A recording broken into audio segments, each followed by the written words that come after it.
Hello. Namaste. Shall we start? हाँ हाँ. Okay okay. अभी करने का है बाद में. Okay okay. मैसेज में. Okay.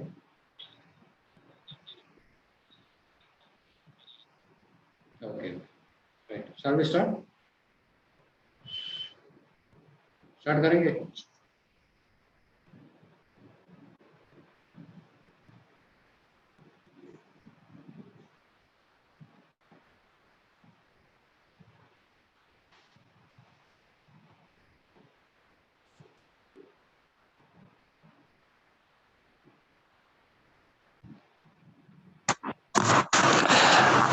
Start now. Yes. Very good morning to one and all. Warm welcome to you all for this international conference on role of Ayurvedic lifestyle in cancer prevention by Vishwa Ayurveda Sangathan. Okay. So I welcome to you all the dignitaries, the speakers to this international conference. Okay. So today with us there are 7 speakers are there with chief guest speaker Dr. Vaidya Gaurang Joshi ji, followed by there are 7 speakers are there. So first we'll start with the guest uh, chief guest speech by Dr. Vaidya Gaurang Joshi. Before starting the presentation, let me introduce the chief guest of this today's seminar to talk about Dr. Gaurang Joshi ji, international Ayurveda physician, expert Ayurveda skin specialist, expert in Ayurveda oncology, director Atharva Multi-Speciality Ayurveda Hospital, Cancer Research Center, Panchakarma specialist, Rajkot, India. Sir is practicing since 24 years, providing on online consultation to various patients globally. International blog writer for many international websites, including own website. Patients across the globe visiting his hospital for the treatment of various chronic diseases like psoriasis, cancer, and arthritis. Sir visited USA, Colombia every year to conduct various seminars and conferences. So he had been invited as a keynote speaker in many international conferences across the globe. So he conferred with many national and international awards for his contribution in the field of Ayurveda. So with this brief introduction, I welcome to you, sir. Over to you, sir. Dr. Gaurang Joshi ji.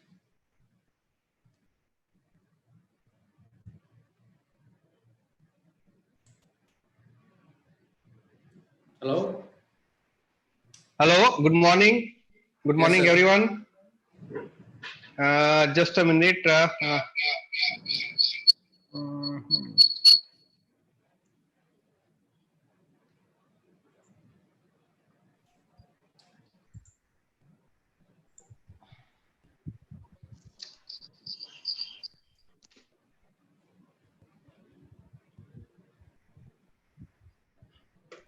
So, good morning, everyone. It's really a pleasure to be here as a chief guest for the second day of this international conference on Ayurveda and Global Ayush Festival organized by Vishwa Ayurvedic Sangathan. It's really good initiative by Vishwa Ayurvedic Sangathan, Dr. Mohammed and Dr. Deepa and entire team of Vishwa Ayurvedic Sangathan. They are doing such activities since last 6 months, and now they have established themselves as one of the good organization in the field of Ayurveda. And we all are enjoying all the activities conducted by Vishwa Ayurvedic Sangathan. And always a pleasure to be a part of this, all these functions or all these webinars, seminars organized by Vishwa Ayurvedic Sangathan.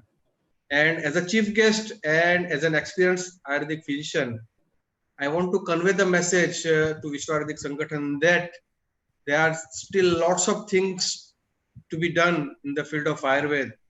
So we hope that this organization will work in that direction. They need to work for the students, they need to work for the academicians, they need to work for the practitioners, they need to work for the research scientists in the Ayurveda. As entire world now positively looking forward for the Ayurveda.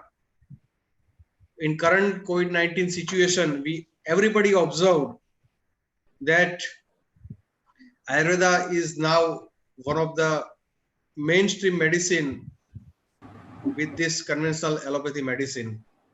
And lots of doctors who joined me may treated so many COVID-19 patients only with Ayurvedic treatment. So we don't need to prove that Ayurveda is useful in such critical condition. So now this is our responsibility to go ahead with a task that first we need to establish Ayurveda as mainstream medicine in our country, in India.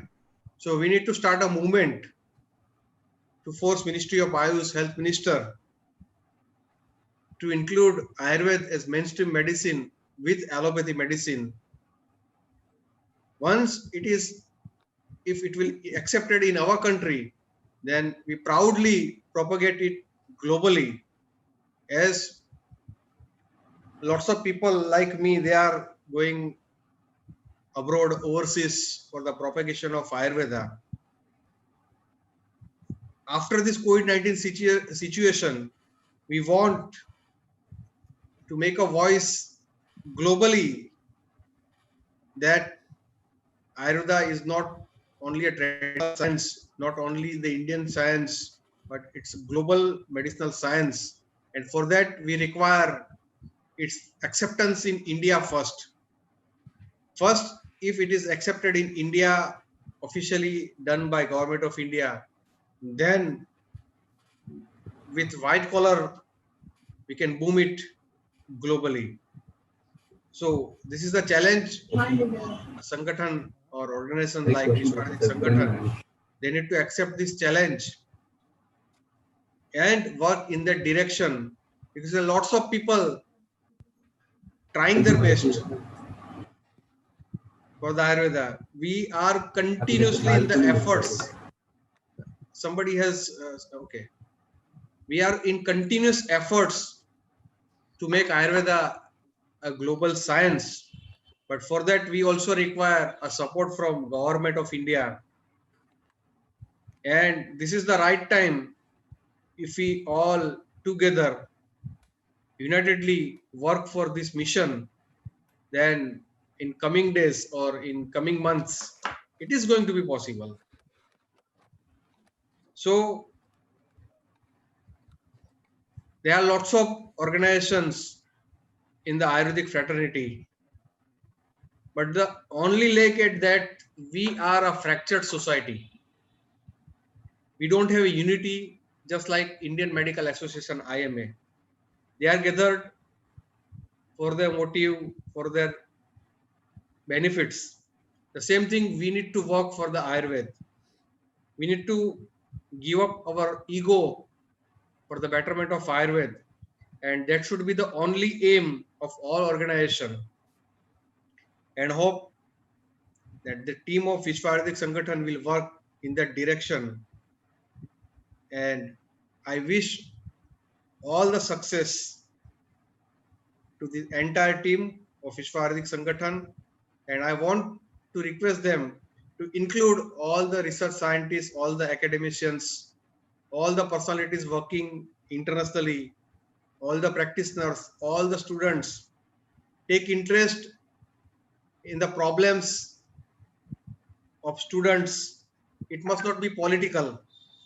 Only justice to the Ayurveda, the real problem we need to raise. Also, take interest, discuss with the practitioners, because They are working on the ground. We are the practitioners. We are responsible to deliver Ayurveda to the end user. Who is the end user of Ayurveda? A layman, a patient, right? So the practitioners are in the key post.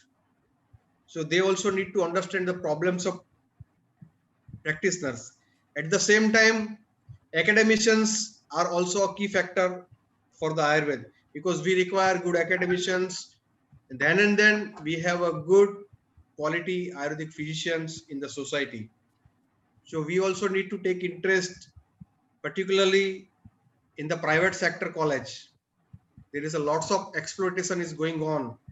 Lots of MD scholars, they are giving very less salary, and it is really a shame for postgraduate Ayurvedic scholars. They are working just for 15,000 to 20,000 rupees, and for that also I request Vishwa Ayurvedic Sangathan to take some initiative with these academicians, those who are working in the private sector. At the same time, research is also one of the important factor. Day-to-day clinical research, not only in COVID-19, but there are lots of other disorders where allopathy medicines don't have any significant role, and where Ayurveda can work, particularly in autoimmune disorders, in skin disorders, lots of other autoimmune disorders where Ayurveda has significant results. So research must be a task for entire Ayurvedic fraternity. So Vishwa Ayurvedic Sangathan has to integrate all these things and then work it in the positive direction. Then and then the motive of the organization will come out. So from this second days of this international global conference, Global Ayush Festival, I wish all the success to Vishwa Ayurvedic Sangathan, and thank you uh, to this organization for inviting me as a keynote speaker, as a chief guest of this Global Ayush Festival. And whenever you require our support, we are here for you, for the Ayurvedic purpose, for the purpose of well-being of Ayurveda, for the purpose of well-being of human being, to serve the humanity. Ayurved's motive is swasthya swasthya rakshanam and aturasya vikara prashamanam cha. So we all the time are ready to support all these noble causes.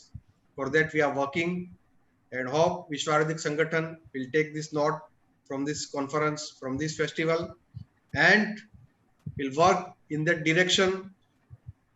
What is the lake in Ayurveda? You need to identify and accordingly work, integrate all the segment of Ayurveda, and go ahead. I pray to Lord Dhanvantari for the success of this organization. So thank you all, and I want to go ahead with this second day's procedures. That's why I'm just giving break to my today's speech. I wish you all the best.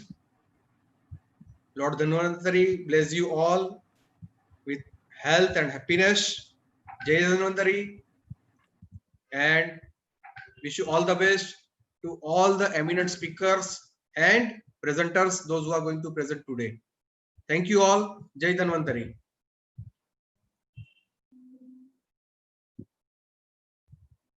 Switching over to Dr. Vijay. Namaste, sir. Namaste. Thank you. Thank you for your valuable suggestions.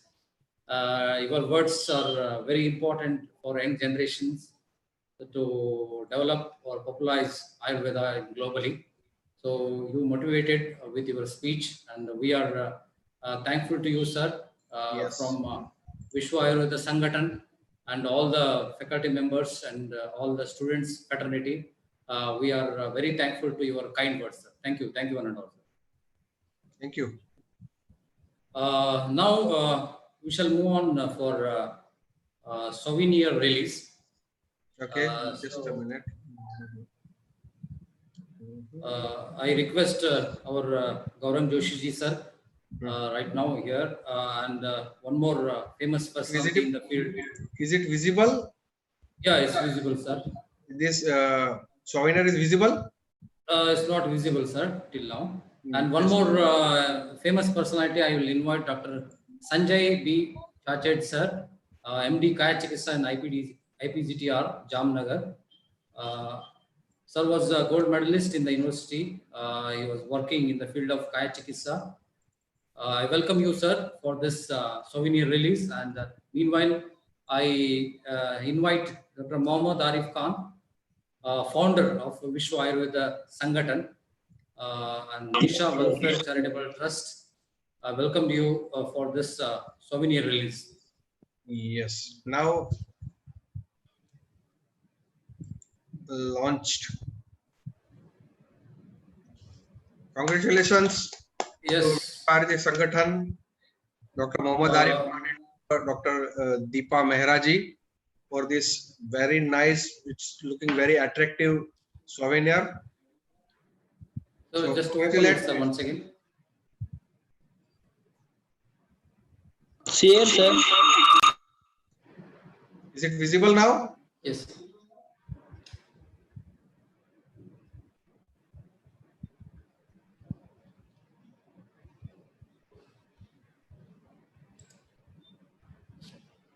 Yes, sir. It's not visible. It's not visible. Yes, sir. I already launched it. Yes, sir. So can you do it once again, sir? Just a minute. I need to share it again. Hmm.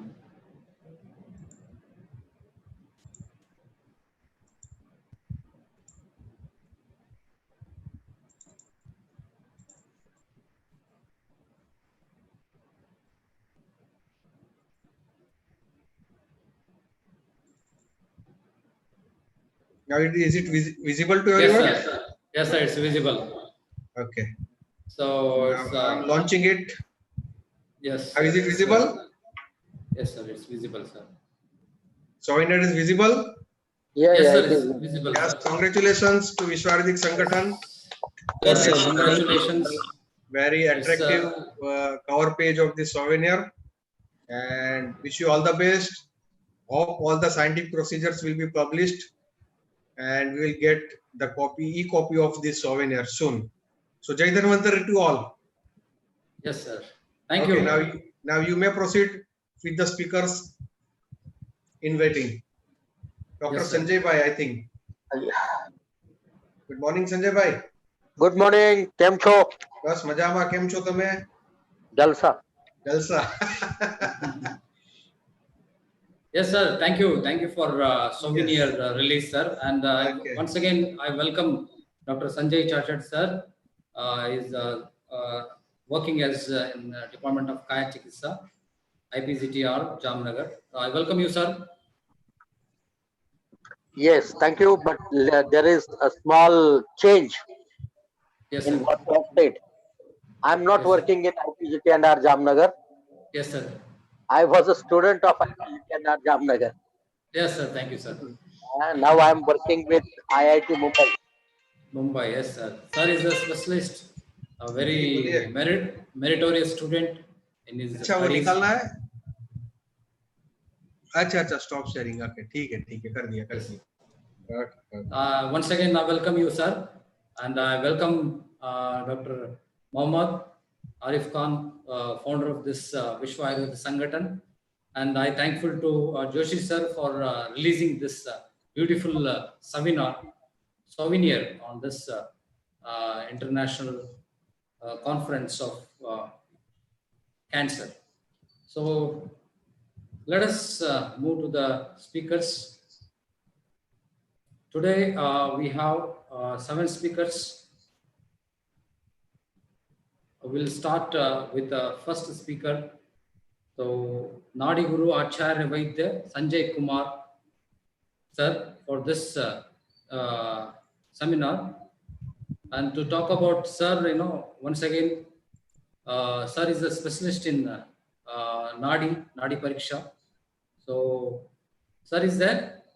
Yes, of course. Shall we start? Yes, sir. Shall we start, sir? You can. Yes, sir. Yes, sir. Sir, once again, I welcome to you for this seminar, sir. We are thankful for your valuable points, and we are eagerly listening for your speech, sir. Over to you, sir. Thank you.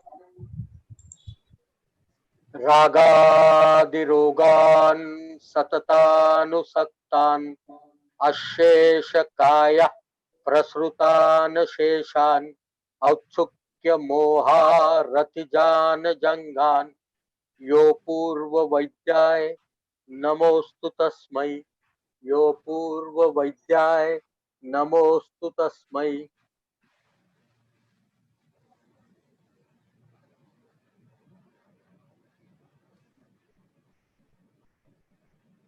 Good morning to everybody. I am thankful to Dr. Gaurang Joshi sir, to Dr. Mohammad Arif ji, Dr. Vijay ji of Vishwa Ayurved Sangathan, and of course Dr. Piyush Juneja ji of Indian Vaidyas. I think it's a time now that we all should get together. It's a time now when we need to put all our energies in bringing all of us together on one platform internationally. COVID has given us an opportunity to prove ourselves, to prove our mettle to the medical fraternity across the world from every pathy. And this is the time where we can really work together. And this is a very appropriate time where Indian Vaidyas have come a long way with a membership of crossing over 100,000 people. There are multiple other groups, but the only problem there, which is prohibiting the growth of Ayurveda, is that we have not having any cohesive effect. We are not coming together on one platform. This has been proved wrong by Piyush. So my absolute heartfelt thank you to Piyush and to Vishwa Ayurved Sangathan for being together on one platform. Of course, the supports like of Gaurang ji and his team at Atharva Specialities, Ayurlink, of course from my institutions, we all are going to come together on one platform because that is the need of the hour. As Gaurang ji has very rightly said, that this particular platform of Vishwa Ayurved Sangathan, there are many expectations as our earlier associations, like whether it could be many, I won't want to name anybody. There are many Ayurveda associations which are there for last 70 plus years, but they have not done anything very specific to bring Ayurveda in global perspective. The office bearers of those associations have definitely made themselves globally available, but not a common Ayurveda practitioner. So this is for me the rightest time to bring all of us together, and not only bring all of us together, but to bring their specialties on a platform, to bring their specialties on a platform where this can be communicated across the world. And this is the beginning, the apt beginning for this. An international e-congress by Vishwa Ayurved Sangathan, supported by Indian Vaidyas, supported by the small associations of Gaurang ji, Prerak Bhai, and many others. Let us remember one thing, as our Honorable Prime Minister has said in our World Ayurveda Congress in 2014 while inaugurating. He said that Ayurveda must speak the language world understand. It was an old thought that if people want Ayurveda, they will come and learn our language and they will learn Ayurveda in the language we speak. No, sir. I really congratulate and thank our Prime Minister for keeping this thought that if we want to take Ayurveda to the world, we need to speak Ayurveda in the world language. And world language is not English. Remember, it is neither Sanskrit nor English. The world language is evidence. The world language is research. Unless you speak something with the evidence, unless you speak something with the research, it has to be backed by the data supporting it. That is the world language. You may spell it in any script you want, but it has to have that language which is known as research. My topic today is the diagnostic factors of Ayurveda. We all know Ayurveda is a fantastic health science. Rather, it is one of the oldest health system in the world, which is completely documented and is running. It has got a tradition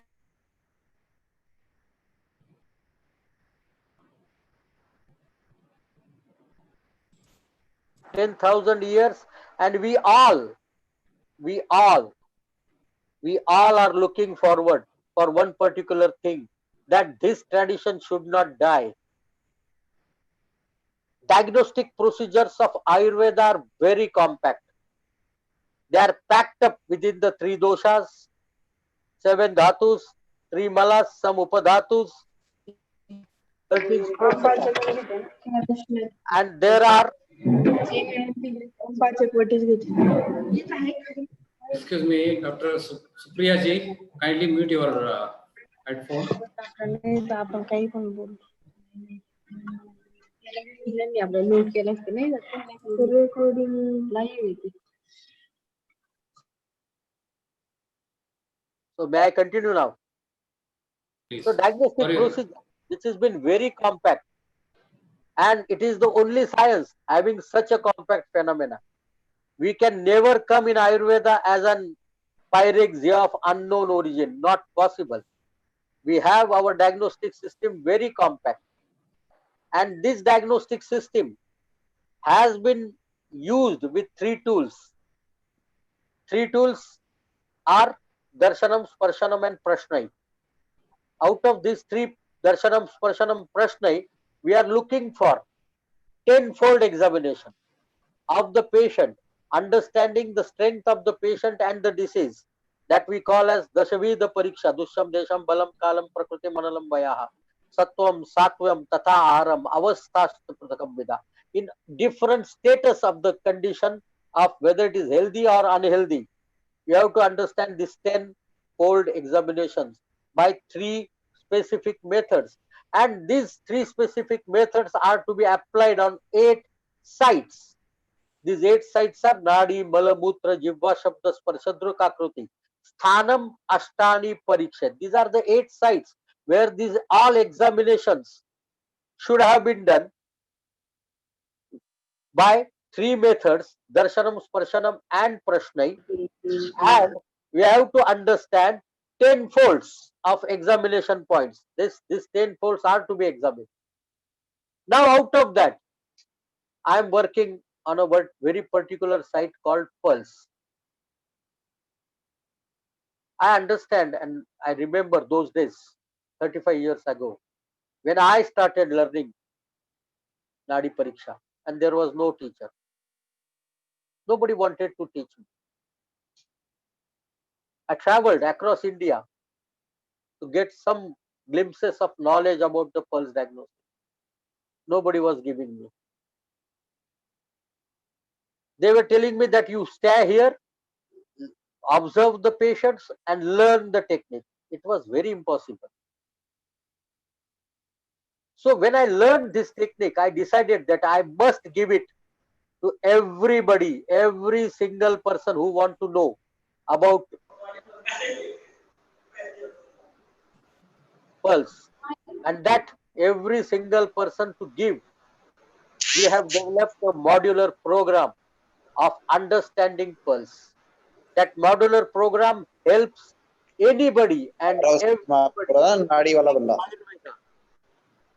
Sanjay Chhajed Hello, somebody want to talk to me? No, sir, you can continue. Somebody was asking about my name, so I thought is saying that. So you need to know one thing, that this, can you just admit those people who are coming in between? इस पे तो आ रही है आवाज Yes, sir.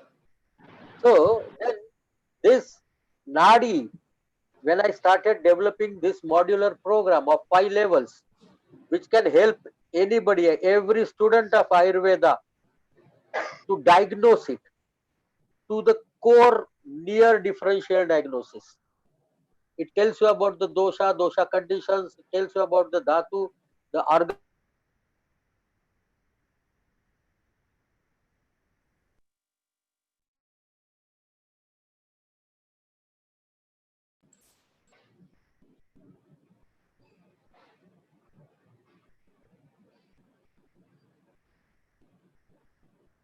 So when you are really concentrating on these 5 levels, you can easily reach to diagnosis. But then I found it that people are averse even to use. People are aware even to use this 5 levels learning process. I have taught more than 50,000 students in last 27 years of diagnosis. My books on pulse diagnosis are already published and they are there in 5th editions of it. I have been attached. Now I am working on the technology of pulse, to use artificial intelligence to identify the variations in the pulse and get them to the diagnosis. So I started working with IIT Mumbai, Biomedical Engineering and Technology Innovation Center. There we are developing instruments for diagnosis purposes, superfine diagnosis purposes, and for day-to-day use. Not only for the doctors, but even for the common man. Understanding pulse is a right of every common individual, because that can help him to understand what to do and what not to do, what to eat and what not to eat, what we are supposed to do, what we are exposed to, which kind of disease is going to happen to me. So with this all understanding, we must take a clue. We must take a clue how the pulse can be used. And if the pulse can be used to that extent, all other 7 locations, Jivva, Druk, Akruti, also can be identified at various levels for diagnosis purposes. Nadi Pariksha is the easiest one. Easiest, remember, I am using the word the easiest one. Only thing is it required little practice. What it requires is a small amount of practice. The technique is simplest. You don't require any instrumentation. What you require are only 3 fingers. What is the ultimate requirement is only of 3 fingers, and where to examine, that's a simple place, just below your thumb, right hand of the male, left hand of the female. You can see, if I can show you, there are 3 lines here on the wrist. Can you see these 3 lines? Those are known as Kankana Rekha. What you have to do is just keep your finger below the 3rd Kankana Rekha, make 2nd finger next to it and 3rd finger next to it, and then slowly straighten your hand. Can you feel your pulse? This 40 mm of the space is the requirement for the pulse diagnosis. The 3 fingers are the only requirement of the pulse diagnosis. There, there are two separate methods of understanding of the pulse. One is a very passive method, and that what is that passive method? Where you are not pressing, you are keeping your fingers as lightly as possible, and then slowly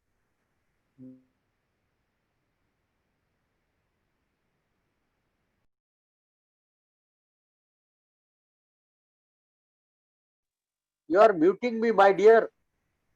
What you have to do after keeping the three fingers on the Kankana Rekha, you have to straighten your hand, and after straightening it, you have to bend it little back. Then you can have more clear pulsations. Then bend it little more, have more clear pulsations, and bend it little more to have little more pulsation. This is a passive process of pulse examination. The active process is, then once you are putting it here, then you have to go with minimum pressure to superficial level, with maximum pressure to deep level, understand the difference between the two, and go at one third level and go to two third level. At these five different levels, you have a different set of understanding about the pulse. And with this different set of understanding about the pulse, you can easily reach to diagnosis, easily reach to what kind of therapeutics interventions are required. This, of course, has a research base, and it is now available in the form of machines. AI based machine learning is randomly used and rampantly used across the globe for pulse diagnosis. There are more than 1000 machines available. If you search on the net, you can find majority of the machines for pulse diagnosis. But majority of them are based on the Chinese algorithm. Very few are with the Ayurveda algorithm in mind, like dosha, like dosha types, like of Agni, like of Ama, likes of Dhatu. So, if you have to understand, there are only three, four machines. One is Nadi Tarangini, second one is my machine, intelligent, multi-level pulse analysis technology and Ayurband. Third is Nadi Swara by Dr. Basavraj, Mr. Basavraj from Hyderabad. Fourth is Veda Pulse from Russia. Basav and Veda pulses, Nadiswara and Veda pulse, both are based on Chinese algorithm, and they have later developed an algorithm suiting to Ayurveda. But Nadi Tarangini and intelligent multi-level pulse analysis technology and Ayurband, these three technologies are specifically designed keeping in mind Ayurveda algorithm in mind, and with that Ayurveda algorithm you can always help diagnosis with Ayurveda process. I think my time is over. I am open for question answers if there are any. There were some raised hands I could see. So I request organizers, Dr. Vijay and Yes, sir. Dr. Muhammad Arif to put the questions. Sir, it was a very nice presentation. Nadi Pariksha need to develop a lot of research on this topic, and I think you did a lot of work on this Nadi Pariksha, and it's a great thing that you developed the machine to identify the Nadi, and it's It's not a great thing, proud. Dr. Vijay. Yes, sir. I would tell Yes, you sir. one thing. Yes, sir. Developing a machine is not a great thing, Yes, sir. The but principles. it is an unfortunate phenomenon, Yes, sir. because entire world is facing one particular fact everywhere, whether it is modern medicine,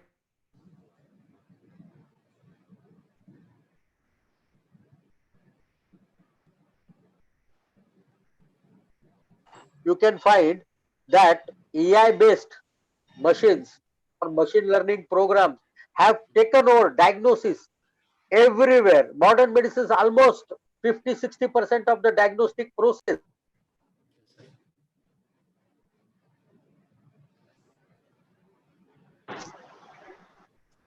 than to make something with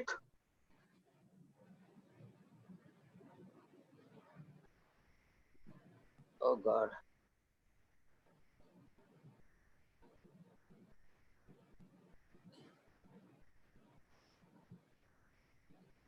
मैं phone पे बात करना इसीलिए पसंद नहीं करता हूँ.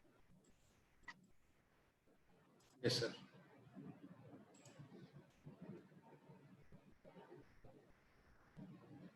आपका वॉइस क्लियर नहीं आ रहा है sir. So it was a compulsion, but my personal method is with 3 fingers. I always believe in it, and I always promote with the 3 fingers manual method. Any more questions? Sir, can we identify Arista Lakshanas by the pulse diagnosis, sir? Definitely. It is probably the easiest way to do. Probably the easiest way to do the Arish Lakshanas. I tell you one. Yes, sir. If you keep your fingers on the pulse and you find it out that it is running under your fingertips, running like a pipilika, a small size but fast moving, around 250, 300 pulse beats per minute. You cannot count. You just feel that something is really rapidly moving down your fingertips.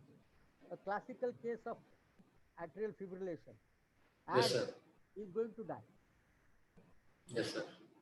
Second, there is another phenomena Voice, where I think voice, the pulse voice is not rises clear. fastest. The pulse rises fastest and drops down faster than that. It's another Arish Lakshana. Yes, sir. It's called Damaru Nadi. It's called Damaru Nadi. Tugduk, tugduk, tugduk. It is going up, going down, going up, going down, going up, going down. And that is another, with a severe aortic stenosis, it happens. Diagnosis is easy with Ayurveda. Even for corona, you can diagnose with Nadi. There are multiple cases you can diagnose with Nadi. I would suggest you one beautiful thing, that Nadi can diagnose before even the manifestation really appears on the body.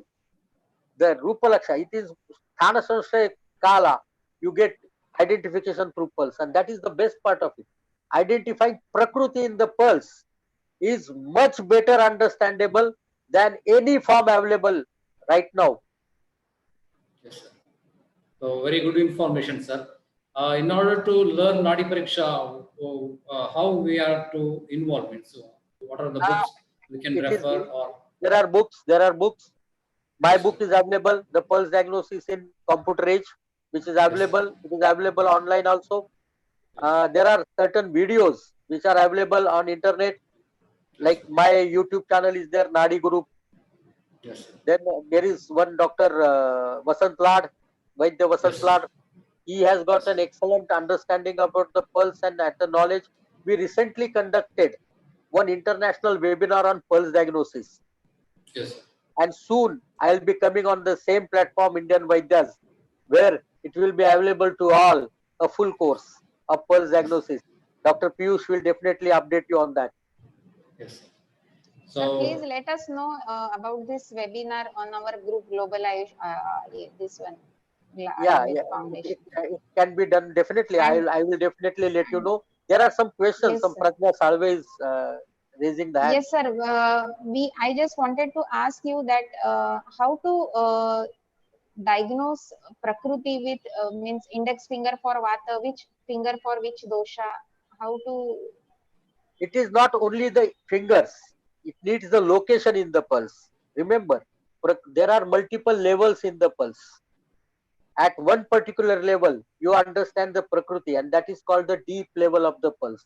When you are putting your maximum pressure on the pulse and releasing it to a small bit and waiting it for few pulsations to go, what you get is the understanding of the Prakriti. That is called as deep level of the pulse.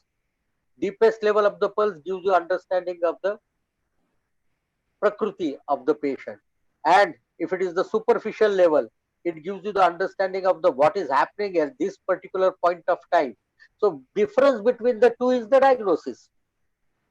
It's as deep simple. level means to press more. That is deep level, sir. Not more, the highest.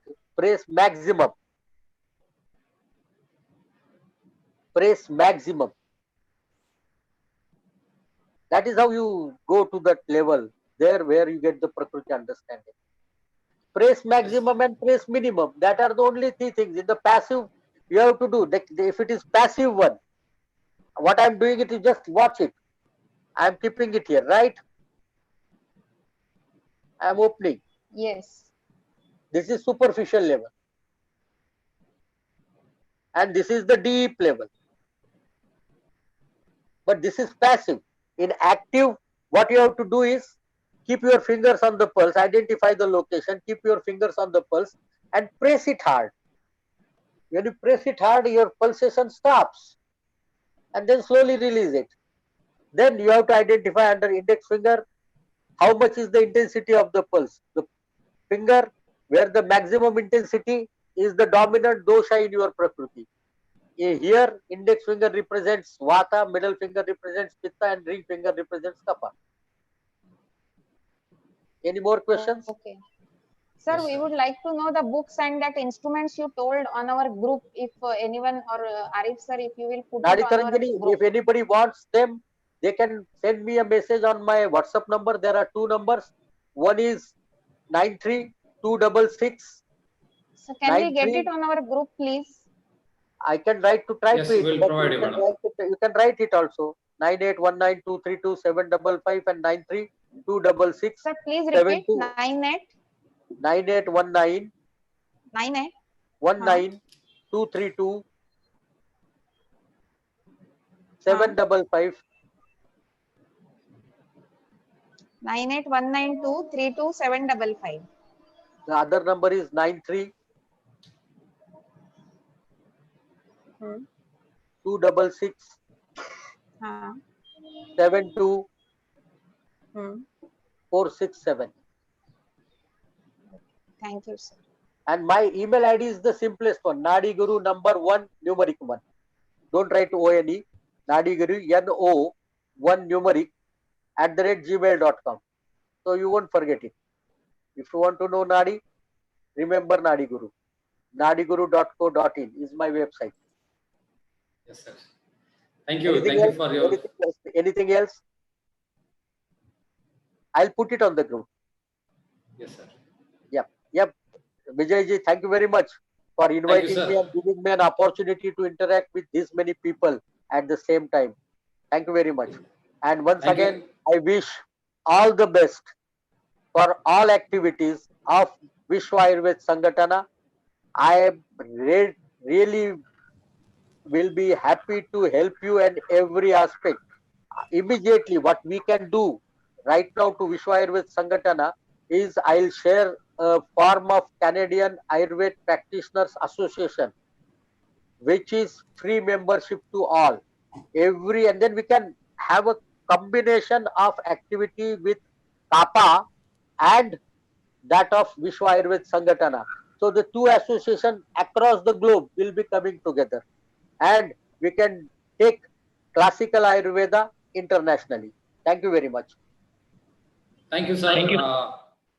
Once again, Vishwa Ayurveda Sangatana is very thankful to you for your valuable speech, and you demonstrate lively and show few of the points related to Nadi Pariksha.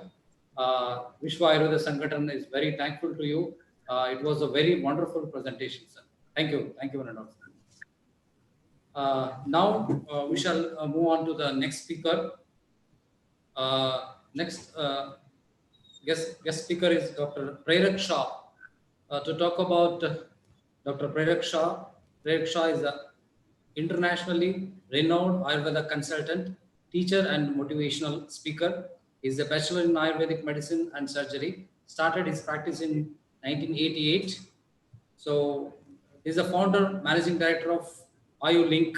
Ayulink is a worldwide known brand name. Ayulink is having four divisions: hospital, education, exports, and clinical research. So he visited various countries, including USA and Germany. He has invited several unique approach to treat arthritis, migraine, ulcerative colitis, pain management, and Dr. Shah received uh, various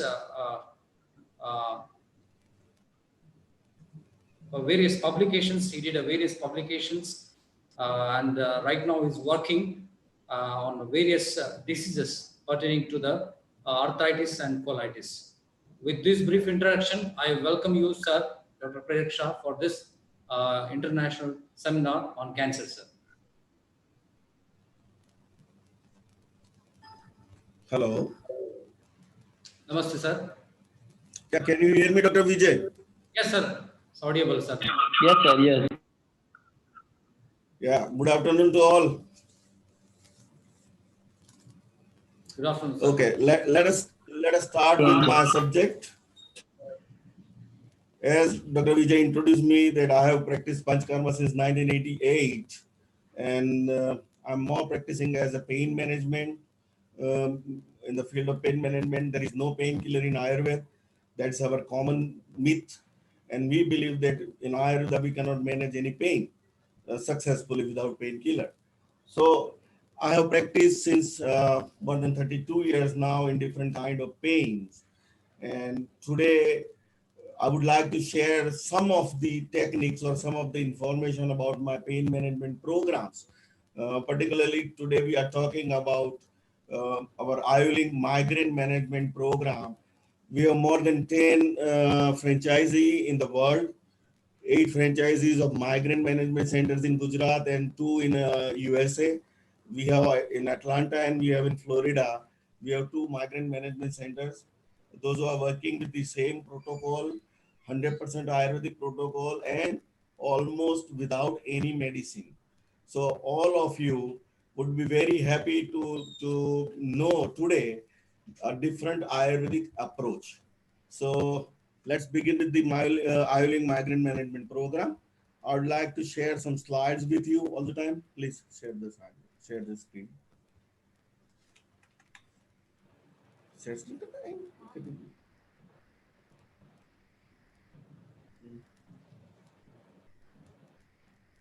Okay. Okay. Everybody, can you see it now? Dr. Vijay is okay? Yes, sir. Okay. Started. Yeah. So according to International Headache Society, we know that migraine is a burning problem. Okay, everybody knows about it. So migraine is a burning problem. More than 16% of the primary headache, it has a migraine, or 10 to 20% of the general population is having migraine. In the USA is a big problem. In Europe is a big problem, and they considered as a serious disorder. Now, coming to the point, what we do normally, what we do to control the migraine. So we do with the most popular painkillers. This is unbearable, unpredictable the condition. And during the attack, normally we go for the any popular painkiller available in the market or which is prescribed by the doctor. Now, that is where we are lacking the patient. Typical migraine patient, when they are having under attack, they normally don't go to Ayurveda. And people know that these painkillers are having short-term relief. They may also know that these painkillers cause serious side effect, but they choose only faster relief because the painkillers are faster, cheaper, and easily available. And there is no alternate available in the market to counter such painkillers. Okay, we know that Ayurveda is good, Ayurveda gives best result and longer result and everything is there. Still, people don't come to us because they need something faster, they need something cheaper, and they need something easily available. The management of disease normally in this migraine condition, management of disease is mostly asymptomatic relief. This is our primary approach for modern medical practitioner. Now, concept of ahara and vihara, it is not focused in modern medicine. Okay, so modern practitioner will give prime factor is okay, painkiller. Go with the painkiller. And conventional Ayurvedic concept of management is nidana parivarjana, ahara vihara, and aushad. So these are the basic thing, and we all are practitioners, so we know that there is a difference between the management of disease. Modern practitioner will go with the asymptomatic relief, while Ayurvedic practitioner will go with the concept of ahara, vihara, aushadha. Okay. Now control ahar. what is control ahar, pathya food and apathya food, and triggers.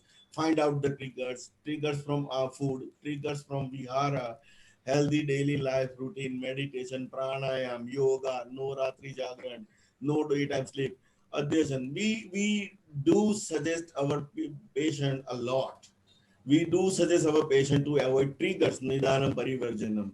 So avoid trigger from season, day, night, age.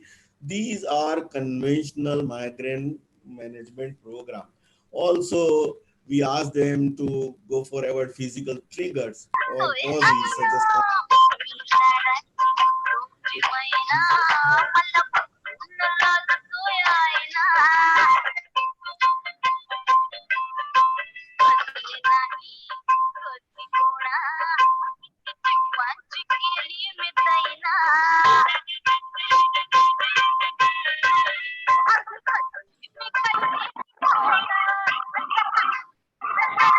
So kindly mute your request all the participants.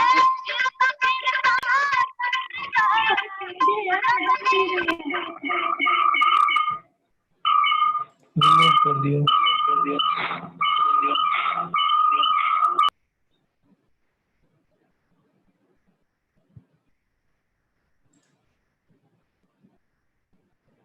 Sorry for the inconvenience, sir.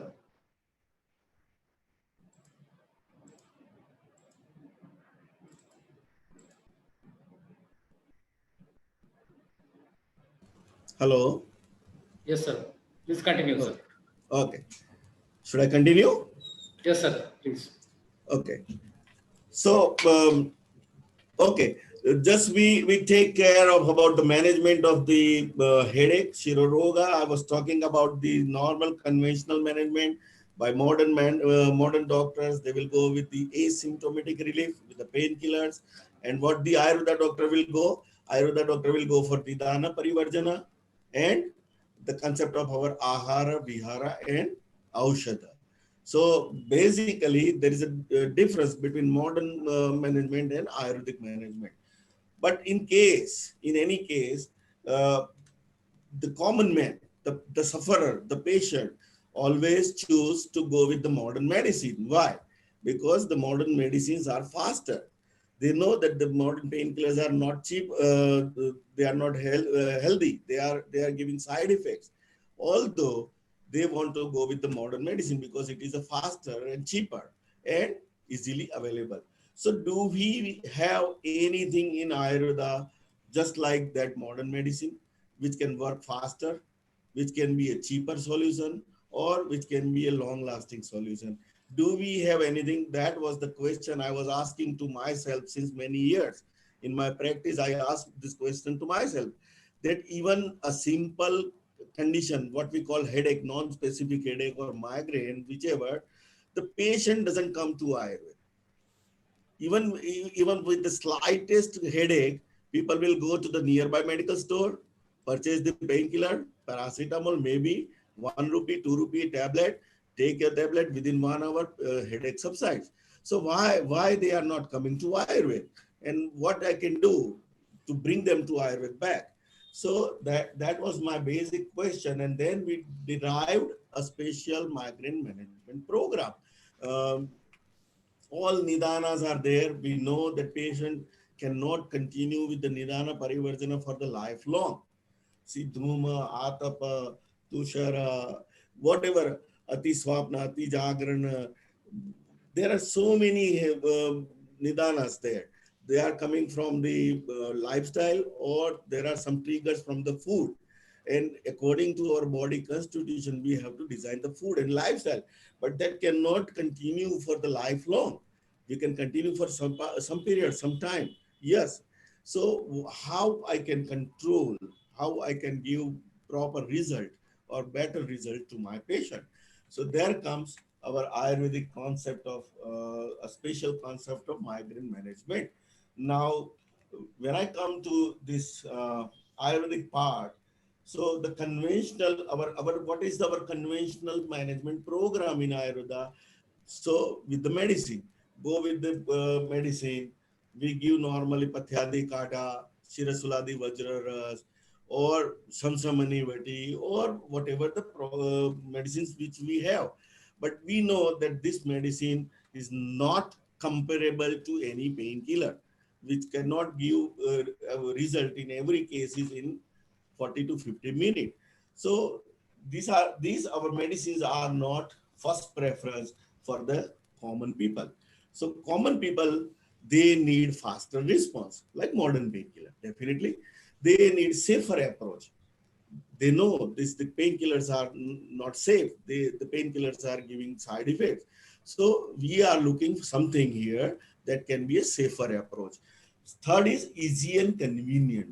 Many of our Ayurvedic preparations are not easy to consume, not easy to carry, or not easy for transportation. So easy and convenient. We should have something easy and convenient approach that can make our headache subside. Long-term benefit. We are not looking for only simple benefit for the short time. We are looking something here for the long-term benefit. So do we have something here which can work for the longer period? Short treatment, but long effect. Second is medicine. Many time our medicine has a large dose, not palatable taste, not even the color. People don't like to see even. So we have to change something in our medicine. Medicine should be easy to carry, small dose, palatable taste, or easy to produce, or appealing to mind. So these are the hurdles what I face in my practice. And then being a Panchakarma Vaid in practice since 32 years, more than 32 years now. So Nasya was my first choice. So Nasya Karma is really effective. Everybody knows. We all are practitioners. Most of us knows Panchakarma. So we know that Nasya Karma is very effective. But the question again was there, Nasya Karma, when we say karma is like a Panchakarma operative procedure, it is a long process. So it requires a set of long processes. Purva karma, we must go with the Purva karma, Abhyanga, Svedana, and then you go for the Pradhana karma, and then the Paschat karma of Kandush, Kaval, or Dhumpan, etc. etc. Second thing, Nasya is a long treatment time. At least 1 hour daily you have to go with, and then sometimes we go with the 8 days program, or we go with the 10 days or 15 days program, or sometimes 30 days program. So the patient has to spend long time for the long procedure. And finally, are we sure, can we guarantee somebody that okay, after 8 days or after 10 days or 15 days of my nasya treatment, your problem will subside for longer period? No, that's always a doubt. We, being a genuine practitioner, we cannot guarantee for any outcome. Absolutely true. So again and again, the procedure, the problem, when I convince my patient for nasya karma, patient say, oh, should I come every day then? Or do I need to get admission in your center? If if I ask a patient to get admitted into my hospital for 10 days for a treatment of 1 hour daily, patient would not agree. Patient would not like to come down and stay down in the hospital segment, because they need to go for the daily earning. So long treatment duration requires consecutive 8 days or 10 days. That is a hurdle. Treatment time daily 1 hour. That is a hurdle. And most important, it is not faster like painkiller. Again, many time in Nasya, we do give Nasya treatment, but is it faster like within 30 minutes or within 50 minutes they get the response? We are not sure. So after retrospecting my skills, I derive some program which is now very short treatment time. We give treatment around 5 to 10 minute treatment. It's a very short procedure. No abhyang, no svedana, no nasal drop, no gandush kavala, no dhumpan, no paschat karma, no purva karma. All together, it takes 5 to 10 minute treatment time and short duration. We do give treatment for 8 days, but it is not consecutive 8 days. We give treatment 4 to 8 sitting, maybe twice a week, or maybe alternate day. So it is more easy and convenient program. Now, additionally, it has a very short response time. Everybody will love to hear that thing, that my treatment, I migraine management program has response time of 23 minutes. So even the modern painkiller, those who are taking 45 minutes to 55 minutes to work, response time, any painkiller will take the same time. But Ayurvedic treatment, it takes only 23 minutes to respond. Even ongoing attack of migraine takes 23 minutes to respond. And in most cases, I can say like more than 99% cases, we don't require any oral medicine support.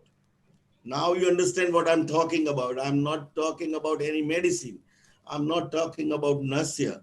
I'm talking about something migraine program. Okay, no external application support, no internal medicine support, and very short time treatment, hardly 5 minutes, and it takes only 23 minutes to respond. So altogether now, many of you will be curious to know what is this migraine program. Is it? Sir, Yeah. your screen So is that not is very visible, sir. interesting now. Sorry Yeah. for disturbing you, So sir. this migraine program is designed after my 32 year of experience, and I have located some nerve endings which are triggered nerves in the brain, which creates migraine. We have found out the trigger nerve ends in nose, in a particular area of nose. Okay, I'm not talking here nausea. Mind well, again and again, we have used nasal cavity, and through the nasal cavity, through this particular, I can say like precisely 2 mm by 2 mm area in the nose, they are having a root of trigger nerve. Now exactly what we are doing in that trigger nerve area is a stimuli. So we make stimuli.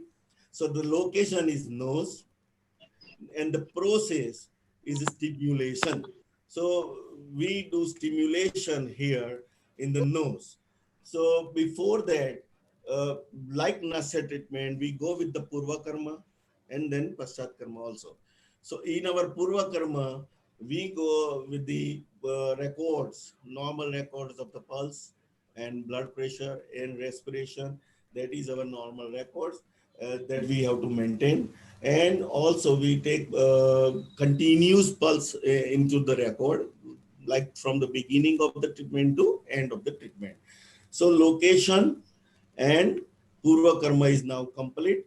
Then you go with the process of the stimulation. So there are two kind of stimulation we do. We do one is a mechanical stimulation, and one we do is a chemical stimulation. And this stimulation takes hardly 2 seconds in each on each spot. Hardly takes 2 seconds stimulation. For the chemical stimulation, we have a combination of our herbs amalaki, yasti madhu sundhi, and aristaka. There is a formulation called it MiG 17, like MiG fighter plane. We have named it as a MiG 17. Is a FDA approved formulation, and we use this formulation for the stimulation at a particular area. And we also make a mechanical stimulation with the uh, uh, a steel rod. We can call it like a steel rod. So by probe, this probe we touch to the 2 mm by 2 mm location in the particular area of the nose, and that only 2 seconds of probe takes marvelous effect. And this maxillary nerve, or like we can say the karmukta of this mode of action of this treatment stimulation is like rather established in the modern medicine too. So in a modern medicine, they say is that basically when it applied to the certain part of nasal mucosa, it is absorbed through nasal membrane and enters into the venous system. And when you enter the venous system with this chemical stimulation or our Ayurvedic formulation through interior and exterior carotid artery, it reaches to the cavernous sinus and also cerebral part of the brain, and where it stimulates autonomic and sensory nervous system. So this is modern concept which has agreed to our concept of stimuli. Similarly, maxillary nerve, nasopalatine nerve, or you can say like branches of altogether of palatine nervous system and olfactory nerves, all are located in the nasal cavity, and they are connected in a very, very higher center of the brain. All limbic system, which contains amygdalal complex or hypothalamus or basal ganglia, they are covered into this nervous system. So the drug administered through the nose stimulation and the higher center of the brain, it turns effect into endocrine level and nervous system function. So the scientifically, by modern doctors also, they approved our concept of mechanical stimuli and chemical stimulation altogether. So there are several hypotheses, we worked on it, but the most important is to understand that by just giving a stimulation of 2 seconds on a particular area of nose, it reacts into 23 minutes, then the migraine or the headache subsides automatically. You don't have to give many medicine, no oral medicine, or no external application, no steam inhalation, nothing, no pre-purva karma, no paschat karma. We do have kind of paschat karma protocols, but that is only a pulse or blood pressure and oxygen level measurement. That is our paschat karma. So normally after the stimulation of this couple of seconds, we ask patient to lie down and rest with us for nearly 30 minutes for the under observation.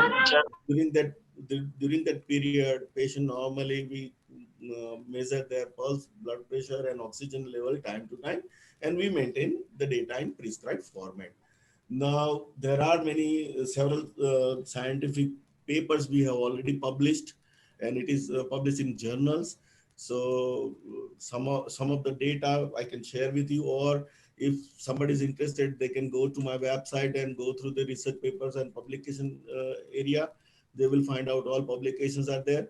But very, very surprising that out of like 64 patients in one paper, onset of action and analgesic effect, out of 64 patients, 22 patient has responded in less than 15 minutes. That is a super fast action, less than 15 minutes. 31 patient has responded into less than 20 minutes. We call it faster action. And less than 11 patient has responded into less than 25 minutes. So fast action. So altogether, all 100% patient has responded in less than 25 minutes, which is never expected by any modern painkiller. Okay. Second thing, whatever we go like Ceridon or paracetamol or crocin or Dolo 650, any painkiller, that takes minimum 40 to 60 minutes. So Ayurveda is faster. It is now proved. Ayurveda is faster, Ayurveda is safer, and severity of headache. So we can say like in our published paper, we have shown that severity of headache, like 89.5% patient has relieved by the severity of headache in less than 25 minutes. Total duration of headache was reduced in 87.1% of patient, that the total duration of headache is reduced. Frequency of headache is reduced in 85%, 85.9% of the patient. So these data is normally after 1 year of treatment. So we take follow-up of the patient for the years. And after 1 year of completion of our treatment, the data comes to us that even after 1 year, we give 6 or 8 sitting of the program, this migraine program, migraine management program. And after 1 year, we found that the patient, 89% patient are having less headache, 87% patient are having duration less, and 85.9% patient are frequencies are less. So fantastically. So we can say like complete remission of the migraine or headache after 1 year of treatment is 49.23% patient has complete remission. They don't need any other treatment in a year, whole year. not even a single oral medicine, not any kind of nausea, or not any kind of external treatment. Mark improvement, we consider mark improvement is 75% to 99% improvement is a mark improvement, and that is 32.3% of patient has marked improvement. So altogether 49.23 complete remission and 32.3 marked improvement. If you make a total, 81.5% patient after 1 year, they have fantastic improvement. Now this is with us, this is Ayurveda, this is all with you and me, that we can give such an answer to modern painkiller, that even without painkillers, without using any external internal treatment more, we give faster result, long lasting result. Can you imagine that Dolo 650 or Crocin can give you a response or result for 1 year? Nobody expected. Nobody expected. And in Ayurveda, even without any medicine, we expect a response or result for more than 1 year. Many of our patients are even having responses for a couple of years now, and they are not having any complaint or any suffering from the migraine or any kind of headache. So this is it. This is something new for you. Is a nasal stimulation. Remember, this is not a nausea. This is not a nasal drop. This is not a purva karma. There is no paschat karma. This is a stimulation of mechanical stimulation by probe and a chemical stimulation with Ayurvedic herbs. And it is only specially designed on a 2 by 2 mm by 2 mm space. And this is where my expertise comes. Okay, thank you very much for listening to me. If anybody is having any question, I'll be glad to answer here. Sir, can you Dr. Vijay, please please make it. elaborate the can you please elaborate the procedure in detail, or any video you are having how you exactly do this procedure? Yeah, videos are Can you available on share? my website, and the procedures I described you, it's a only 2-second procedure. Purva Karma, ask the patient to lie down, check the pulse, blood pressure, oxygen level, maintain it in your paper. So that's a Purva Karma. Main procedure is only 2-second procedure, that you must know where exactly you have to make a stimulation. That's all. In both nostril, there are some centers we have identified that are 2 mm by 2 mm pace where you have to make a stimulation. That's all. But where it is exactly, sir? Yeah. We will. That you have to learn. That is not possible to just give you a verbal commitment. That you have to learn Is it a practically. tender point, or okay? Is it a tender point? What we have to locate, or we Yeah, have to that, ask that, patient that where by the practice exact you will tenderness? understand. You have to make it. Certain things are not. We cannot make like a speech. You have to touch and then you understand. There is the thing. So there is a stimulation only for a couple of seconds. You can't do more than 2 seconds. Okay. So Yes, there sir. are plus and minus. There can be side effect if you do wrong. Okay. But is it a current that we are passing, or No, heat? no, no. I'm not giving any current. I give you by a probe, simple steel probe.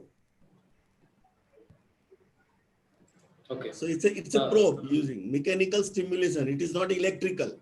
It is a mechanical. So it's a mechanical stimulation with chemical stimulation. Which I chemical, think sir? sir, time is up. I request the participant to go through the website, and you will get the idea. And I'm thankful to Dr. Prerak Shahji for your valuable presentation. We learned a lot of things from your presentation, and it was a mind-blowing presentation, and it's a need of hour that we need to develop Ayurvedic painkillers, and you rightly explained in your presentation. Thank you. Vishwa Ayurveda Sangathan is thankful to you for your presentation, sir. Dr. Vijayji, thank you very much. And I congratulate all of you and your team of Vishwa Ayurveda Sangathan. Do keep this kind of programs running all the time, and Yes, sir. do encourage all our youngsters. then they should come down and they should discuss this kind of thing, and always open with open mind. We Yes, have sir. always open mind for Ayurveda. Thank you very much, Dr. Vijay. Thank you. Thank you, sir. Thank you. Thank you. Now we shall move on to the next presentation, Prakriti-based analysis in oncology by Dr. Bhavana Joshi. Welcome to you, ma'am, for this presentation. Uh, Let me introduce Dr. Bhavana Joshi. A very big biodata is there. I will make it short and I will read, madam. Madam did MD in oncology, MD Ayurveda, oncology specialist, gold medalist, and a consultant cancer physician, president, International Cancer Foundation, director, Atharva Multi Specialty Ayurveda Hospital, Cancer Research Center, Rajkot, director, Atharva Life Science Academic and Research Foundation, director, Green Tree Botanics Private Limited, vice president, Atharva Life Science Academy and Research Foundation. Right now, professor in BG Gareya Ayurveda Medical College, Rajkot.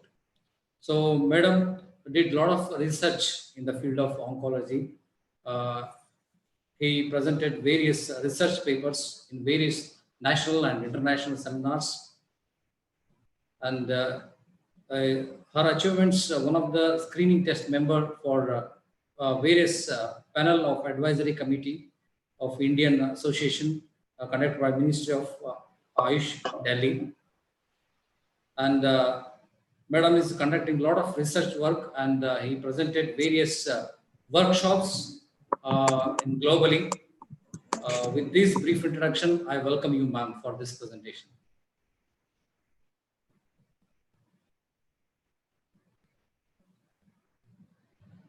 Ma'am, your voice is not audible. Okay. Yes, ma'am. Yes, Now it's okay? Yes, ma'am, please. Thank you, Dr. Deepa and Dr. Arif on behalf of Vishwa Ayurveda Sangatana and this Global Ayush Festival, especially E-International Conference. I welcome you all and thanks a lot to invite me. Definitely, I love to speak on the cancer, and sometimes it gives a great pleasure to interact with all the youngsters. My topic and my subject, it's very deep, and sometimes I feel that it's very short too, because yesterday Dr. Gaurang explained Ayurveda oncology. I think so around everything regarding our textual aspect.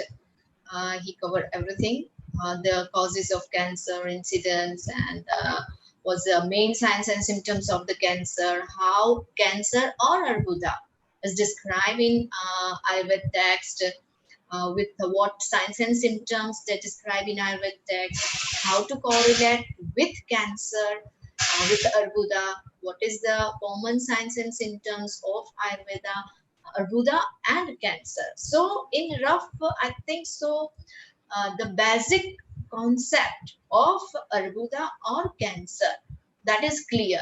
Am I right? You know cancer, how it described in Ayurveda? Yes. Now, today I love to speak on some practical oncology in the field of Ayurveda, how to deal with cancer patient and some aspect of our clinical experience too. Because today I like to speak on the two things main, that Prakriti analysis based oncology, right? And the second things, nowadays we know that we are very confused with the corona, right? So our knowledge, our expertise, our whatever the exposure regarding this corona and lung cancer, it's mixed. So sometimes when patient come to us with simple cough, cold, fever, so in that stage, definitely first diagnosis and first doubt is only the corona. We never think about the cancer. right? So today I like to share my just a very recent one patient history, so you can understand that how the lung cancer, it can be differentiated from the corona, and how to diagnose. See, to treat cancer, it's a big deal.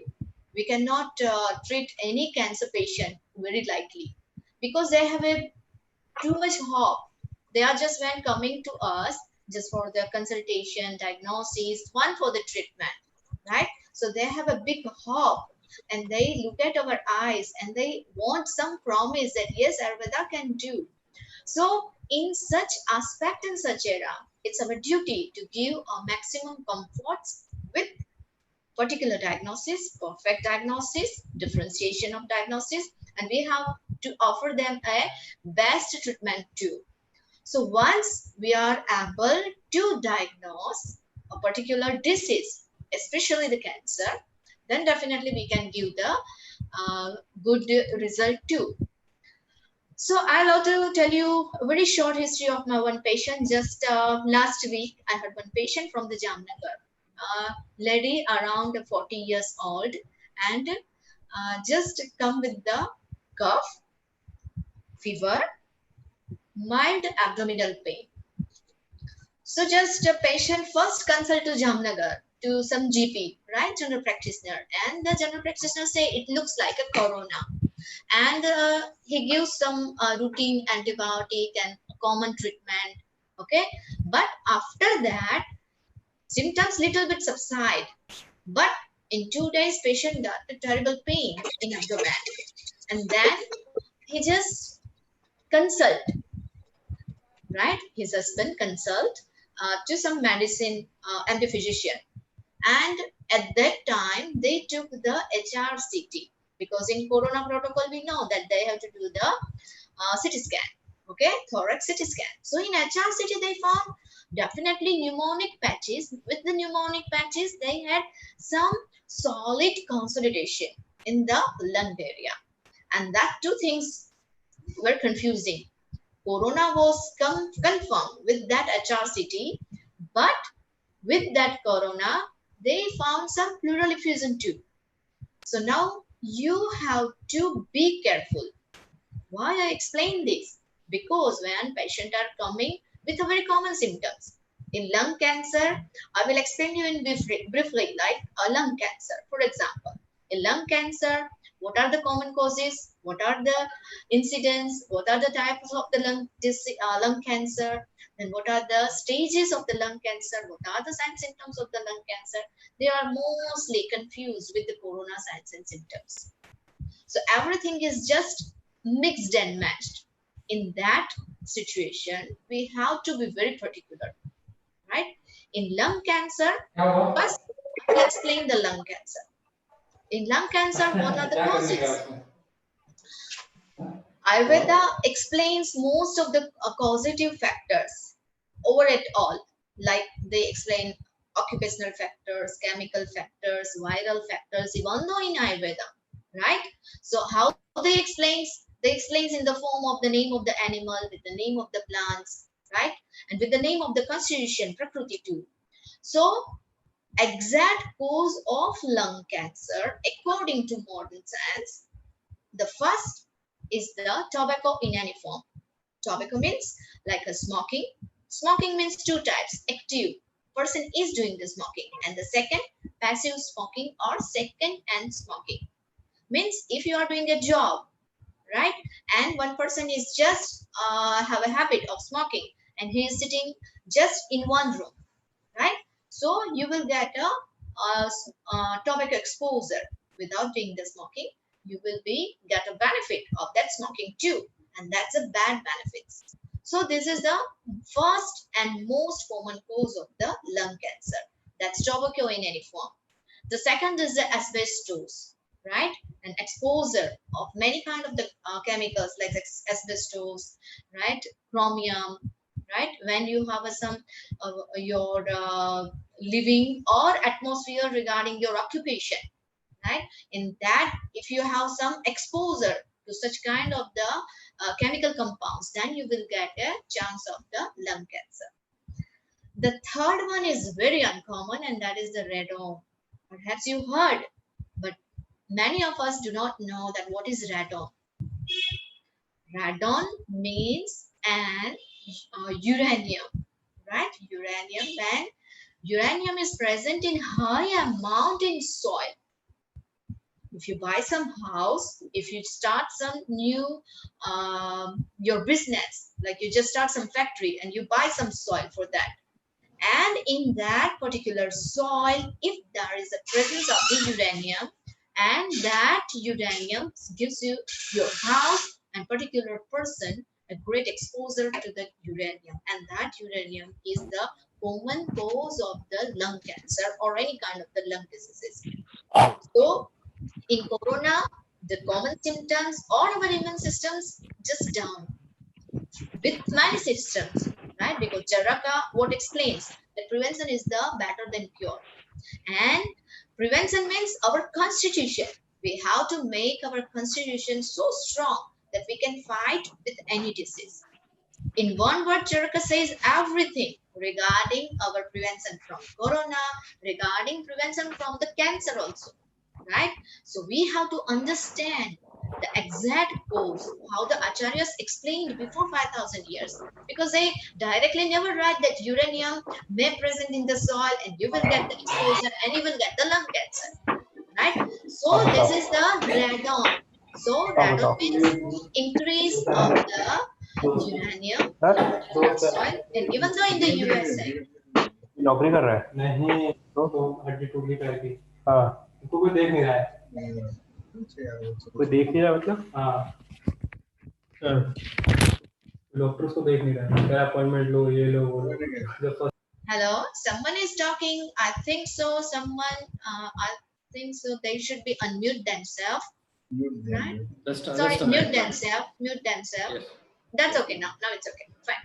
Yeah. So we were talking about the radon. So such kind of the exposure of the uranium from the soil, and you will get the suddenly without any known causative factors, and you will get the lung cancer or any kind of the lung diseases, right? So basically our constitution disturbed in every causative factors, right?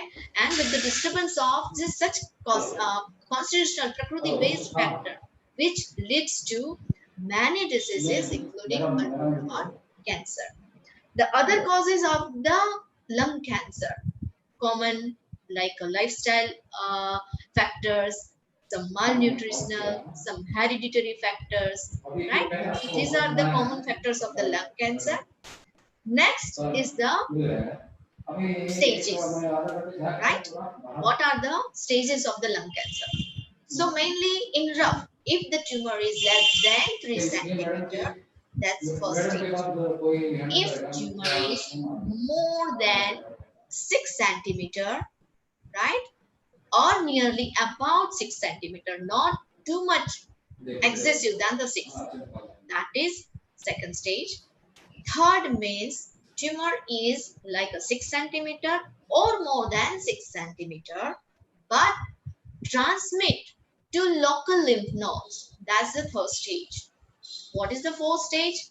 When the tumor either any centimeter, maybe 2 centimeter, maybe 6 centimeter, or maybe more than 6 centimeter, but that metastasized to distal part of the body, like in brain, like in liver, okay, like in abdomen, right? So such kind of the tumor is called the fourth stage of lung cancer. Now, signs and symptoms, because I want to explain you how the corona symptoms and lung cancer practically you can just differentiate. So one, you must know that what are the positive factors, what are the stages, then what are the signs and symptoms of the lung cancer.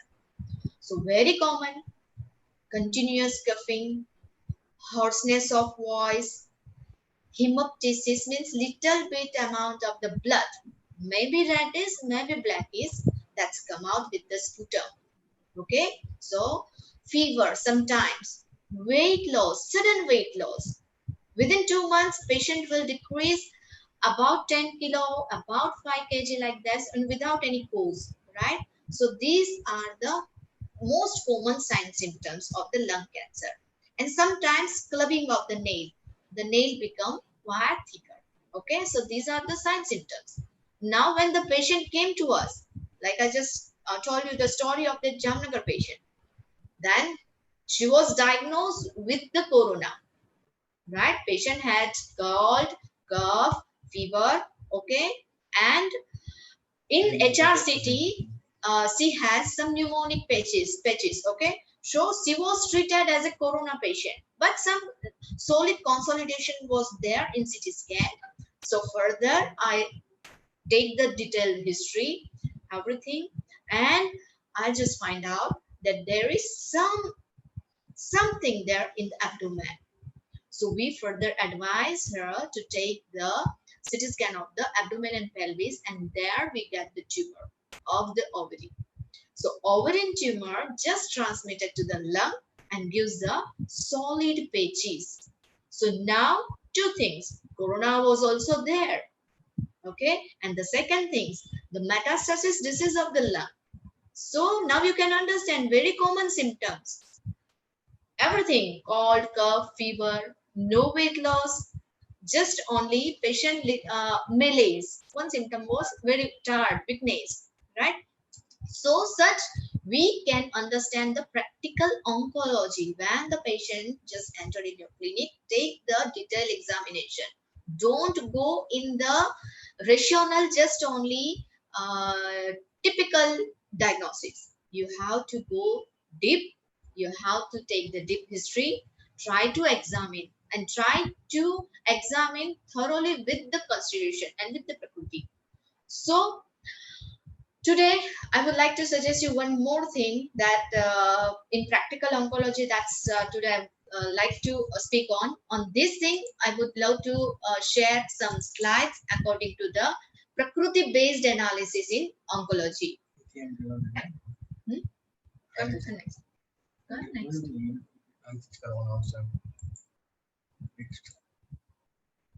I think options here. Okay.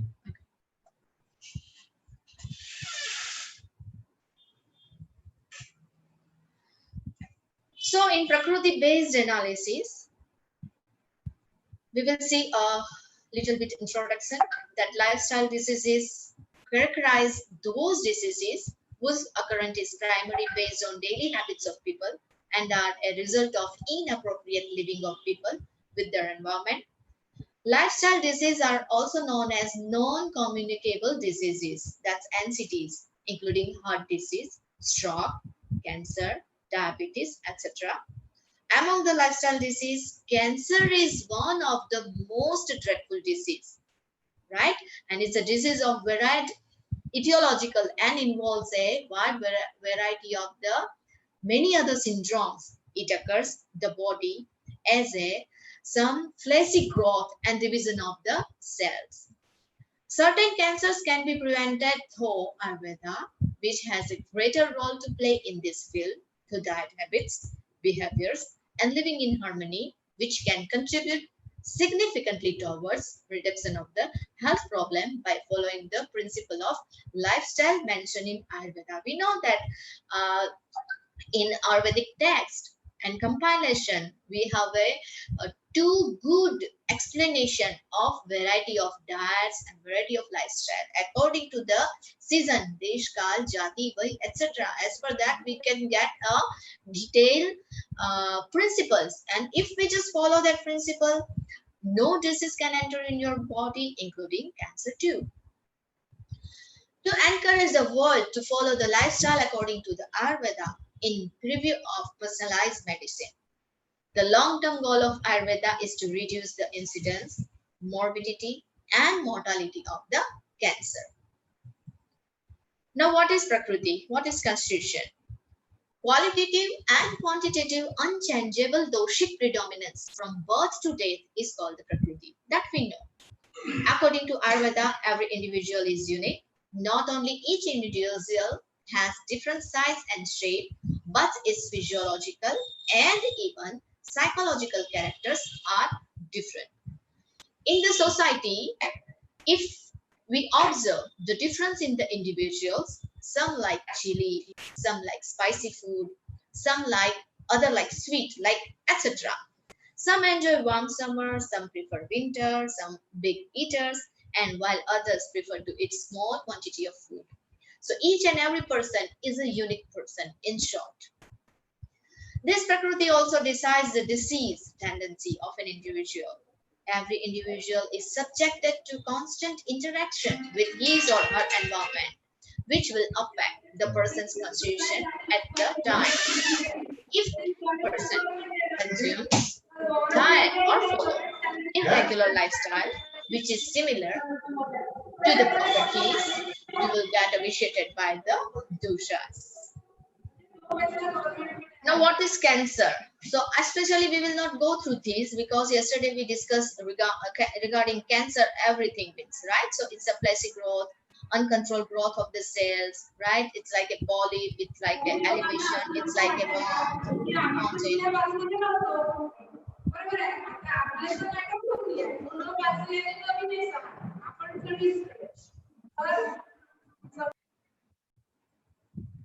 Cancer may occur everywhere in the body. In women, breast cancer is one of the most common, and in men, it's a prostate cancer that is very common. Lung cancer and colorectal cancer are also affect both men and female equally. Arjuna Shushruth had mentioned Arbuda are gradually increased mass, a big size, glandular in shape, fixed with deeper structure, usually do not separate, giving occasional pain and can occur in any part of the body. It can involve mounds due to vitiation of three dosha. Hence, Arbuda can be considered to the tumor, either benign or malignant. Arbuda forms as a result of vitiation of three dosha because of continuous intake of aggravating factors of Vata, Pitta, Kapha, Rakta, Mounts, and Meda. Initially caused vitiation of dosha and dhatus. These are the aggravating factors regarding doshic types, mounts and medas type, that particular type of the food, particular type of the plants, particular type of the insect bite. These are is the main factors which aggravate the dosas and may cause a cancer or arbuda. Vitiated dosha vitiates the Mansa dhatu and decrease the level of Agni. This resulting metabolic and nutritional derangement occurs in the body. If such a sequence is continued, the event may lead to a development of an arbuda or cancer that may be the further developed to a malignant tumor. That's like a Adyarbud or Dviyarbud, right? So regional metastasis and distant metastasis. Modality of Ayurveda, a step towards personalized medicine. See, in clinical oncology, we never suggest a similar compound to the other patient. If one is suitable for the Haritaki, the other cancer patient may not be suitable for the Haritaki. So, while choosing the herbs or medicine or plant or mineral, you have to be very particular because it's mostly personalized medicine aspect, right? The main aim of Ayurveda is to maintain the normal health. If disease occurs, then cure the person with proper treatment. Nowadays, the daily routine behavior of humans are changing drastically due to their lifestyle, modification, changing food habits. People are earning better but unable to maintain their health and self-satisfaction. Ayurveda emphasizes much on the systematic daily routine in order to personalize medicine to maintain ideal lifestyle. Ayurveda denotes the way of living, reflecting the wall, and that's according to the person. Tolerance of food, drinks, environment depends on the types of the constitution, and that is Prakriti. This cannot be decided by the analytic study of the body tissue. And by understanding the constitution of individual, one can choose appropriate food, drink, and environment. See, once if you are one person is a what dominant, right? So that person should avoid all kind of the what increasing factors. So that may give the prevention from the cancer. So that's definitely a long-term prevention, right? It may take a long term to prevent, and of course, it may prevent you the long term. As there is a predominance of dosha in each individual, Each type requires substances opposite to the constitution to maintain the health. A very small but very particular sentence, right? So it may opposite to the constitution to maintain the health. On the basis of above description, it can be concluded that Ayurveda is concerned towards the health of every individual. Prakriti play a major role towards the healthy and unhealthy state of body. Prakriti and diseases are closely related to each other. On the basis of Prakriti, disease can be predicted, and therefore one should know his or her Prakriti to prevent the disease of individual Prakriti through diet and lifestyle. So thank you very much, and this is our uh, brief introduction about how to deal with practically oncology, how to treat the patient, how to diagnose the patient, and definitely oncology is a very healing branch. You can offer patient, okay, or family very good results, very good cure, and there are so many magic herbs and plants are there which gives really a very good results. Nowadays we are seeing that in corona everyone is turning on the ayurveda and yoga, so this is really a great time to introduce each and every diseases, and we have to explore the ayurveda in particular type of the fields. And thank you so much for inviting us, and we really appreciate all the efforts. Thank you so much. Thank you so much, ma'am. Thanks for your nice talk, interactive talk. And it is really heartening to see that people in Ayurvedas are practicing in the multi-specialty field and so successfully for so long. Thank you so much. And obviously, as far as prevention is concerned, we have the best science in hand. So Yes. we are glad to have you here, sir, ma'am, and Thank you. thank you for enlightening us. Okay. So now I will like to, first of all, myself Protogoraful, and now I'll be moderating this session. And now I will like to invite Dr. Priyanka Yadav. She is assistant professor in Lucknow and also member of advisory board of Vishwa Ayurvedic Sangathan. So she'll be talking now in this session. So most welcome, ma'am. Dr. Priyanka Yadav, please.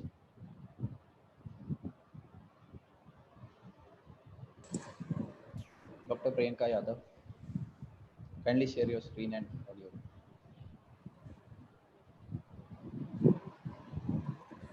Am I visible? Yes, yes, you are visible. सबसे पहले आप सभी को मेरा सादर प्रणाम। मैं सबसे पहले विश्व आयुर्वेद संगठन को अपना थैंक्स देना चाहती हूँ जिन्होंने मुझे इस इंटरनेशनल ई कॉन्फ्रेंस और role of Ayurvedic life style in cancer prevention में मुझे प्रेजेंट करने का मौका दिया। आज के इस आधुनिक समय में व्यस्त जीवन शैली और अस्वास्थ्यवर्धक आहार जो हमारे जीवन में विभिन्न प्रकार की व्याधियों के द्वार खोल रहा है, तो उसी को देखते हुए मधुमेह भी एक इसी प्रकार की व्याधि है और WHO के एस्टिमेशन के अकॉर्डिंग सन 2040 तक भारत डायबिटीज मेलाइटिस के रोगियों की संख्या को लेकर विश्व में प्रथम स्थान पर होगा। तो मधुमेह की इस गंभीरता को देखते हुए मैंने आज के अपने इस प्रेजेंटेशन का विषय भी यही चुना है, क्योंकि इस प्रकार है।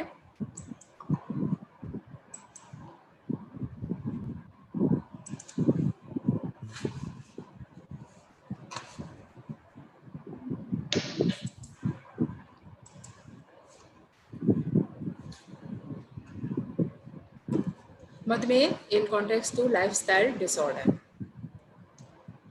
इसमें इस प्रेजेंटेशन में मैं सबसे पहले मधुमेह की डेफिनेशन, उसके निदान, संप्राप्ति, भेद और लाइफस्टाइल के आधार पर प्रिवेंशन और WHO के अवेयरनेस के बारे में चर्चा करूंगी। सबसे पहले हम डेफिनेशन को देखते हैं।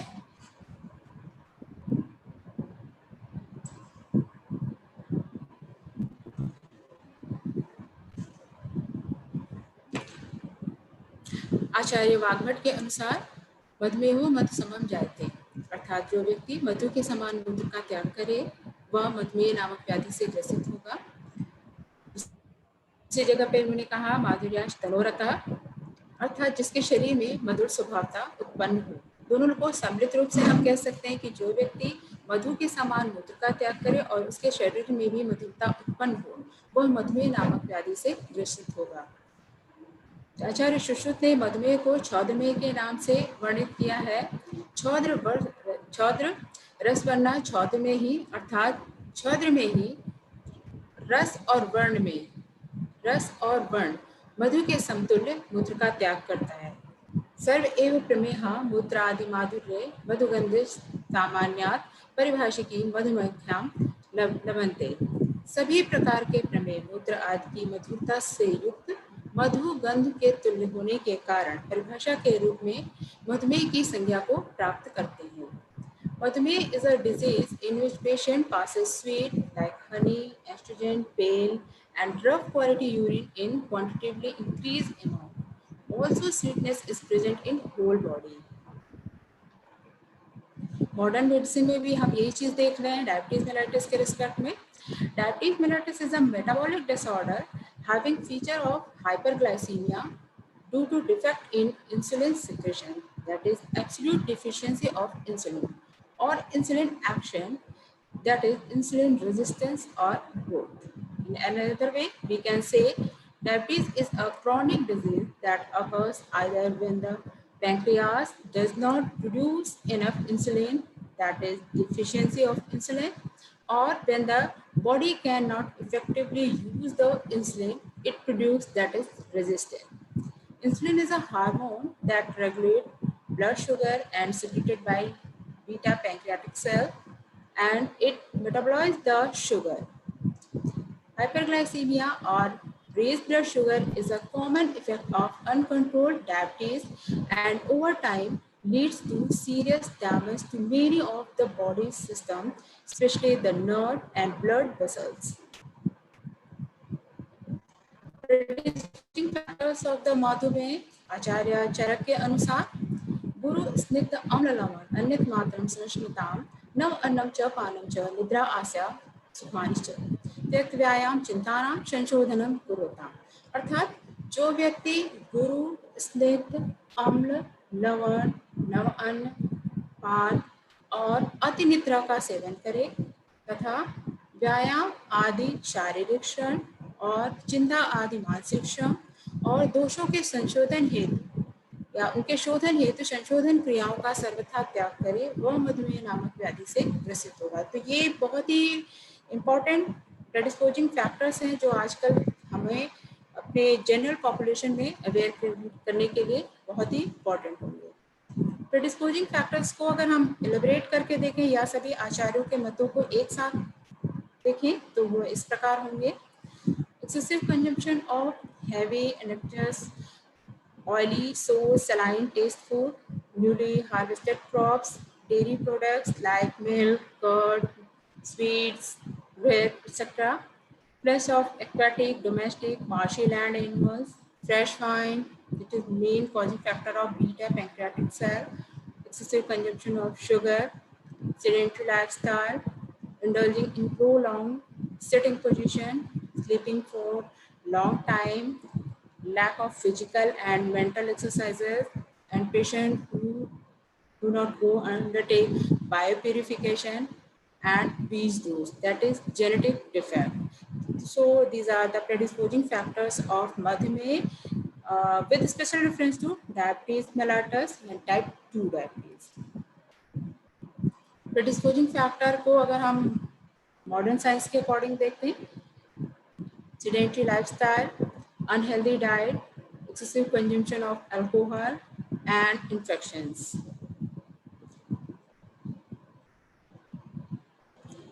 मधुमेह को आयुर्वेद में इस प्रकार से वर्गीकृत किया है आचार्य सुश्रुत और आचार्य चरक ने। सहज एवं अपथ्य निमित्त, सहज व्यक्ति दृश्य होगा और अपथ्य निमित्त व्यक्ति स्थूल होगा।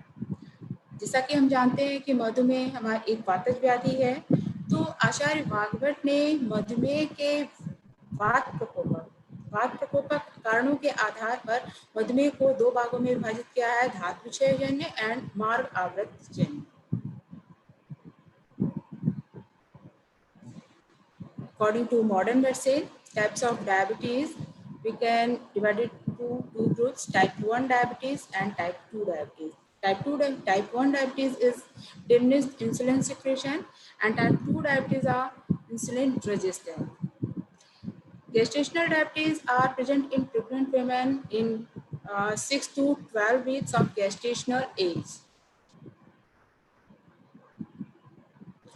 संप्राप्ति ऑफ मधुमेह आचार्य चरक के अनुसार श्लेष्मा पित्तं च मेदश्च मांसं च अति प्रवर्धते तयावृत्तं गतिर्वायुरोजा आदाय गच्छति यदावस्थितिं यदा कृच्छो मधुमेहः प्रवर्तते स मारुतस्य पित्तस्य कफस्य च मुहुर्मुहुः शक्ताकृतिं कृत्वा क्षयमाप्यते पुनः।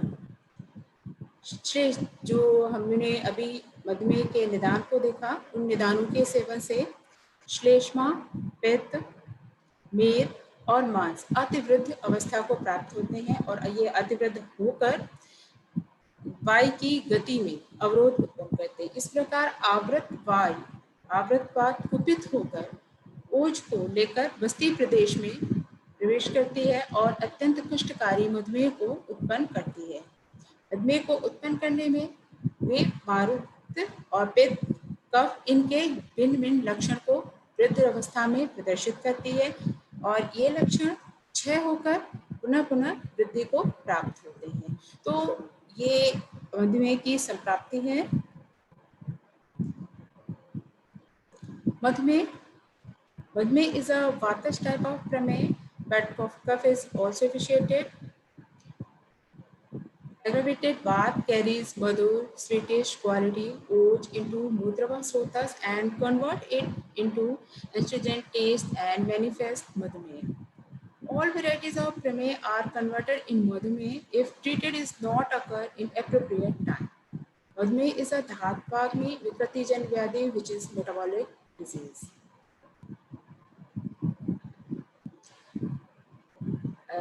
According to modern medicine, type 1 diabetes, that is absolute deficiency of insulin due to beta cell destruction, usually resulting from an autoimmune attack and self-tolerance in T cell field. The risk factors of type 1, genetic factors and environmental factors. Genetic factors can be HLA gene, DR3, DR4 with haplotype DQ8 and non-HLA gene CD25. Environmental factors can be mumps, rubella, cytomegalovirus and other infections. It is most common in early onset child group or age before than 25 years.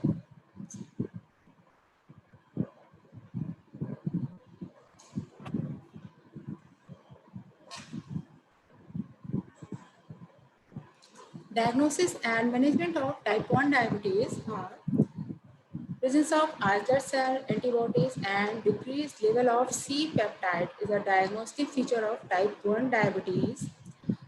In absence of C-peptide is a marker of type 1 diabetes. Characteristically, insulitis is present in type 1 diabetes. That is also a special feature.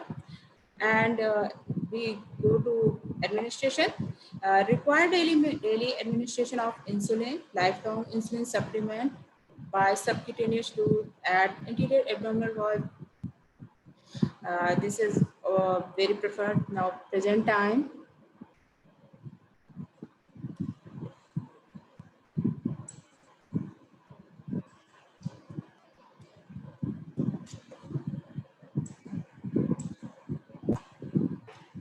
Type 2 diabetes. This is relative insulin deficiency and resistance to insulin action. Inadequate compensatory response of insulin and no autoimmune defect. And hepatocyte sensitivity is lost. It is most common in adult onset more than 40 years of age.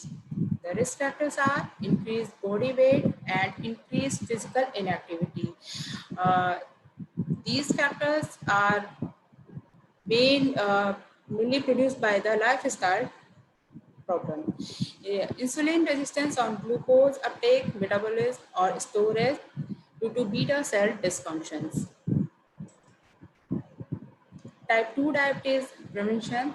Healthy diets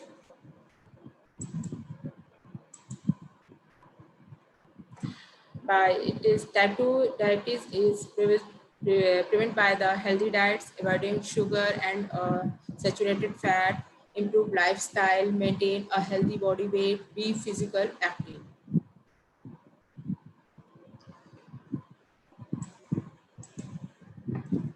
Premonitory symptoms of the Madhumeh, according to Acharya Charak, matting of hair, sweetness and dryness in oral cavity, numbness and burning sensation in hand and feet, excessive thirst, lassitude, lifting of waste in body orifice, attraction of and bees towards the body and urine, morbidities in urine, pressure smell in body, excessive sleep and drowsiness, and same says the Acharya Shushruta.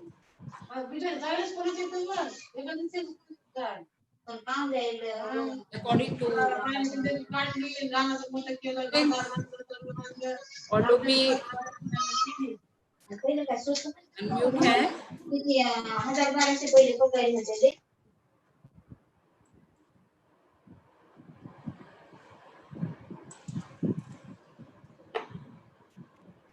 according to Acharya Shushruta, burning sensation in palm and sole, slimness and heaviness in body, sweet and white urine, drowsiness, malaise, excessive thirst.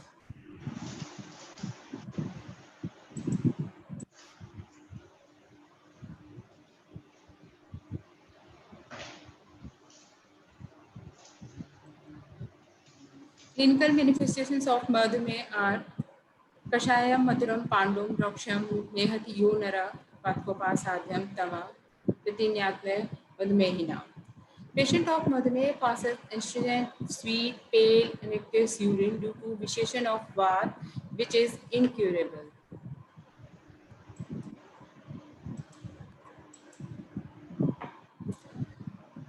Now,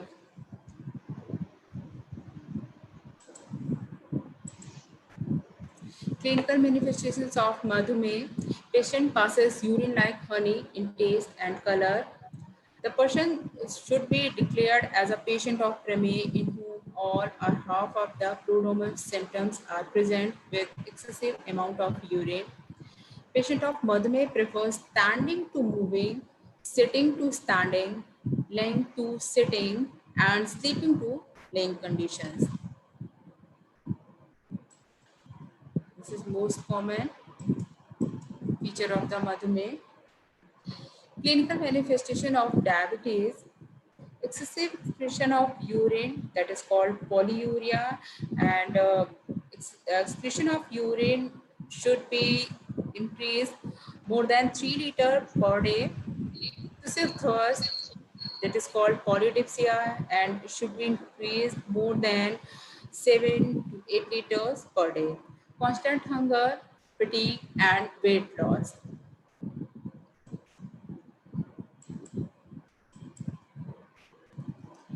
Investigative parameters of diabetes. This is very important. We can prevent type 2 diabetes by according investigative parameters in pre-diabetic phase. In pre-diabetic phase, the random plasma glucose concentration is like in between 140 to 199 milligram per dl. Fasting glucose concentration like 110 to 100 to 25 milligram per dl. Oral glucose tolerance test, that is like 140 to 199 milligram per dl, and HbA1c, that like 5.7 to 6.4%. And in diabetic phases, that is raised more than random plasma glucose concentration raised more than 200 milligram per dl or higher. Fasting glucose concentration raised more than 126 or higher, and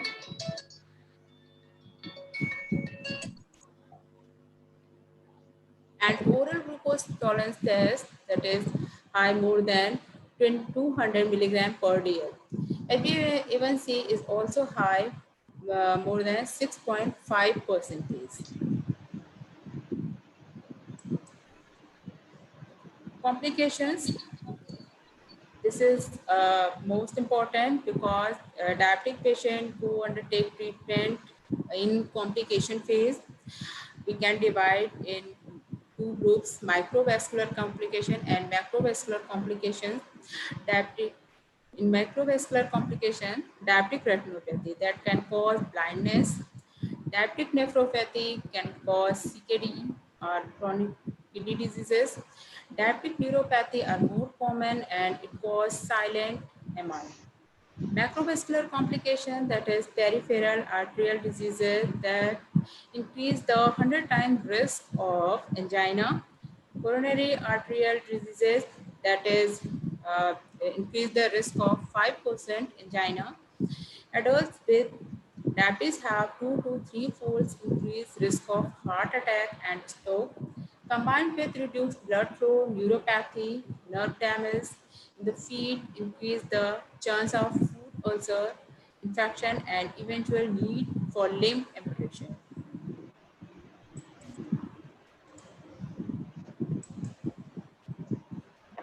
General principles regarding the diet of diabetes: take adequate calorie value, avoiding overnutrition, balanced diet in regard to protein and fat, restricted carbohydrate intake.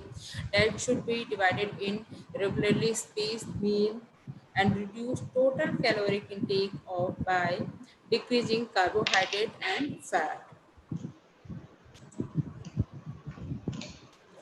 Preventions: by improving lifestyle, diet and exercises. According to Acharya Charak, Nidan Parivarjan, that is avoiding causing factors of Madhumeh, and according to Acharya Shushruth, Sanchipta Kriya Yogo Nidan Parivarjan. Diet: according to Acharya Charak, they describe that person who takes food which maintain the equilibrium of dhatus enjoy happy life.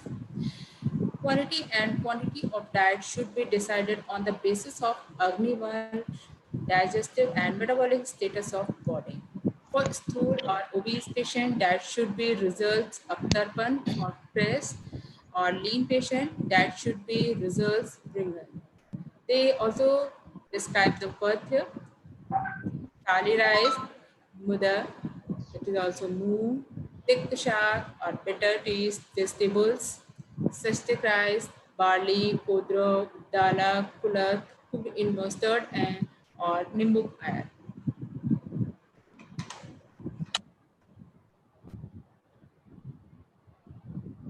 Diabetes, according to WHO, WHO estimates that diabetes was the seventh leading cause of death in 2016, and almost half of all deaths attributed to high blood glucose occurred before age of 70 years. In between 2000 and 2016, there was a 5% increase in premature mortality from diabetes. Eh, According WHO, 2.2 million deaths were attributed to high blood glucose in 2012. In 2016, an estimated 1.6 million deaths were directly caused by diabetes. Adults with diabetes have 2 to 3 folds increased risk of heart attack and stroke, combined with reduced blood flow, neuropathy, nerve damages in the feet, increase the chance of foot ulcers, infection, and eventual need for limb amputations. Diabetic retinopathy is an important cause of blindness and occurs as a result for long-term accumulated damage to the small blood vessels in the retina. Diabetes is the cause of 2.6% of global blindness. Diabetes is also among the leading cause of kidney failure. Uh, for awareness, according to diabetes mellitus, WHO celebrate every year World Diabetes Day on 14th November. Global reports on diabetes, WHO estimated that diabetes was the seventh leading cause of the death in 2016, and it provides an overview of the diabetes burden, intervention available to prevent and manage diabetes, global strategy on the diet, physical activity, and health complements WHO diabetes works by focusing on population-wide approaches to promote healthy diet and regular physical activity. They were reducing the growing global problems of overweight and obesity. The WHO module on diagnosis and management of type 2 diabetes bring together guidance on diagnosis, classification, and management of type 2 diabetes. So that's all about type 2 diabetes. And, thank you.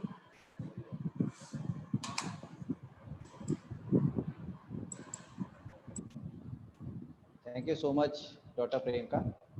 And it was a nice talk on diabetes. And I think very informative for the students. Keeping in view the complications of diabetes, we really have to combat it in aggressive manner. And Airways is the best solution for this problem, because in today's scenario, lifestyle disorders are on its all-time high. And especially regarding diabetes, we are almost the diabetes capital of the world now. We are in real danger, and we have to aggressively manage it through Ayurveda.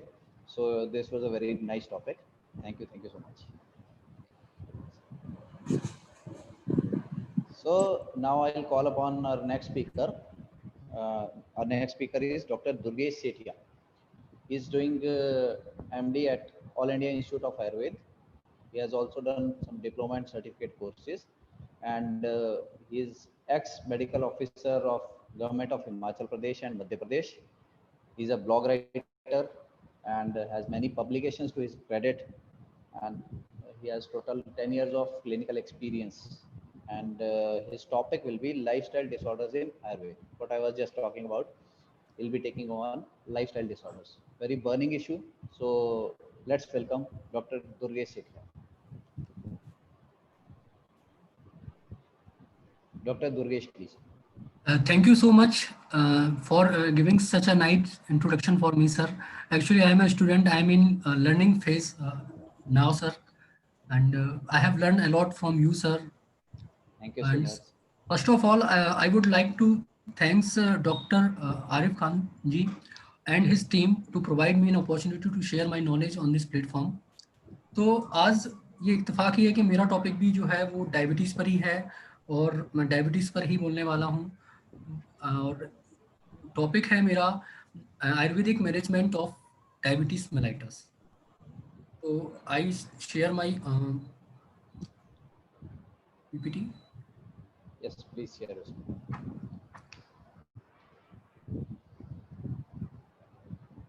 देखिए, diabetes mellitus के बारे में आज सबसे ज़्यादा जो बात की जा रही है वो क्यों डेंजरस है, हम सबसे पहले ये जानने की कोशिश करते हैं. देखिए, डायबिटीज़ डेंजरस होने के सबसे बड़े दो कारण हैं. पहला है इसका प्रिवलेंस रेट. आप देखिए कि इंडिया, चाइना और यूएसए सिर्फ 3 कंट्रीज मिलकर ये 50% डायबिटीज़ को कंट्रीब्यूट करती हैं वर्ल्ड का. और ये अनुमान लगाया जा रहा है, एस्टिमेशन है कि by 2030 every 5th individual in the world will be suffered from the diabetes. So it's high prevalence risk.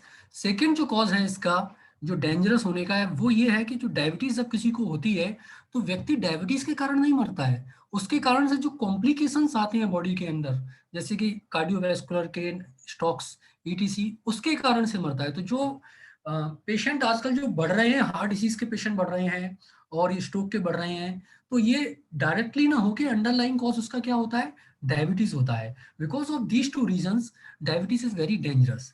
तो इस सेशन में हम ये देखेंगे कि ये डेंजरस क्यों है, साथ ही हम इसके बारे में ये भी जानेंगे कि जो पेशेंट की जो कॉम्प्लिकेशंस होते हैं उनको कैसे रोका जा सकता है. देखिए, हम देखते हैं कि जो डायबिटीज के जो पेशेंट होते हैं वो मेडिसिन लेते हैं, डायबिटीज की कंटिन्यूस मेडिसिन ले रहे हैं और उनका जो ग्लूकोज लेवल है वो नॉर्मल आ रहा है. इसके बाद भी उनको डायबिटिक कॉम्प्लिकेशन क्यों होते हैं, अगर आपका ग्लूकोज लेवल नॉर्मल रहा एक लॉन्ग टाइम तक, लेकिन इसके बाद भी उनको डायबिटीज कॉम्प्लिकेशंस आने लगते हैं। इसका एक जो रीजन है, अभी मैंने रिसर्च भी की थी, उसका एक रीजन है, one of the main reason is जो आयुर्वेद में है वो है इम्यूनिटी का घट जाना। क्या होता है, जो मेडिसिन होती हैं वो ग्लूकोज लेवल को तो आपके उसमें लैब में रिपोर्ट में तो नॉर्मल दिखाती हैं, लेकिन जो आपकी बॉडी की जो इम्यूनिटी होती है वो दिन ब दिन घटती जाती है, और आपके जो सिस्टम्स जो होते हैं उसकी जो फंक्शनिंग होती है वो दिन ब दिन कम होती जाती है। तो हम इस सेशन में ये जानने की कोशिश करेंगे कि इसको कैसे मैनेज करें हम, और क्या आयुर्वेद में इसका सॉल्यूशन है। So let's start. सबसे पहले इंट्रोडक्शन, मैं ज़्यादा टाइम नहीं लूंगा इसमें, कि सभी जानते हैं कि डायबिटीज़ एक मेटाबॉलिक डिसीज है occurs due to the absolute और relative insulin deficiency. It is characterised by the hyperglycaemia, that is increase of blood sugar level resulting from the defective insulin secretion action और बोथ। यदि हम इसको आयुर्वेद में तुलना करें तो प्रमेह मधुमेह बोला जाता है, लेकिन मधुमेह से इसको कोरिलेट करते हैं जनरली, और जो एक टाइप है वो आता है प्रमेह का, जहाँ पे जो पेशेंट है वो पासिस करता है हनी लाइक स्वीट यूरिन। इसको अनुसंगीणाम बोला गया है। देखिए आप कितना साइंटिफिक है हमारा आयुर्वेद, कि मॉडर्न में हम बोलते हैं डायबिटीज कॉम्प्लिकेशंस, इसमें भी बोला गया है कि अनुसंगीणाम, ये अकेले नहीं आता है, बहुत सारी बीमारियों को अपने साथ लेके आता है, तो इसको अनुसंगीणाम बोला गया है। इसी तरीके से एक कफ प्रदान प्रदूषक व्याधि है, बहुद्रव श्लेष्मा विशेषता इसके बारे में कहा गया है। अब हम देखते हैं कि कॉज क्या है। देखिए जब कॉज की हम बात करते हैं तो ये जो कॉज बताए गए हैं, ओवरवेट, हाई डाइट, अगर बेसिकली अगर हम कॉज देखें इसको मोटे तौर पर, तो ये एक लाइफ स्टाइल डिसऑर्डर है। इसका जो कॉज है वो हमारी दिनचर्या में, लाइफ स्टाइल में निहित है।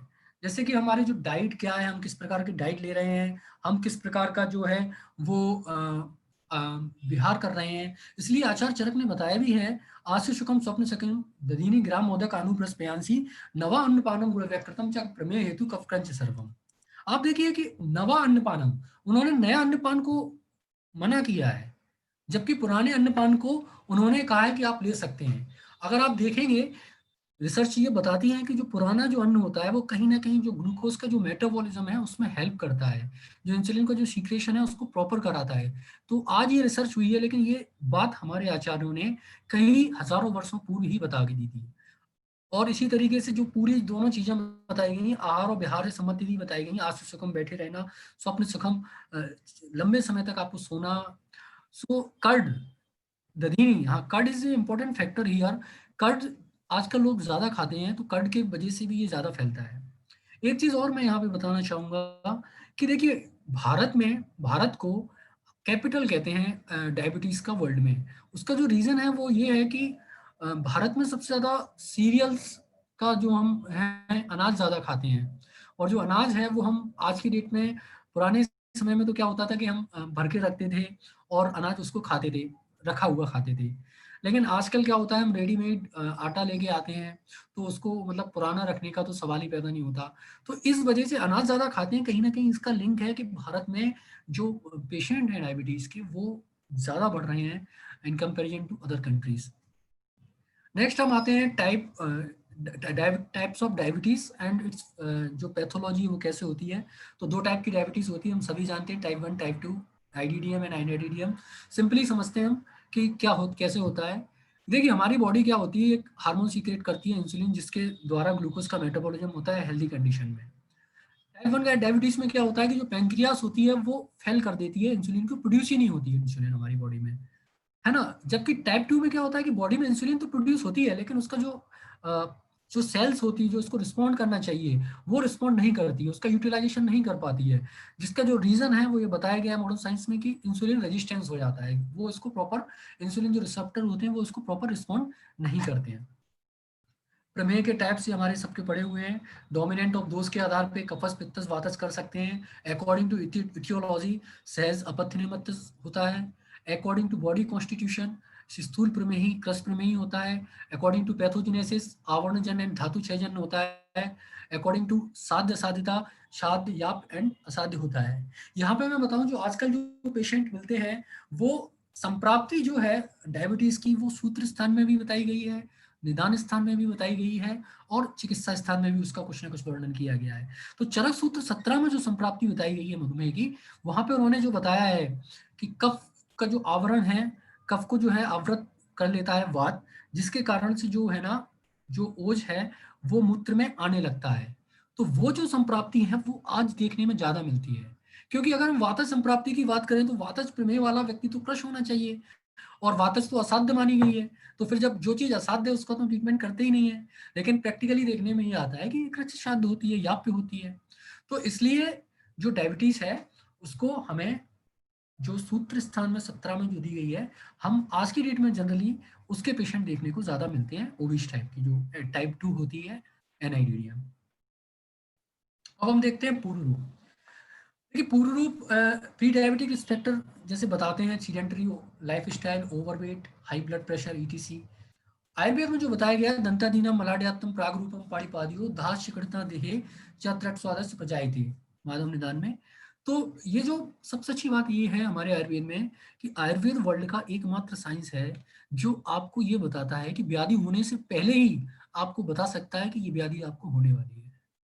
बहुत कम कोई टेस्ट ऐसे नहीं है कि ये बता दें कि आपको ये व्याधि होने वाली है, बल्कि व्याधि होने के बहुत समय बाद टेस्ट में ये आता है कि आपको ये डिसीज हो चुकी है। लेकिन आयुर्वेद, हम फॉर्चुनेट हैं कि हम इस साइंस में हैं कि जो आयुर्वेद बताता है कि हम पूर्ण रूप में ही उसको पहचान सकते हैं, ना कि सिर्फ पहचान सकते हैं बल्कि इसकी चिकित्सा का वर्णन भी बहुत से आचार्यों ने बहुत सारी व्याधियों में किया हुआ है कि अगर हम पूर्ण रूप में ही व्याधि का चिकित्सा शुरू कर देते हैं तो वो आगे जाके बलवान नहीं होती है।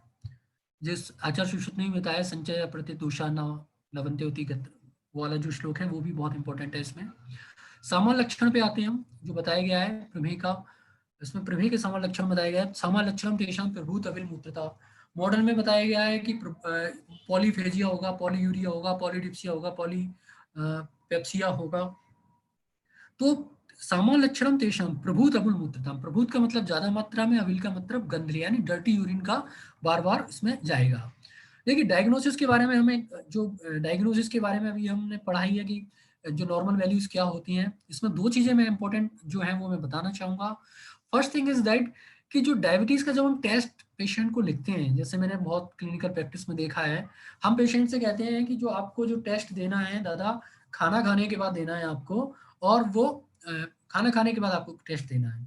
तो पेशेंट क्या करता है कि वो सोचता है कि अगर मैं ज्यादा खाना खा के जाऊंगा, रोटी रोटी या खाना जो भी है उनका डाइट जो है नॉर्मल जो डेली लेते हैं उतना वो लेके जाएंगे तो ऐसा ना हो कि हमारी डायबिटीज ज्यादा आ जाए। तो वो क्या करते हैं, गांव के पेशेंट्स की बता रहा हूँ, तो वो क्या करते हैं कि खाना कम खा के जाते हैं। तो हमें इन छोटी छोटी बातों को याद रखना है कि जब हम पेशेंट को बोलें कि आपको खाना खा के ये टेस्ट कराना है, तो ये बताना है कि जितनी आप डाइट डेली खाते थे उतनी ही डाइट आपको आज लेकर टेस्ट कराना है। दूसरी चीज ये है कि हमें सिर्फ डायबिटीज का ही टेस्ट नहीं कराना चाहिए बल्कि अदर टेस्ट भी कराना चाहिए, क्योंकि कभी कभी क्या होता है कि जो डायबिटीज जो होती है वो पेशेंट नहीं समझ पाता, कॉम्प्लिकेशन की स्टेज में पहुंच जाती है तब उसको समझ में आता है। तो करना क्या चाहिए, हमें एक रूटीन चेकअप कराना चाहिए, उसकी ECG, lipid profile, serum electrolyte, ये हमें सब कराना चाहिए, और 45 ईयर्स ऑफ एज के बाद हमें ये सब कराना ही चाहिए। तो आयुर्वेद में भी देखिए आप पूर्व रूप में बताया गया है कि हस्तपाद तल में दाह होना, तो ये पूर्व रूप में बताया गया है। जबकि मॉडर्न में हम देखिए आप टिंगलिंग सेंसेशन, ये डायबिटिक कॉम्प्लिकेशंस में हम आगे जाके देखेंगे। तो वहां पे क्या था, मतलब आपको पता ही नहीं चलता है कि डायबिटीज जो है वो कम होने वाली है, ये जनरली रूटीन चेकअप में आता है, it is a silent disease. Next हम आते हैं इसके मैनेजमेंट के बारे में। इसका जो मैनेजमेंट है वो अकॉर्डिंग टू सीसीआरएस ने प्रोटोकॉल भी निकाला है इसके लिए। निदान, प्रवर्जन, शोधन एंड शमन चिकित्सा। निदान प्रवर्जन में हम आहार और विहार लेंगे, शोधन में हम पंचकर्म लेंगे, और शमन में हम जो औषधियां हैं उसका ट्रीटमेंट लेंगे। निदान प्रवर्जन में हम जानते हैं कि दही का और मिल्क के प्रिपरेशंस का, शुगर का, इनका सेवन नहीं करना है। Orange, water melon, Apple, Goa इनका सेवन करना है। दिन में सोना नहीं है हमें, रेगुलर एक्सरसाइज करना है, और ऐसी शुगर्स का हमें अवॉइड करना है जो सिंपल शुगर होती है, जैसे कि बनाना। ठीक है, और इसमें जो चिकित्सा सिद्धांत बताया गया है, स्थूल प्रमेही का गुरु अवतरण में बताया गया है, कृष्ण प्रमेही का लघु संतरण में बताया गया है। तो हम आते हैं नेक्स्ट शोधन चिकित्सा पर। शोधन चिकित्सा में हम क्या करते हैं, देखिए हम जब हम डायबिटीज का जो पेशेंट आता है तो आयुर्वेद में एक सिद्धांत दिया गया है, पुरुषम पुरुषम वीक्षम। हमें ऐसा नहीं करना है कि कोई भी सिद्धांत से हम पढ़ते हैं और वो हम उसको सीधे अप्लाई करते हैं। हमें दोष, दूष्य, काल, ऋतु, प्रकृति, इन सबका परीक्षण करना चाहिए। उसके बाद ही प्रत्येक प्रश्न के अनुसार उसकी क्या डोज होनी चाहिए दवाई की, कौन सा उसमें प्रोसीड्यूर कराना है वो डिसाइड करना चाहिए। जैसे कि हम देखें पंचकर्म में जब कफ ज्यादा होता है तो हम वमन की तरफ जाएंगे, और पित्त ज्यादा होता है तो हम विरेचन उसको करवाने की प्रयास करेंगे। अगर हम पैलिएटिव थेरेपी में जाएं तो भाई आयुर्वेद, ये क्वेश्चन आता है कि हम आयुर्वेद ट्रीटमेंट क्यों लें जबकि लोग मॉडर्न ले रहे हैं। एक तो इसके डायबिटीज कॉम्प्लिकेशंस नहीं होते, नंबर 1। दूसरा, इसकी जो कॉस्ट होती है वो बहुत लेस इफेक्टिव है। नंबर 3, ये इसके साइड इफेक्ट नहीं है। और नंबर 4 जो कारण है वो है कि ये रूट कॉज का जो है वो जड़ से इसका जो है निदान करता है। अब हम देखते हैं हर्ब्स कौन कौन सी है। सिंगल हर्ब्स में देखें जो बहुत अच्छा रिजल्ट देती है, तो आपको देखिए इसमें 7-8 ड्रग्स दी गई है मैंने जो लिखी हैं, लेकिन आपको कभी भी रटना नहीं है। आयुर्वेद देखिए मधुर प्रधान, कफज प्रधान व्याधि है, और हम जानते हैं कि कफ बहुत सिंपल सा कंसेप्ट है, तिक्त रस उसका बहुत अच्छा शमन करते हैं। तो आप तिक्त रस वाली कोई भी वेजिटेबल हो, चाहे वो करेला हो, हम प्रिस्क्राइब करते हैं, और चाहे वो कोई भी औषधि हो, चाहे वो मेषरंगी हो, नीम हो, विजयसार हो, आप तिक्त रस वाली कोई भी औषधि देंगे, वो औषधि निश्चित तौर पर डायबिटीज के लेवल को कम करेगी। तो हमें कोशिश ये नहीं करनी है कि हमें रट लेना है कि ये 8 मेडिसिन इनके बहुत अच्छे रिजल्ट्स आते हैं तो ये मेडिसिन हम डायबिटीज में देंगे। आपके पास, आप सपोज करो आपकी पीएससी में सिलेक्शन हो जाता है, और हम मान लो कि हम प्रैक्टिस कर रहे हैं गाँव में, और वहाँ पे हमें मेडिसिन नहीं मिलती हैं, तो हमें अगर नॉलेज होगा बेसिक तो हम उसको यूज कर सकेंगे। तो हमें बस कंसेप्ट याद रखना है, तिक्त कसाई रस। नेक्स्ट है कंपाउंड फॉर्मुलेशन में फल त्रिकादि क्वाथ है, इस पे हमारे यहाँ काफ़ी रिसर्च हुई है all India institute of Ayurveda में भी। मतलब इसको अकेले देने से काफ़ी हद तक जो डायबिटीज़ का, शुगर का लेवल है वो कंट्रोल रहता है। इसके अलावा चंद्रप्रभा बटी के बहुत अच्छे रिजल्ट्स रहते हैं। व्यवसादी गुग्गुल है, गोक्षुरादि गुग्गुल है, ये मेडिसिन आप दे सकते हैं। इसकी ड्यूरेशन और डोज डिपेंड करेगी, मैं फिर कह रहा हूँ कि पेशेंट की कंडीशन क्या है। दोष दूष आदि जो है 10-20 परीक्षाओं की आप पहले उसकी परीक्षा करेंगे, और उसके बाद ही हम ये चिकित्सा का डिसाइड करते हैं। डाइट्स हम अभी बता ही चुके हैं। सीरियल्स में यहाँ पे जो सबसे इम्पोर्टेंट है वो मैं करना चाहूँगा यव, क्योंकि बताया गया आयुर्वेद में कि यव प्रधान जो है डाइट आयुर्वेद में लेनी चाहिए, क्योंकि यव के बारे में भी काफ़ी रिसर्चेस हैं, ये बताती हैं कि कहीं ना कहीं ये जो आयुर्वेद का ग्लूकोज कंट्रोल करता है ये यव जो होता है। और ये बहुत सारी रिसर्च इसके बारे में, और व्हीट के बारे में मैं बता ही चुका हूँ। पल्सेस में रेड ग्राम वगैरह हम ले सकते हैं, वेजिटेबल्स में पटोल ले सकते हैं, तिक्त कसाई रस वाली है।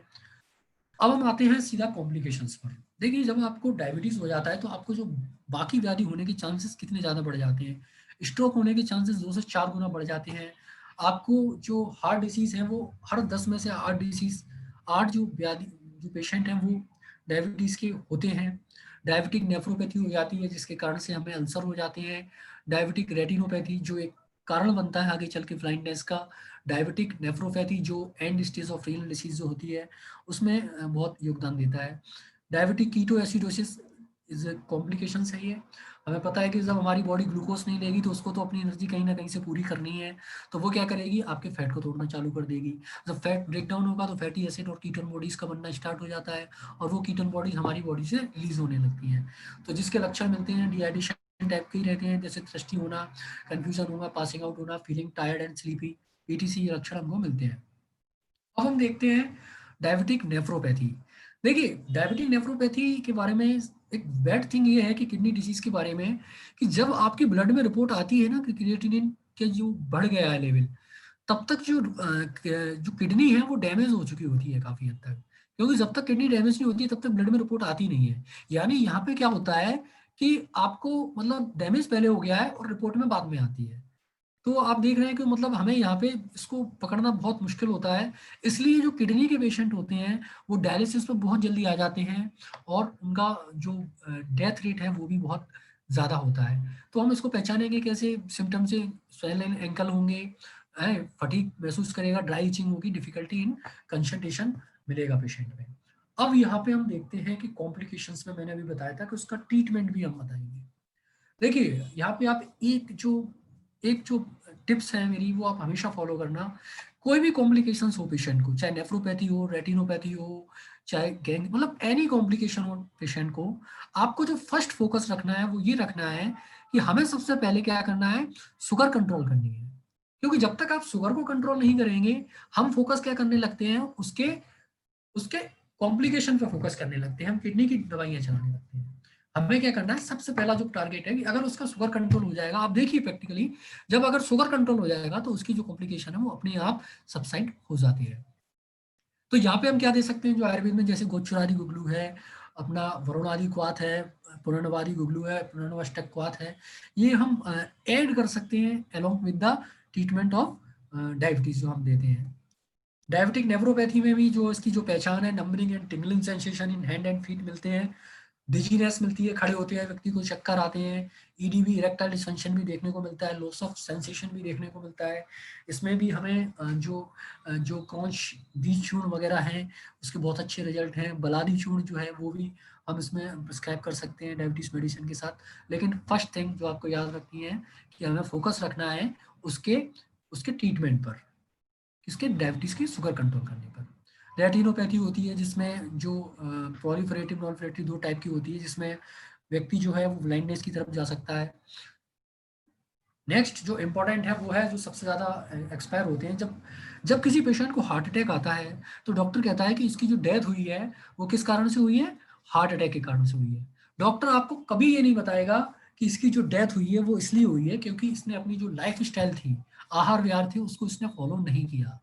तो मेन चीज क्या है, अगर वो ये बताएगा तो फिर लोग आयुर्वेद की तरफ जाना शुरू हो जाएंगे। क्योंकि डेथ का रीजन क्या था, कार्डियक से हार्ट अटैक से डेथ हुई, उसका रीजन था डायबिटीज। एंड डायबिटीज का रीजन क्या था, हमारी फॉल्टी लाइफ स्टाइल। तो अल्टीमेटली जो ट्रीटमेंट है, जो फोकस है हमारा, वो किस पर होना चाहिए, लाइफ स्टाइल पर। क्यों, आयुर्वेद का सिद्धांत भी है कि निदान परिवर्जन, जो प्रथम सिद्धांत है वो निदान परिवर्जन है। तो हमें किसी भी पेशेंट की कोई भी दवाई लिखनी है तो हमें जो 50% पोर्शन है वो उसको हमें किस पे ध्यान देना है, हमें अपने उसके निदान परिवर्जन पे। क्योंकि कहा भी गया कि पत्ते सताति गदातर सिक्किम औषध निषेवते, पत्ते सा अति गदातर सिक्किम औषध निषेवते। तो अगर हम पत्ते का सेवन करते हैं तो औषध की क्या आवश्यकता है, और अगर हम पत्ते का सेवन नहीं करते हैं तो भी हमारे लिए जो औषध है वो व्यर्थ है, ये लोलिम महाराज जी ने कहा है। तो हमारे आयुर्वेद में 50% रोल आहार विहार का होता है क्योंकि ये उसका कॉज है। तो ये हार्ट डिसीज जो है इसमें ये होती है। डायबिटिक फुट जो है वो डेवलप हो जाते हैं, जिसमें पेशेंट की जो हीलिंग है वो बहुत मुश्किल हो जाती है, क्योंकि नेफ्रोपैथी के कारण जो वहाँ पे ब्लड वेसल सप्लाई जो होती है वो कम हो जाती है। तो वहाँ पे जो गैंग्रीन वेट या ड्राई जो है वो डेवलप होना जल्दी चालू हो जाते हैं। हम देखते भी हैं जनरली कि जो डायबिटीज़ की जो पेशेंट होते हैं हमारे यहाँ, वो उनके जो घाव होते हैं, जो वुंड्स होते हैं, वो बहुत देरी से भरते हैं। तो वहाँ पे हमें ये ध्यान देना चाहिए, अगर किसी को घाव बहुत देरी से भर रहे हैं तो इसका मतलब उसकी इम्यूनिटी डाउन हो रही है, और हमें फोकस इम्यूनिटी बढ़ाने वाले ड्रग्स पर भी करना चाहिए। अब नेक्स्ट जो इम्पोर्टेंट है वो है ED.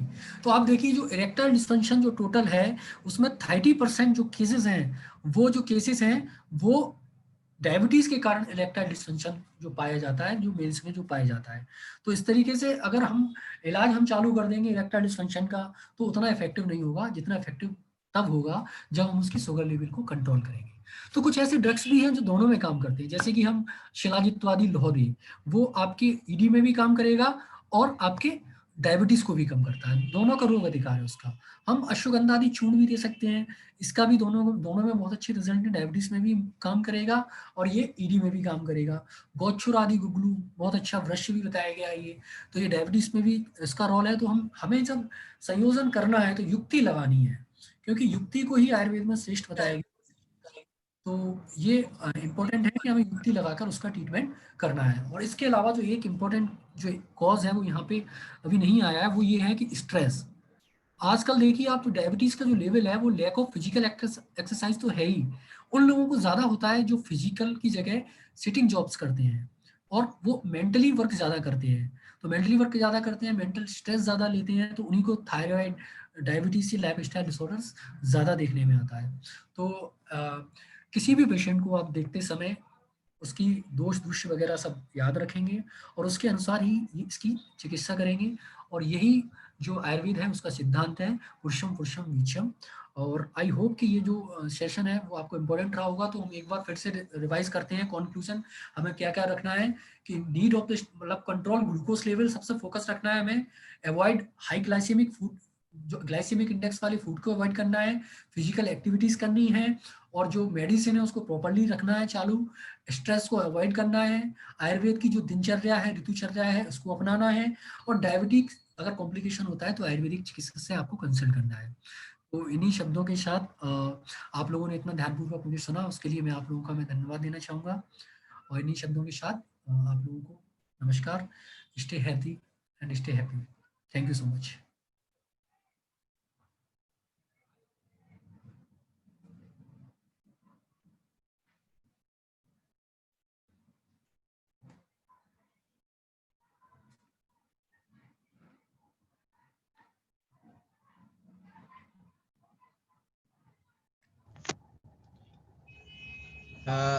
Thank you, Dr. Dugesh.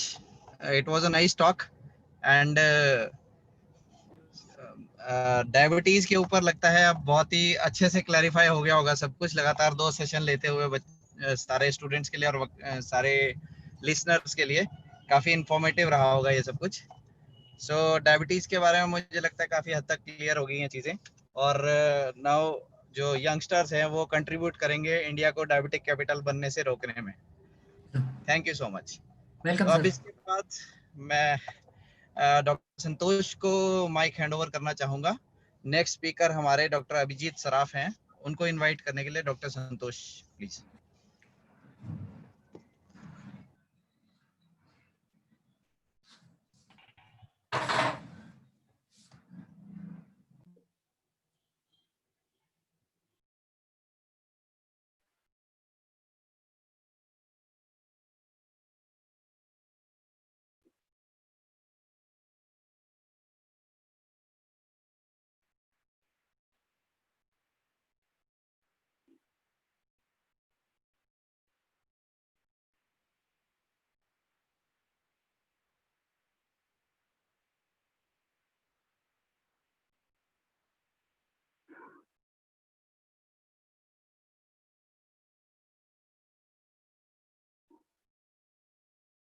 Hello, Namaskar sir. Welcome to this conference.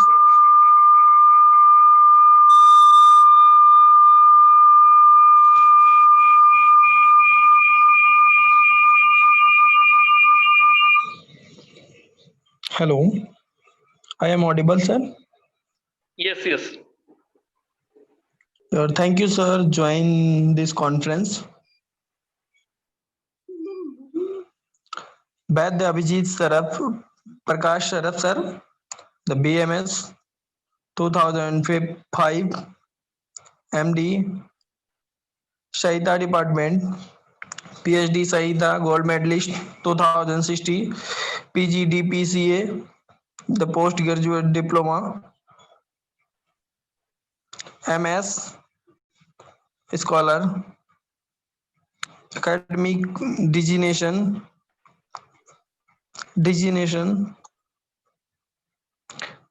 Sir, invite the next speaker.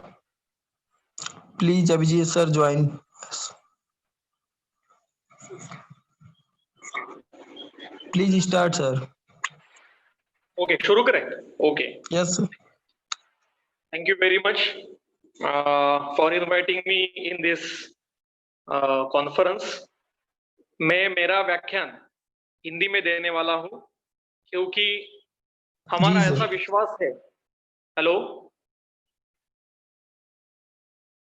हमारा ऐसा विश्वास है कि आयुर्वेद ये अगर भारतीय भाषाओं में सिखाया जाए तो वो जल्दी समझ में आता है, और जो अभी इस कॉन्फ्रेंस में जुड़े हैं ये सभी भारतीय है, तो मैं सबकी अनुमति लेके हमारी राष्ट्रभाषा में मेरा व्याख्यान प्रस्तुत करना चाहूंगा। मेरा विषय है चरक संहिता का एप्लीकेशन क्या हो सकता है। ये बहुत विस्तृत विषय है, इसके कई अनुषंग से इसको विचार करना पड़ेगा। सबसे पहला उसमें जो मुद्दा है वो है कि क्या संहिता ये आज के जमाने में उपयुक्त है या नहीं है। ये प्रश्न किनके मन में आता है? तो जिन्होंने संहिता कभी पठन नहीं किया है, कभी संहिता का अध्ययन ही नहीं किया है, उनके ही मन में ऐसा प्रश्न आता होगा कि संहिता का उपयोग क्या है। पर जो व्यक्ति, जो चिकित्सक संहिता का अध्ययन करता है, संहिता का अध्ययन करते हुए प्रैक्टिस करता है, उसके मन में ये प्रश्न कभी आएगा नहीं, क्योंकि सारा जो आयुर्वेद है वो संहिताओं में से तो उसका उदय हुआ है। आज जो हम सब्जेक्ट्स वाइज कॉलेज में पढ़ाते हैं, काय चिकित्सा, रसशास्त्र, शल्य, शालाक्य वगैरह वगैरह वगैरह, ये हमने ब्लाइंडली फॉलो किया है एलोपैथी का, कि वहां पे फिजियोलॉजी है तो हमने शारीरिक क्रिया विषय क्रिएट किया, वहां पे अगर रचना एनाटॉमी है तो हमने शारीरिक रचना विषय अलग किया, वहां मेडिसिन है तो हमने काय चिकित्सा अलग किया। तो हमने we just blindly follow the pattern of allopathic curriculum. हम आयुर्वेद को आयुर्वेद की पद्धति से कहीं पर भी सिखाते नहीं है, और अगर आयुर्वेद की पद्धति से सिखाना है तो हमें संहिता का अध्ययन अनिवार्य है। पहले मतलब अंग्रेज आने से पहले हमारे भारत में आयुर्वेद का अध्ययन ये गुरुकुल पद्धति से होता था। जिसको आयुर्वेद का अध्ययन करना है वो एक अच्छे गुरु के पास जाके रहता था, और वहां पे उनके घर में एक घर के सदस्य के नाते वहां रह के वो वहां पे उनसे 12 साल या के और ज्यादा साल रह के सारी विद्या ग्रहण करता था, और फिर उसकी व्यवहार में उसका प्रैक्टिस करता था। मतलब वो 3 स्तर पे वो व्यवहार होता था। पहला था शास्त्र अध्ययन, फिर तत्व का ज्ञान, और फिर जो शास्त्र और तत्व सीखा है उसका व्यवहार में उपयोग। मतलब शास्त्र, तत्व और व्यवहार, इन 3 स्तर पे उस समय सब कुछ होता था। पर जब अंग्रेज इस भारत भूमि में आए तो उन्होंने देखा कि अगर इनके ऊपर राज करना है हमें, तो हमें इनकी जो अध्ययन पद्धति है ये पहले नष्ट करनी चाहिए, तभी हम इनके माइंड पे ऊपर काबू कर पाएंगे। और फिर उन्होंने हमारी जो गुरुकुल पद्धति थी वो सिर्फ आयुर्वेद की नहीं, सभी विषयों की थी, संगीत के भी ऐसी थी, दर्शन शास्त्रों की भी ऐसी थी। उस समय जो जो शास्त्र थे, वो चाहे शिल्प कला हो, पाक कला हो, काम शास्त्र हो, शास्त्र हो, जो कुछ शास्त्र थे वो इसी पद्धति ही पढ़ाए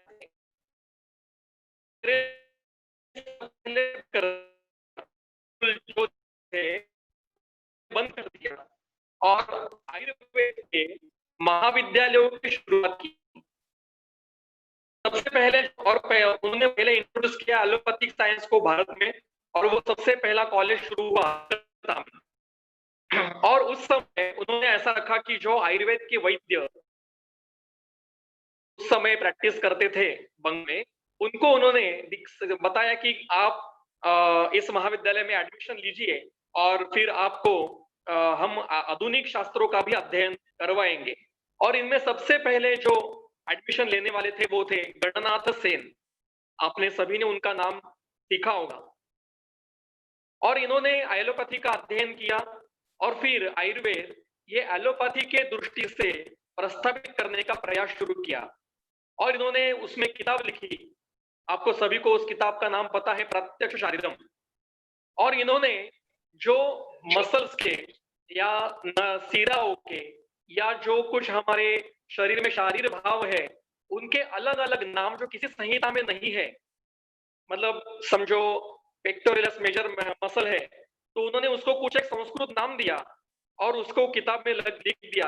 ऐसे सारे मसल्स के नाम, सिराओं के नाम या इसके जो प्लेक्सस के नाम है, ये हमारे संहिता, मूल संहिता में नहीं है ये नाम। ऊर्ध्व पश्चिमिका, अधो अधो ऊर्ध्व, ऊर्ध्विका, दीर्घिका वगैरह जो कुछ नाम है वो इन गणना सेन ने लिखा है। और इन्होंने सिर्फ शारीर का ही नहीं किया, बाकी सभी विषयों का कंपैरिजन करना शुरू किया, कोरिलेशन करना शुरू किया। और इस एलोपैथी और आयुर्वेद के कोरिलेशन को उस समय के जितने सारे बाकी के आयुर्वेद के वैद्य थे, जैसे द्वारकानाथ सेन थे, योगींद्रनाथ सेन थे और ज्योति चंद्र सरस्वती थे, गंगा प्रसाद सेन थे, ऐसे लोगों ने इनका विरोध किया कि आप ऐसा मत करो। आयुर्वेद को एलोपैथी की भाषा में समझाने का जो प्रयास हो रहा है वो आगे वाले आने वाले पीढ़ियों में और विकृत होता जाएगा। आप इसकी शुरुआत मत करो, एलोपैथी पढ़ो, कोई प्रॉब्लम नहीं, पर एलोपैथी अपने जगह रखो और आयुर्वेद अपने जगह रखो, इसका कोरिलेशन मत करो। पर ये हुआ नहीं और दुर्दैव की बात है कि आज सारे आयुर्वेद के महाविद्यालयों में आयुर्वेद ये एलोपैथी से कोरिलेट करके पढ़ाया जाता है। जैसे कुष्ठ को पढ़ाया जाएगा लेप्रोसी के नाम से, प्रमेह को पढ़ाया जाएगा डायबिटीज के नाम से, रक्तपित्त को पढ़ाया जाएगा एपिस्टैक्सिस के नाम से, ज्वर को पढ़ाया जाएगा फीवर के नाम से, राजयक्षमा को पढ़ाया जाएगा ट्यूबरकुलोसिस के नाम से। बल्कि ऐसा डायरेक्ट कोरिलेशन है ही नहीं। कहाँ पे संहिता में लिखा है कि प्रमेह में रक्त में शर्करा वृद्धि होती है, रक्त में माधुर्य आता है? कहीं पे नहीं लिखा है। प्रमेह का अर्थ है प्रभुत आविल मूत्रता, जिस व्याधि में प्रकर्ष से मतलब बड़ी मात्रा में और आविल मतलब किसी धातु से युक्त ऐसी मूत्र प्रवृत्ति जिसका वर्ण बदल चुका है, ऐसी मूत्र प्रवृत्ति बड़ी मात्रा में होती है तो ही उसको प्रमेह कहते हैं। आज हम प्रमेह को डायबिटीज नाम से कोरिलेट करते हैं और पेशेंट को हम शुगर के अनुसार उसको देखने लगते हैं, बल्कि कहीं पर भी आयुर्वेद की पद्धति में शुगर के अनुसार ट्रीटमेंट देने को कहा ही नहीं है। वो एलोपैथी वाले लोगों को करने दो ना। हमें अगर प्रमेह के रुग्ण देखते हैं तो हम हमारी पद्धति से देखेंगे। अगर हमें ऐसा करना है तो हमें मूल संहिता का अध्ययन करना पड़ेगा और वो तंत्र युक्तियों के साथ, संस्कृत के बेसिक नॉलेज के साथ, क्योंकि जिस भाषा में वो शास्त्र लिखा है हमें उस भाषा में भाषा का ज्ञान होना चाहिए। मैं एक उदाहरण आपके सामने रखता हूं कि पाक शब्द है, पाक, ये पाक शब्द आयुर्वेद में पचन के नाम से आता है। आयुर्वेद में ये जो पाक शब्द है ये पचन करना इसके अर्थ से आता है। और उर्दू भाषा में पाक शब्द का अर्थ है पवित्र। ये पाक चीज है, ये पाक आदमी है, मतलब वो पवित्र आदमी है, अल्लाह का बंदा है ऐसा कहते हैं, वे पवित्र आदमी है। तो अगर मैं उर्दू में ट्रांसलेट करने के लिए बैठूंगा आयुर्वेद के ग्रंथ और मैं धातु पाक का अर्थ धातु पवित्र करना ऐसा लिखूंगा तो वो गलत हो जाएगा। और अगर मैं उर्दू के शब्दों का अर्थ आयुर्वेद के भाषा में लगाने का प्रयास करूंगा तो पाकिस्तान का अर्थ पचन करने का स्थान ऐसा गलत हो जाएगा। तो जो जहां है वहां रहना चाहिए। अगर आप उर्दू का अध्ययन कर रहे हो तो उर्दू का अध्ययन उर्दू के पद्धति से होना चाहिए। अगर आप नृत्य शास्त्र का अध्ययन कर रहे हो तो नृत्य शास्त्र का अध्ययन नृत्य शास्त्र के सिद्धांत और उसके परिभाषा के साथ होना चाहिए। और अगर आप आयुर्वेद का अध्ययन कर रहे हो तो आयुर्वेद का अध्ययन ये आयुर्वेद की पद्धति से और आयुर्वेद की संज्ञाओं के साथ होना चाहिए, ना कि एलोपैथी की संज्ञाओं से।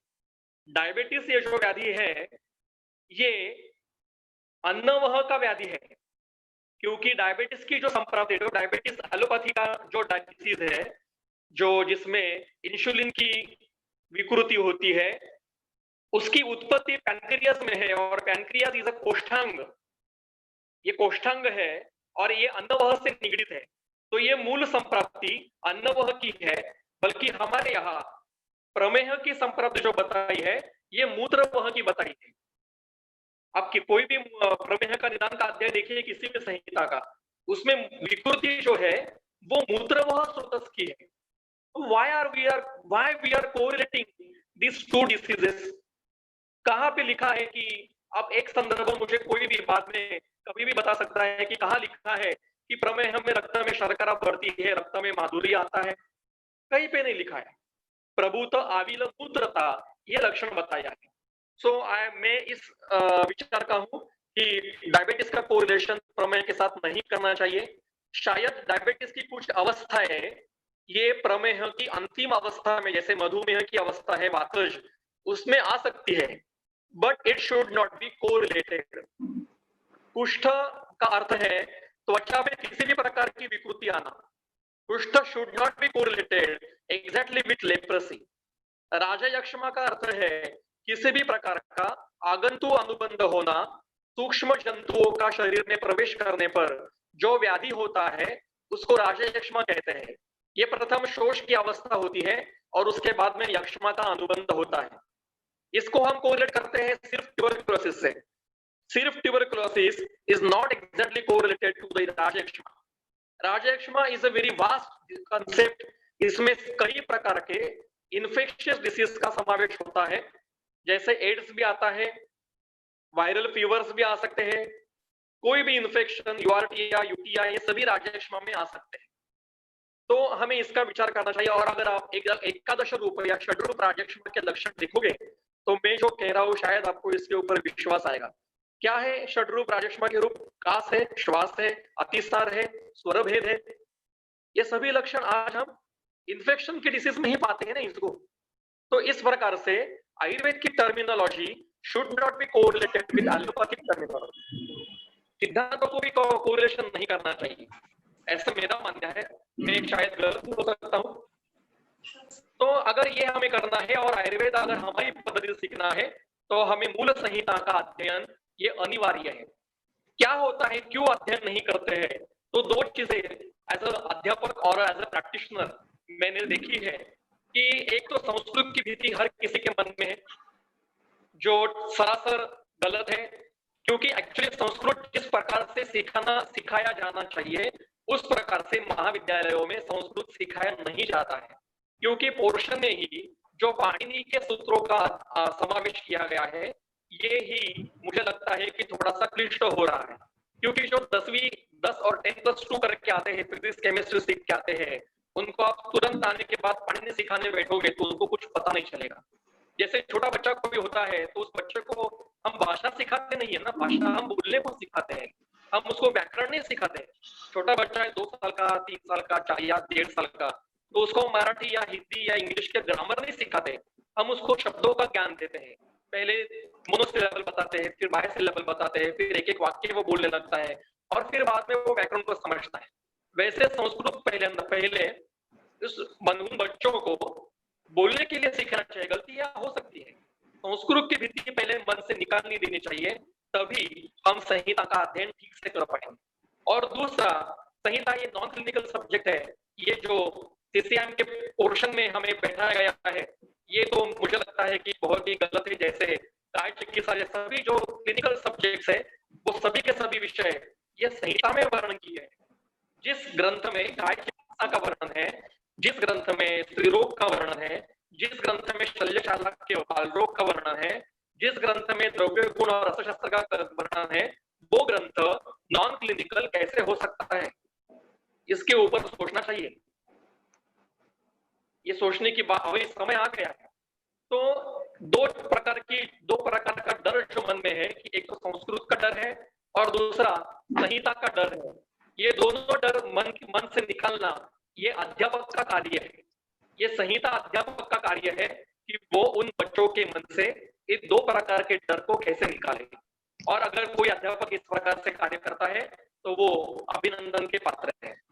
अब चरक संहिता का एप्लीकेशन हमें किस लिए करना है? तो हमें क्लिनिकल एप्लीकेशन उसका पहले करना है। संहिता ये क्लिनिकल है। संहिता में जो वर्णन किया है एक भी वाक्य ये नॉन क्लिनिकल नहीं है। चरक संहिता में, सुश्रुत संहिता में या अष्टांग हृदय, अष्टांग संग्रह, भाव प्रकाश, जो भी कोई ग्रंथ लो, ये सभी ग्रंथ प्रैक्टिकल है। जो भी विषय वर्णन किए हैं वो प्रैक्टिकल विषय वर्णन किए हैं, कहीं पर भी थेरोटिकल विषय वर्णन किया है। हम पढ़ते हैं संहिता थेरोटिकली, इसलिए हमें वो थेरोटिकल लगता है। पर अगर आप क्लिनिकली पढ़ोगे या क्लिनिकली पढ़ोगे तो आपको उसका मजा और आएगा। मैं एक उदाहरण को बताना चाहूंगा। में जब हम काय चिकित्सा पढ़ते हैं तो जो परीक्षा में उसमें एक विषय आता है तमकेतु विवेचनम, और हम 15 के लिए ये तमकेतु विवेचनम लिखते हैं और उसका अर्थ लिखते हैं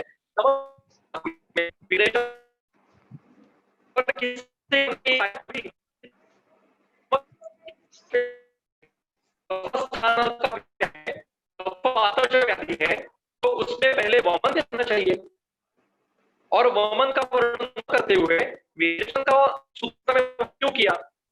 मूल सूत्र तो कोई पढ़ता नहीं है, क्योंकि चरक चिकित्सा का जो स्थान है वो सभी सिर्फ से या अनुक्रमणिक पढ़ के जाते हैं परीक्षा में। सिर्फ पहली जो अनुक्रमणिका होती है और पूरा पेपर लिखते हैं, जब होते हैं ऐसे भी लोग मूल सूत्र पढ़ता नहीं। और अगर आप मूल सूत्र देखोगे श्वास का, ये तंबाकू विरेचन का, तो वो उस अध्याय में श्वास ही का अध्याय जो है उसके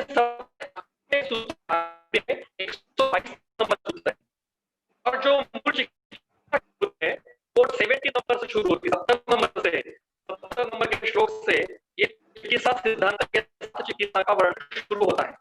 और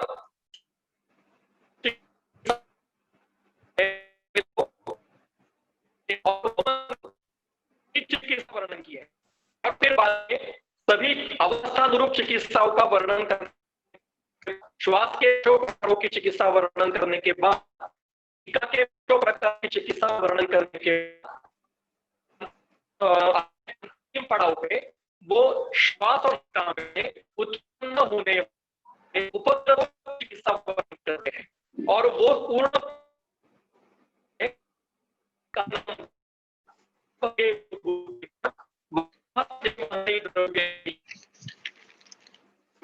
मतलब अगर हिक्का और श्वास में सांस के उपद्रव उत्पन्न हो जाए तो उसको आपको वमन देना है। अगर हिक्का और श्वास में स्वरभय नाम का उपद्रव उत्पन्न होता है तो आपको वातश्लेष्माहार द्रव्यों के साथ उसको वमन देना है। और अगर तमक नाम का उपद्रव उत्पन्न होता है, तमक का अर्थ है आंखों के सामने अंधेरा आना, तमक प्रवेश, तो ये तमक नाम का उपद्रव अगर हिक्का श्वास में उत्पन्न होता है, उपद्रव स्वरूप उत्पन्न होता है, तो उस व्यक्ति को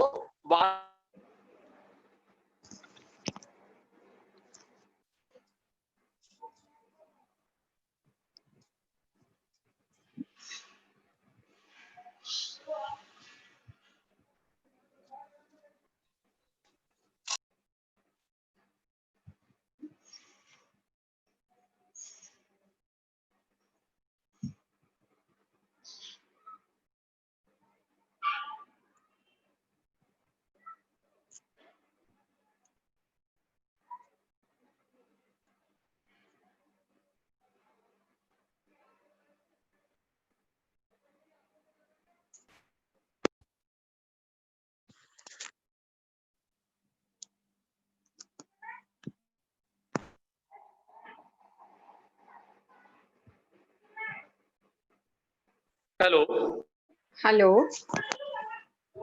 हेलो हाँ सॉरी, नेटवर्क का कुछ प्रॉब्लम हुआ, sorry for that. Should I okay sir, continue? Please continue. या प्लीज कंटिन्यू। तो अगर हिक्का श्वास में तमक नाम का उपद्रव उत्पन्न होता है, मतलब आंखों के सामने अंधेरा छाना, तो ऐसे व्यक्ति को विरेचन देना चाहिए। अल्पस्थान में वर्णन किया है कि अगर आप बिना वमन किए विरेचन करते हो तो उस विरेचन द्रव्यों से वमन हो सकता है।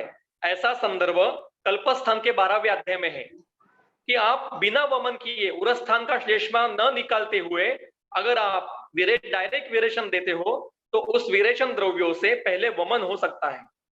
तो हमें विरेचन करने के लिए पहले उरस्थान का श्लेष्मा निकालना चाहिए।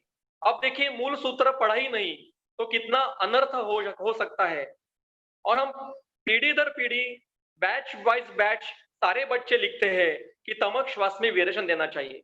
कोई भी विचार नहीं करता कि तमक श्वास ये कफ का व्याधि है, वातश्लेष्मा का व्याधि है, कफ स्थान का व्याधि है, उसमें वमन क्यों नहीं, डायरेक्ट विरेचन क्यों? इसलिए इसका एप्लीकेशन ही गलत हो रहा है, क्योंकि हमने मूल सूत्र ही कभी पढ़ा नहीं। यह सूत्र कहाँ आया है? इसको कहते हैं अधिकरण तंत्र युक्ति। अधिकरण मतलब कौन सा विषय कहाँ आया है उसके अनुसार उस पदों का, उस वाक्यों का अर्थ निश्चित करना पड़ता है। जैसे आप अगर रुद्रपथ कामला की चिकित्सा देखने के लिए जाओगे, चरक संहिता के चिकित्सा स्थान के पांडु कामला जो अध्याय है, 14वां अध्याय पांडु चिकित्सा अध्याय, उसमें अंतिम पन्ने पर रुद्रपथ कामला की चिकित्सा है। कामला ये पित्त का व्याधि है, ये सभी को पता है। और उसमें जो रुद्रपथ कामला है उसकी जो चिकित्सा बताई है, आप चिकित्सा का अगर सूत्र देखोगे तो वो कहते हैं, चिकित्सा का सूत्र क्या है देखिए, कामला का, रुद्रपथ कामला का सूत्र है कटु उष्ण अम्ल भृश उष्णम भृश अम्लम कटु लवणम। ये चिकित्सा बताई है किसकी? रुद्रपथ कामला की। अरे व्याधि तो पित्त का है ना, फिर कटु उष्ण तीक्ष्ण अम्ल लवण ये क्यों बताया है? इसलिए हमें पहले रुद्रपथ कामला का मूल सूत्र देखना पड़ेगा। वो है श्लेष्मणा रुद्ध मार्गम तत् पित्तम उत्सृजे। ये रुद्रपथ कामला ये पित्त का व्याधि है नो डाउट, पर विकृति श्लेष्मा की है। श्लेष्मा के हेतु से श्लेष्मा वृद्ध होता है और वो पित्त के मार्ग में अवरोध उत्पन्न करता है, और पित्त का विमार्ग गमन होने से समुचित शरीर पीतवर्णी का है। नख नेत्र मूत्र ये पित्तवर्णी है, सिर्फ मल ये भेकवर्णी मतलब श्वेत कृष्ण श्वेतवर्णी है या किंचित श्वेतवर्णी है। तो हमें चिकित्सा क्या करनी है? हम अगर पित्त की चिकित्सा करेंगे तो तात्कालिक उपशय होगा। हमें जिसने अवरोध किया है उसकी चिकित्सा करनी है, मतलब श्लेष्मा की चिकित्सा करनी है। इसलिए कटु लवण अम्ल उष्ण तीक्ष्ण ऐसी चिकित्सा से श्लेष्मा जब नष्ट हो जाएगा तो पित्त अपने मार्ग से प्रवाही होगा, और फिर आप उस पित्त प्रश्रम की चिकित्सा बाद में कीजिए। पहली चिकित्सा आपको श्लेष्मा की करनी पड़ेगी। ये हमें कब पता चलेगा? जब हम मूल संहिता कामला की जो संदर्भ है वो मूल पढ़ेंगे तब। हम कामला का विचार क्या करते हैं? जॉन्डिस से करते हैं। वी आर कोरिलेटिंग कामला एज अ जॉन्डिस ओनली। तो मूल चरक का मूल कामला का जो अध्याय है वो हम कब पढ़ेंगे? ऐसे कई विषय है, ऐसे कई विषय है। गुल्म के बारे में तो कितने सारे मत प्रवाह है। कोई कहता है गुल्म मतलब वायु का गोला। आप मुझे बताइए वायु का गोला कैसे हो सकता है? जो दिखाई नहीं देता है, जो हाथ में नहीं आता है, जिसको हम पकड़ नहीं सकते, ऐसे वायु को hello hello yes sir, sir continue करिए प्लीज। ओके कंटिन्यू है। मेरे आवाज ओके हाँ सर आ रही है आपकी आवाज। तो जो वायु दिखाई नहीं देता, जिसको हम पकड़ नहीं सकते, जिसको हम प्रमाणित नहीं कर सकते, जिसको हम जिसको किसी इसमें रख के हम देख नहीं सकते, ऐसे वायु का गोला मतलब उसको काठिन्य कैसे आ सकता है? कोई समझता ही नहीं। सभी ट्रांसलेशन ऐसे ही लिखे गए हैं चरक के कि पेट में होने वाला वायु का गोला मतलब गुल्म। वायु को काठिन्य आता है तब गुल्म होता है। अब वायु को कैसे काठिन्य आएगा? वो तो अव्यक्त है।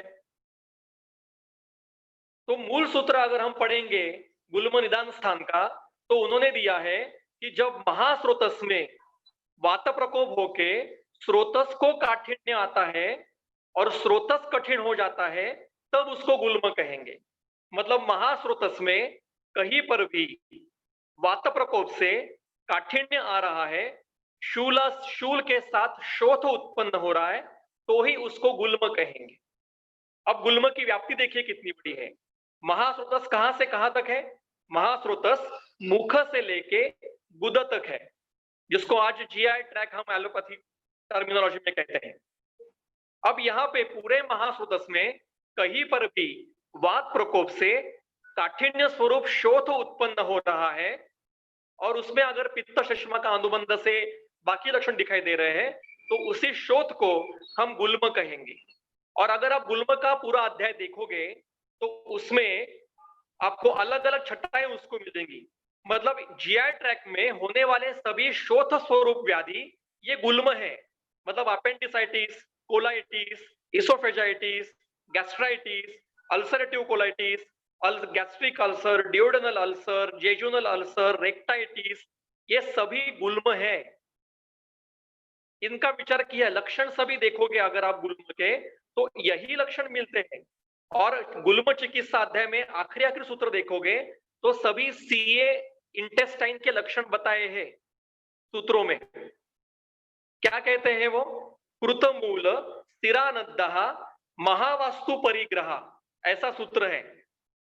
जिसने जड़ जमाई है, महावास्तु हुआ है, तिराओं को अवरोध करके रखा है, और जैसा कोई कूर्म होता है, कच्छप होता है, कछुआ होता है, उसका जो पीठ होता है उसके जैसा काठिन्य अगर महासुदस को आता है, ऐसे सारे लक्षण आज सीए इंटेस्टाइन में हमें मिलते हैं। तो गुल्म की व्याप्ति ये बहुत बड़ी है, इसको सिर्फ एक व्याधि से कोरिलेट मत कीजिए। उसी प्रकार से ज्वर का भी वर्णन है। आज हम ज्वर को सिर्फ कोरिलेट करते हैं पायरेक्सिया से, फीवर से, और अगर आप ज्वर का मूल अध्याय पढ़ोगे चरक का या सुश्रुत का या वाग्भट का, तो आपको पता चलेगा कि ज्वर की व्याप्ति कितनी बड़ी है। आज जो हमारे सामने व्याधि है कोरोना, इसको अनुक्त व्याधि कहते हैं। अनुक्त व्याधि मतलब जिसका स्पष्ट वर्णन ग्रंथ में नहीं है। इसका विचार कैसे करना चाहिए, ये अगर आपको पढ़ना है तो आपको चरक के 2 अध्याय पढ़ने चाहिए, एक ज्वर चिकित्सा अध्याय और दूसरा विसर्प चिकित्सा अध्याय। विसर्प मतलब सिर्फ हर्पीस जोस्टर नहीं, विसर्प मतलब जो व्याधि फैलता है एक स्रोत से दूसरे स्रोत तक फैलता रहता है, ऐसे व्याधि को विसर्प कहते हैं। परिसर्पणशील, एक जगह उत्पन्न हुआ और फिर पूरे शरीर में धीरे धीरे फैलने लगा है, उसको विसर्प कहते हैं। तो ज्वर चिकित्सा अध्याय में सूत्र नंबर 12 नंबर का सूत्र है, 12 नंबर का सूत्र है, देहिनम नहीं निर्दोषम ज्वरः समुपसेवते। मतलब जिसके शरीर में दोषों की विकृति नहीं है उसको ज्वर होता नहीं है। इसका अर्थ क्या? उल्टा अर्थ क्या है? उल्टा वाक्य कि अगर ज्वर होना चाहिए तो पहले शरीर में दोषों की विकृति होना आवश्यक है। अब यहाँ पे क्रियापद का उपयोग किया है समुपसेवते। अगर ज्वर होता नहीं है तो क्रियापद सिंपल होना चाहिए था, भवती क्रियापद होना चाहिए था। ये सम उपसेवते ऐसा क्रियापद क्यों लिखा है? इसके लिए चक्रपाणी कहते हैं समुपसेवते इति भाषया भूत विशेष रूपस्य ज्वरस्य आवेशम दर्शयति। भूत मतलब सूक्ष्म जंतु, वायरस, बैक्टीरिया, फंगल, इनका शरीर में प्रवेश होने के बाद जो उत्पन्न होता है उसको ज्वर कहते हैं। ये समुचित वायरल फीवर का, बैक्टीरियल डिसीजेस का, फंगल डिसीजेस का वर्णन है, एक सूत्र में वर्णन किया है। और चक्रपाणी ने इसको टीका लिखी है कि जब शरीर में सूक्ष्म जंतुएं उत्पन्न हो जाती है, प्रवेश करती है सूक्ष्म जंतु, तो उनसे व्याधि होता है, शरीर का ऊष्मा बढ़ता है। ज्वर निदान अध्याय प्रथम अध्याय उसके नंबर के सूत्र की टीका में चक्रपाणी ने स्पष्ट लिखा है कि सूक्ष्म प्राणी शरीर में अगर प्रवेशित करता है तो शरीर का ऊष्मा बढ़ता है। तो dengue, malaria, influenza, plague, corona, bacteria, swine flu, bird flu, chikungunya, इन सभी का वर्णन इसमें, इनका वर्णन यहाँ पे होता है। और हमें चिकित्सा किसकी करनी है? हमें फीवर की चिकित्सा नहीं करनी है, हमें फीवर कम नहीं करना है, हमें उस फीवर करने वाले दोषों की चिकित्सा करनी है। आज हम कोरोना की चिकित्सा जब हम करेंगे तो हमें वायरस की चिकित्सा नहीं करनी है। कोरोना वायरस तो हमारे चिकित्सा के परे है। हमें चिकित्सा की करनी है, शरीर में विकृत हुए दोषों की चिकित्सा करनी है। व्याधि की एक संकल्पना है, ये समझ लीजिए। व्याधि ये हमने हमारे समझने के लिए एक घटना जो होती है वो घटना हमें तैयार की है। व्याधि करने वाले कौन है? व्याधि करने वाले जो दोष है, धातु है, दुष्य है, हमें चिकित्सा उनकी करनी है। हम कहते हैं कि अभी इस कॉन्फ्रेंस में हम, इसका नाम हमने कॉन्फ्रेंस लिखा है, समझे, ग्लोबल आयुर्वेद फेस्टिवल नाम लिखा है। ग्लोबल आयुर्वेद फेस्टिवल एक इमेजिनेशन है, उसमें पार्टिसिपेट करने वाले कौन है? हम और तुम डेलीगेट्स हैं। तो हम कहेंगे कि ग्लोबल आयुर्वेद फेस्टिवल कितना अच्छा हुआ, कितने बड़ी मात्रा में हुआ, पर किनके कारण हुआ? वो करने वाले जो डेलीगेट्स है वो एक्चुअली ग्लोबल आयुर्वेद फेस्टिवल अच्छा करने वाले हैं। वैसे ही व्याधि ये कल्पना है, ये घटना शरीर में जो होती है उसका डिस्क्रिप्शन है। व्याधि करने वाले कौन है? दोष है, दुष्य है। हमें चिकित्सा व्याधि की नहीं करनी है, हमें चिकित्सा दोष और दुष्यों की करनी है। हम ज्वर की चिकित्सा नहीं करते, हम प्रमेह की चिकित्सा नहीं करते, हम प्रमेह करने वाले दोष दुष्यों को ठीक करते हैं। Am I able to मैं जो बताना चाहता हूँ शायद आप तक पहुंच रहा है, पता नहीं पहुंच रहा है कि नहीं जो मैं कहना चाहता हूँ। धातु कहते हैं हम, ज्वर धातु गया, कुष्ठ धातु धातुगत नहीं होता है, कुष्ठ धातुगत नहीं होता है। ज्वर करने वाले, कुष्ठ करने वाले दोष धातुगत होते हैं, दोष रसगत होते हैं, दोष रक्तगत होते हैं, दोष मांसगत होते हैं। हम चिकित्सा उनकी करते हैं, व्याधि की चिकित्सा नहीं करते हैं। हम ऐसा कहते हैं कि मैंने ज्वर ठीक किया, मैंने डायबिटीज ठीक किया, मैंने कैड ठीक किया, अंजाना ठीक किया, वेरिकोज वेन्स ठीक किए। ये नामकरण हमने किया है। हम ठीक किसको करते हैं?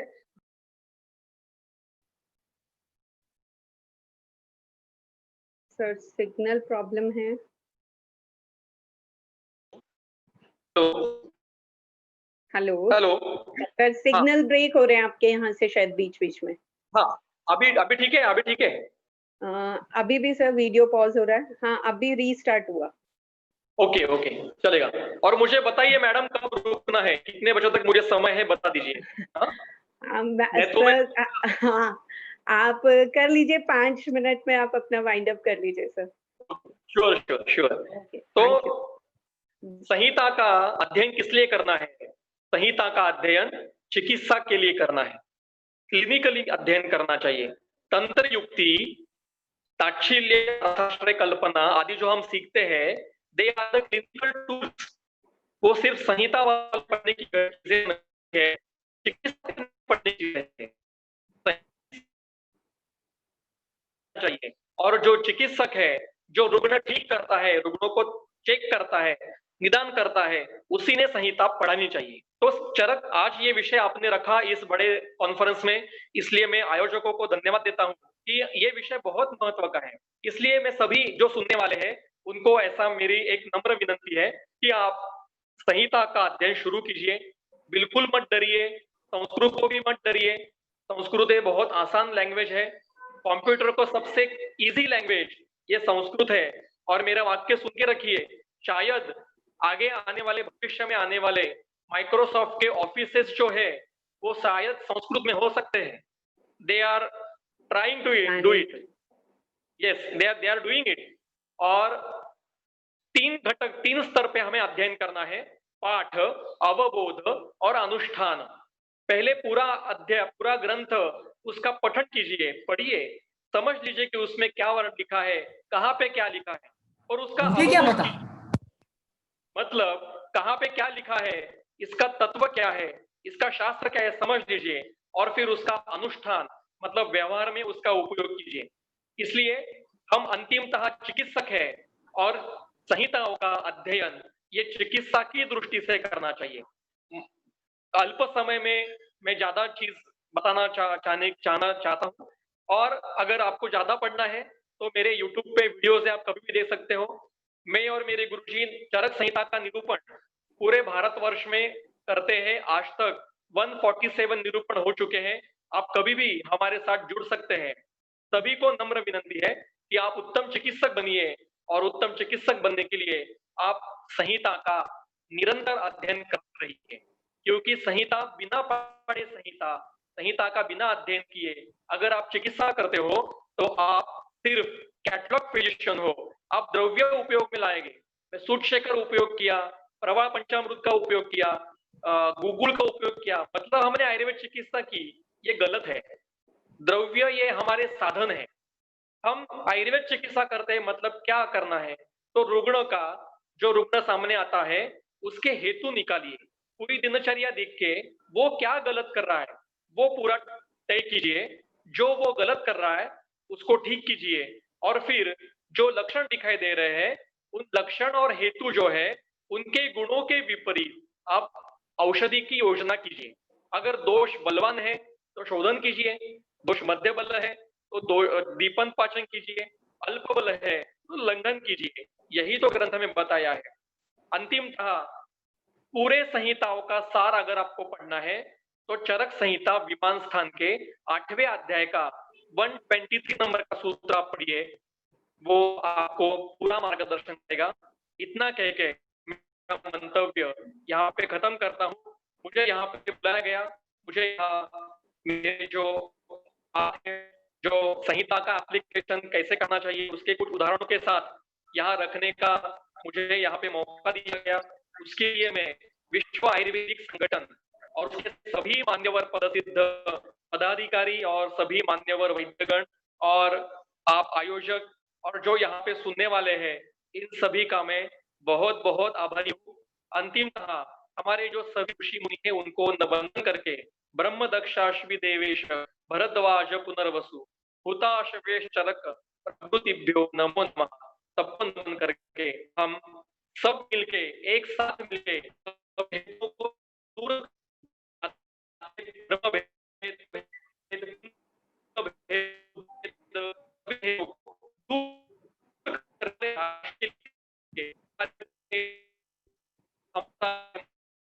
हमारे हम सभी यही हमारा उद्देश्य होना चाहिए। इतना कह के मैं मंतव्य मेरा वक्तव्य खत्म करता हूँ। बहुत बहुत धन्यवाद वैद्य अभिजीत जी। आपने संहिताओं के महत्व को जिस तरह से सरल शब्दों में एक्सप्लेन किया है, मुझे पूरी उम्मीद है कि आगे जितने भी विद्यार्थी अब प्रैक्टिस में आएंगे और हम जो चिकित्सक हैं वो इस पे और अधिक ध्यान देंगे और संहिताओं के सूत्र के हिसाब से दोष दूसरे विवेचना करके अपनी चिकित्सा को करेंगे। धन्यवाद आपके मार्गदर्शन के लिए। Thank you. Thank you. Now, I would like to welcome our next speaker, Dr. Srinivas Gujarwar. It is very difficult to introduce Sir in few words, but I will still try to highlight a few of his achievements. Sir is a professor in HOD of PG Department of Shalya Tantra under Ayush Government of Haryana at Sri Krishna Government Ayurved College. He is in charge of various academic committees as members to various committees constituted by the Government of Haryana and CCIM, Ayush Ministry, Government of India. He is having vast knowledge and experience in academic and clinical fields. He is a subject expert and paper setter in panel of various universities, Public Service Commission, and he is also a member of Syllabus Committee of CCIM India. He has presented various research papers on concept of probiotic and Ayurveda in international conferences. He has been honored by prestigious Sushruta 2016 award by Association of Ayurveda, Ayurvedic Professionals of North America, USA, for excellence in Ayurvedic Shalya Tantra practice and training. He has treated more than 10,000 anorectal cases with Shar Sutra in last 23 years and practicing Agni Karma, Panch Karma. Sir, it's just a brief introduction. Your achievements are beyond the words. Sir, we welcome you all and I request you to please share your views with us. Thank you, sir.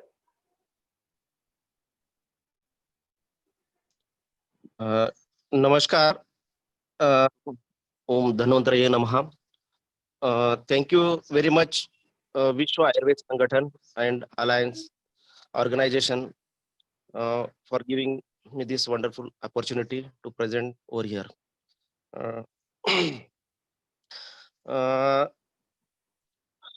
There are many topics, but to discuss about the Shalya Tantra practice in Ayurveda, clinical practice. But now, due to poor connectivity of internet, I will try some in short. difficult to present on the screen, but so now I wanted to present a case. Can I speak in English or Hindi? Hindi चलेगा? तो मैं sir आप अभी जैसे comfortable है। हाँ को बात अभी सभी लोग हिंदी में बात कर रहे, तो मैं भी हिंदी में ही बात करूंगा अभी। जी सर, जी हाँ, सर। तो आयुर्वेद का एक शल्य तंत्र एक भाग है अष्टांग आयुर्वेद में। बहुत सारे लोग क्या करते हैं, आयुर्वेद यानी सिर्फ पंचकर्म द्रव्य चिकित्सा इसमें ही ज्यादा चिकित्सा करने का प्रयास करते हैं, लेकिन शल्य तंत्र तरफ जाने के लिए सिर्फ स्पेशलाइज्ड डॉक्टर जो है, जो पोस्ट ग्रेजुएशन किए वही करते हैं। लेकिन इसके साथ मैं भी अभी पिछले 23-24 साल से जो शल्य तंत्र का ही प्रैक्टिस कर रहा हूँ। ज्वर के काय चिकित्सा के मोस्ट ऑफ द केसेस में अवॉइड करता हूँ, क्योंकि मैं शल्य तंत्र यानी स्पेशलाइजेशन मेंटेन करने का प्रयास करता हूँ। इसी का एक भाग इसमें ही अग्निकर्म, क्षार सूत्र, जो भी चिकित्सा कर्म है वो कर तो चालू ही है। उसी के साथ जो व्याधि आते हैं शल्य तंत्र में, वो व्याधि के ऊपर भी चिकित्सा करने का प्रयास करता हूँ। उस इसमें से अश्मरी, अर्श, उदर विकार, अस्थिगत विकार, नर्वस सिस्टम के विकार एक्सेट्रा। तो आज मैं एक केस में प्रेजेंट करने का प्रयास करूंगा वर्बली। तो आज मैं प्रेजेंट करूंगा एक पित्ताश्म अश्मरी के बारे में शास्त्र में कह चुका है, लेकिन अश्मरी के संदर्भ में वातज, पित्तज, कफज इसके प्रकार वगैरह सब कुछ है। पित्ताशयगत अश्मरी के बारे में कहीं पे भी वर्णन नहीं है, लेकिन हमें डेली लाइफ में बहुत सारे, आपके ओपीडी में, हमारे सभी के ओपीडी में पित्ताशयगत अश्मरी के बहुत सारे पेशेंट आते हैं, लेकिन आयुर्वेद शास्त्र में पित्ताशयगत अश्मरी इसके बारे में वर्णन नहीं है। वर्णन है उसके साधर्म में, तो वो हमें वो ढूंढ के चिकित्सा करना जरूरी है। तो इसी के माध्यम से मैं जब गोवा में प्रैक्टिस स्टार्ट किया, जहाँ पे नौकरी करता था, अभी भी गोवा से ही बात करो, तो पेशेंट आया मेरे पास और मैंने पेशेंट को देख के सोचते बैठा कि बस शास्त्र में तो कहीं वर्णन नहीं। जब उसके सिम्टम्स वगैरह देखे उसके बाद मैंने ये तो पित्तज विकार है, तो पित्तज इसमें प्रमुख चिकित्सा विरेचन है। और दूसरा भी, और उस डिटेल में मैं सोचने का प्रयास किया, तो ये है पित्ताशयगत विकास। पित्ताशयगत विकार है आयुर्वेद में कामला बताया है। तो कामला में हम जो डेली देखते हैं वो कामला है बहुपित्ता कामला, जिसमें सर्व शरीर पीला होता है और सभी, हाँ, मूत्र, नेत्र, अभिलव सभी कुछ पीला ही होता है। लेकिन और एक कामला बताया, उसके केसेस हमें कामला बोल के नहीं मिलते कभी भी, वो है रुद्धपथ कामला। रुद्धपथ कामला, और आगे जाके उसका एक हलिमक नाम का वर्णन है व्याधि का, जो कि सीवियर केसेस में होते हैं। तो यही संदर्भ हमारे शास्त्र में है, और हम रुद्धपथ कामला यानी पित्ताशय के अंदर जब पित्त का वहां से विरेचन होता है, या पित्त वहां से पित्ताशय में से या अग्न्याशय में से जब ग्रहणी में आता है पाचन करने के लिए, वो पित्त में अवरोध होता है, ऑब्स्ट्रक्शन होता है, और उसके बाद वहां पे उसका एक ग्रंथिवद वातज और पित्त कफज किसी भी कारण से उसके वहां पे शुष्क होके वहां पे अश्मरीवत पित्ताशय में बन जाता है, या वहां पे कलेक्शन हो जाता है, उसका पेस्ट जैसा भी होता है, कभी बारीक ग्रैनुल्स हो जाते हैं, या हार्ड, तीन ही प्रकार से हो जाता है। तो इसे हम जब सोनोग्राफी करने के बाद उसमें पित्ताशयगत अश्मरी या गॉल ब्लैडर स्टोन ये हमें दिखाई देता। तो इस गॉल ब्लैडर स्टोन के बहुत सारे पेशेंट हमें मिलते हैं। तो इसकी चिकित्सा क्या किया जाए? तो इसी प्रकार के मेरे पास मोस्टली ये फीमेल्स में वगैरह बहुत मॉडर्न साइंस में कह दिया है कि जहां पे भी जाओ वो कोलिसिस्टेक्टोमी नाम का सर्जरी कर देते, जाके पित्ताशय को ही निकालना। दो प्रकार से निकालते, एक है ओपन से करके कोलिसिस्टेक्टोमी, और दूसरा है लेप्रोस्कोपिक, स्कोपी से पित्ताशय पूरा वहां पे बंद करके कॉमन बाइल डक्ट कि वहां पे लाइगेशन करके पूरा निकाल देते हैं। तो फिर ये अवॉइड करने के लिए आपके पास, हमारे पास पेशेंट आते हैं कि डॉक्टर साहब कुछ चिकित्सा है क्या। इसी तरह से पहली बार मेरे पास भी पेशेंट आते थे, और उसी के थोड़ा फिर ये कंसेप्ट ने शास्त्र थोड़ा पढ़ के उसी के अनुसार कंसेप्ट प्रयास करना शुरू किया, चिकित्सा बहुत रिजल्ट ले। तो शास्त्र में क्या कहा है कि पित्त विरेचन करना है, पित्त विरेचन और पित्त शामन, तो ये दो ही कंसेप्ट इंपॉर्टेंट है। पित्त विरेचन करना, पित्त विरेचन के लिए श्रेष्ठ द्रव्य शास्त्र में बताया है, कुटकी ये श्रेष्ठ द्रव्य है, कुटकी का सम्यक मात्रा में देना बहुत जरूरी है। और दूसरा है, हम जो भी पित्त शमन शास्त्र में जो भी आपके पास अवेलेबल है, यष्टि मधु, अभिपतिकर चूर्ण से लेके कामदुदाह लघुत से कर इस प्रकार के द्रव्य आप यूज कर सकते हो।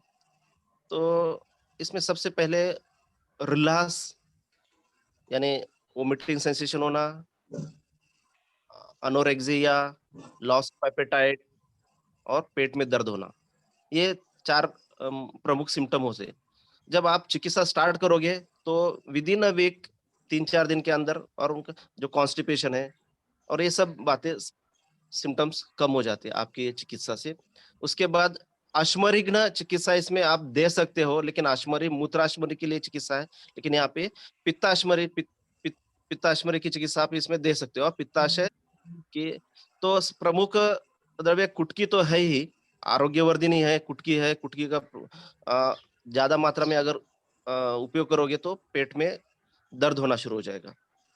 तो सम्यक मात्रा या अल्प मात्रा में कुटकी का आपका यूज कर सकते हो। और उसके साथ एक द्रव्य जो है मैं यहाँ पे मोस्टली अभी बहुत सारे सालों से कर रहा हूँ, पर्ण बीज पत्र, पानफुटी या पत्थर चट्टा हम बोलते हैं, जो उसका 3 से 4 पत्ते हॅलो, लेके, हाय सर, पूनम बोलते. हाँ हा सर, ते उसके 3 मुलं जॉईन झाले का डी फार्मसीचे? म्हणजे आता टोटली 20-20 ना दोन्हीकडे? ओके सर, ठीक आहे. पूनम मैडम फोन बंद करा, तुमचं ते म्यूट करा, ठीक है। तो इस प्रकार से हमारे पास जो पेशेंट इसमें पत्थर चट्टा, ये जो अभी सभी तरफ अवेलेबल है, ये है। अगर इसका 4 पत्तों का अगर जूस हम डेली एम्प्टी स्टमक या 30 to 40 ml जूस अगर पीएंगे तो इससे भी पित्ता अश्मरी कम होते हैं, और उसके ग्रैनुल छोटे होके पित्त रेचक भी होते हैं, और पित्त अश्मरिघ्न ये कार्य बहुत ही, अभी तक मैं नियर अबाउट 450 से 500 पेशेंट तक इसमें चिकित्सा किया है और सक्सेसफुल है। और मैं गोवा में इसी वजह से भी मुझे मेरे प्रैक्टिस में बहुत सारा मुझे सफलता मिली है। मेरे पास बहुत सारे रिकॉर्ड भी है बिफोर चिकित्सा और आफ्टर चिकित्सा। और एक दूसरा एक हमारे गुरुवर्य भावी साठे सर, मेरे गुरुवर्य धर्माधिकारी सर भी है, ये इनके मार्गदर्शन में बहुत सारा कुछ मैंने सीखा था। तो उनका एक कहना है कि पित्त को पित्ताशय के अश्मरी के लिए गोरोचन, गोपित्त, ये भी एक प्रमुख चिकित्सा है, शास्त्र में वर्णन है।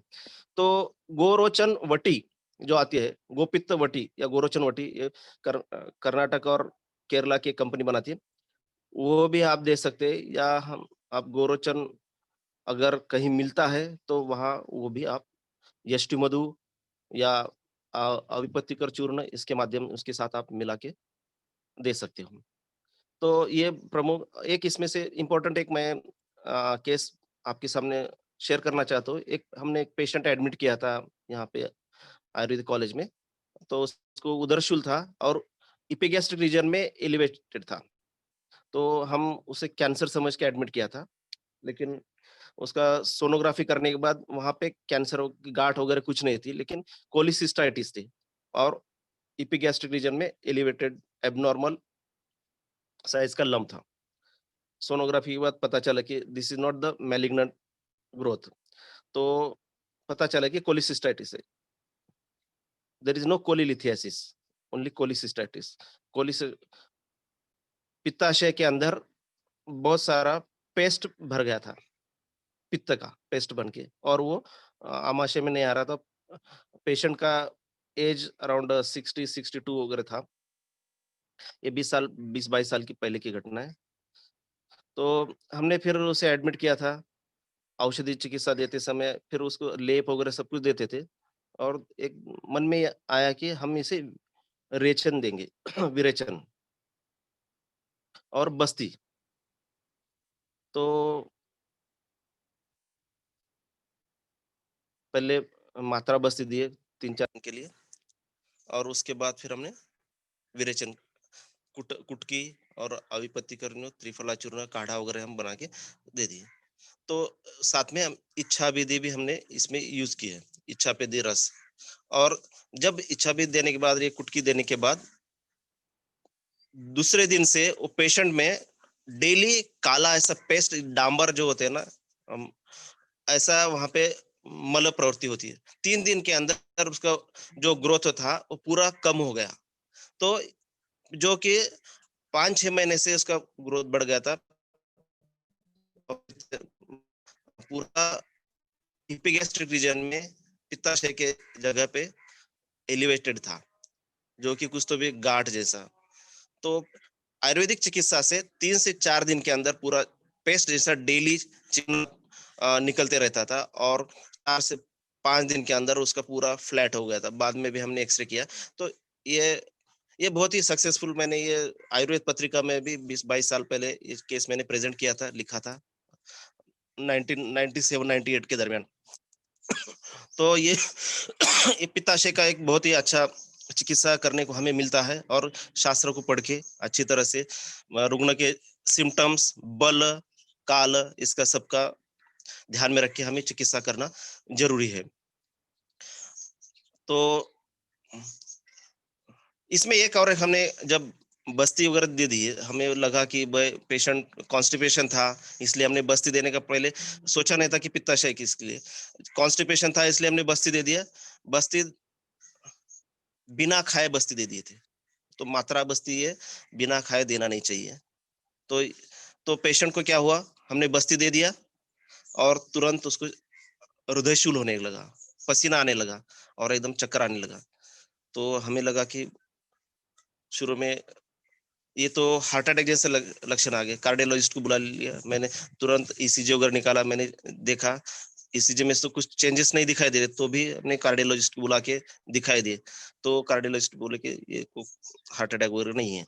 तो फिर हमने दोबारा थोड़ा ग्रंथ पढ़ने का प्रयास किया, तो शास्त्र में क्लियर कट लिखा है। और मैं, मेरे जो असिस्टेंट डॉक्टर थे, हाउस ऑफिसर्स वहाँ पे, तो उनसे पूछा कि क्या क्या आज का क्या क्या ट्रीटमेंट दिए।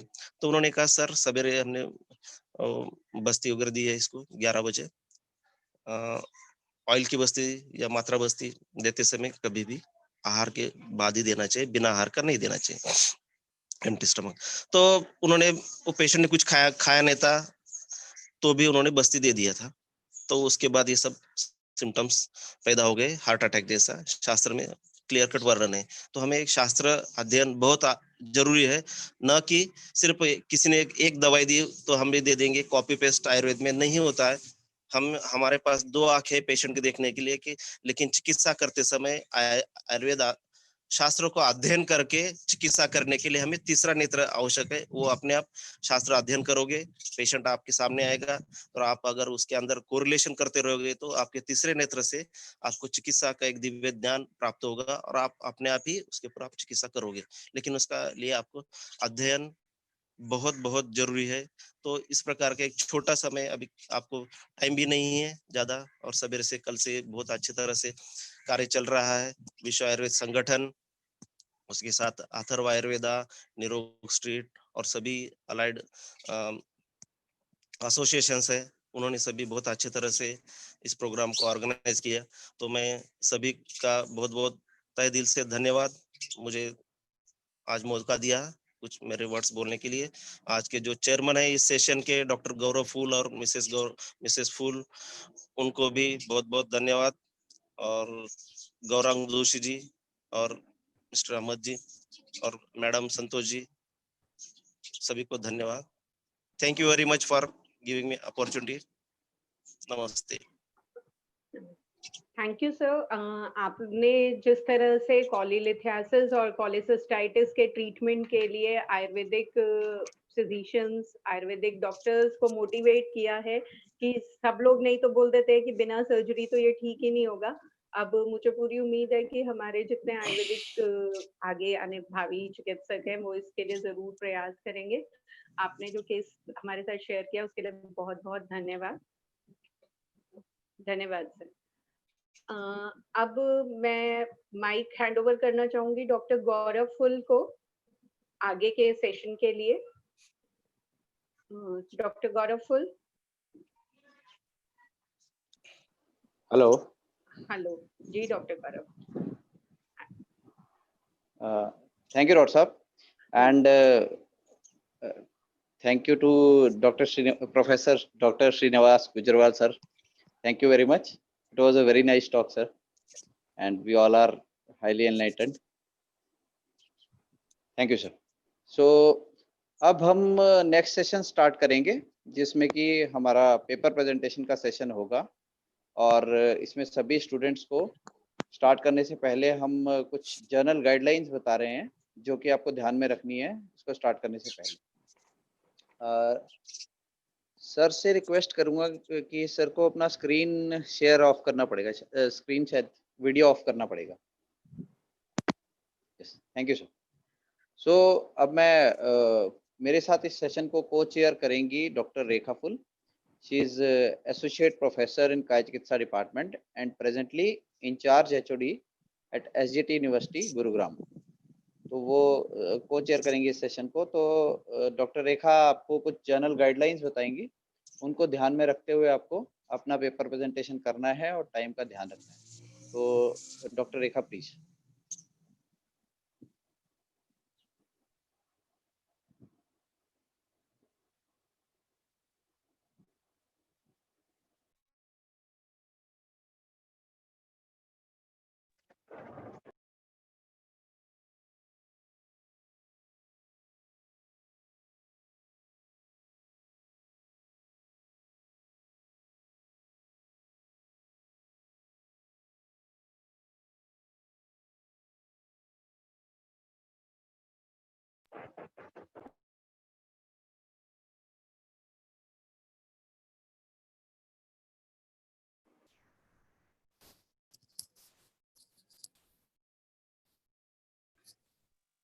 मैम आपका माइक म्यूट है।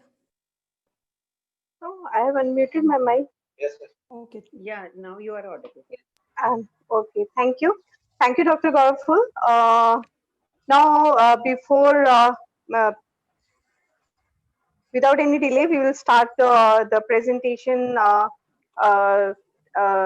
the topics of the participants. But before that, I will tell all the participants a few selection criteria by which we will judge them as the best paper for best paper award.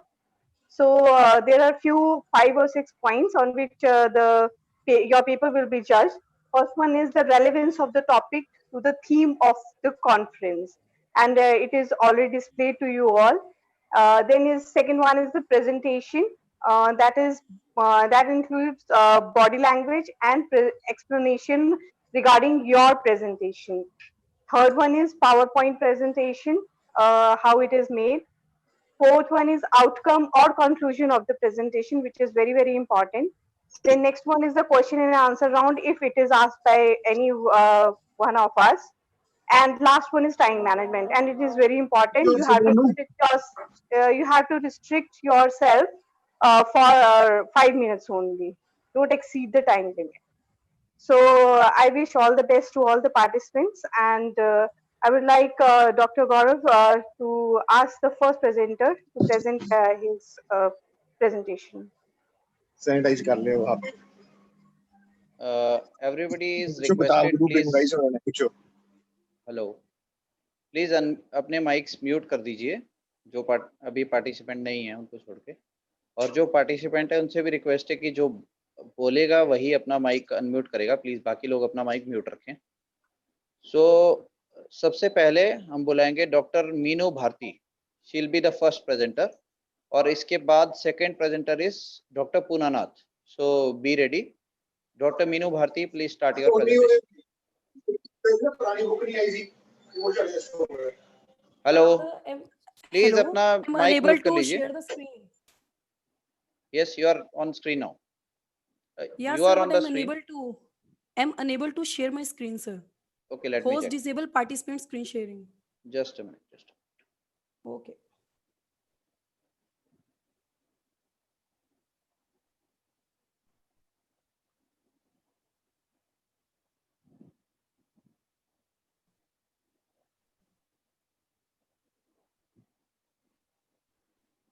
Just try now. Okay, sir. No, sir. Still it is showing same. You are unable to share the screen, huh? Yeah, host disable participant screen sharing. Just a minute.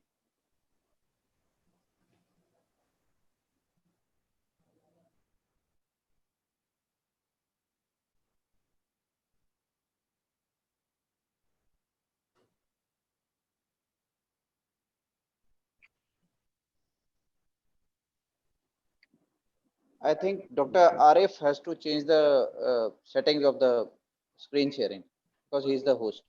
Dr. Arif Mohammed, please see it.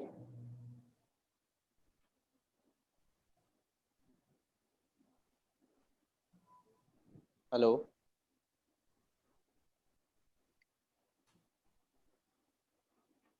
Dr. Arif.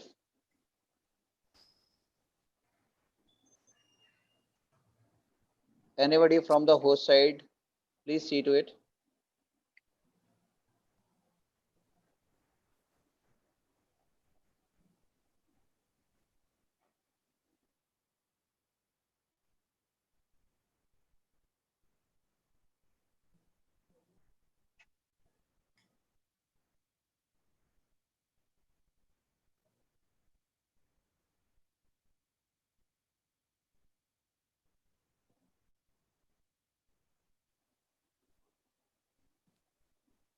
Are you able to share it now? Okay, I'm trying, sir. No, Dr. sir. Meenu. Still it is showing. Still it is showing the same, sir. Okay. Let me check. There is some technical issue, I think. Sorry for the delay. Just a minute.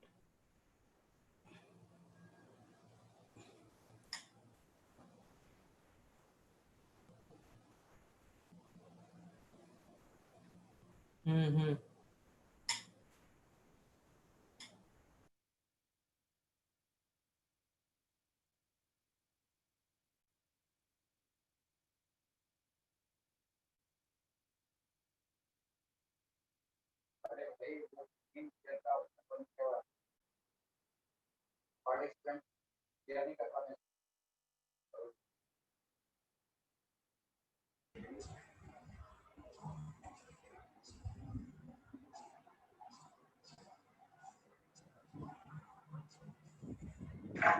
Yes, just wait a minute. It will be allowed now.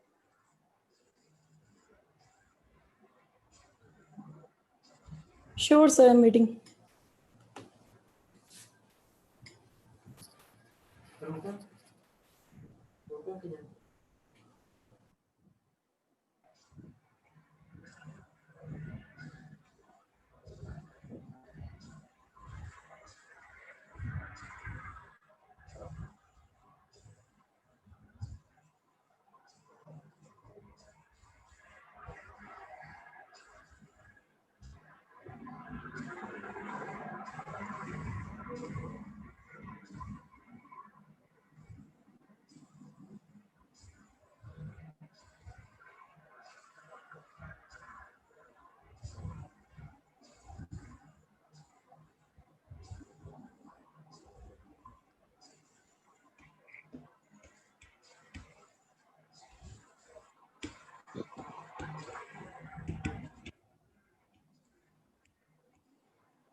Please check now. Are you able to share the video?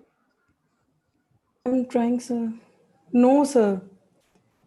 It is still I showing. have clicked the, yeah, sir. I have clicked the pictures also.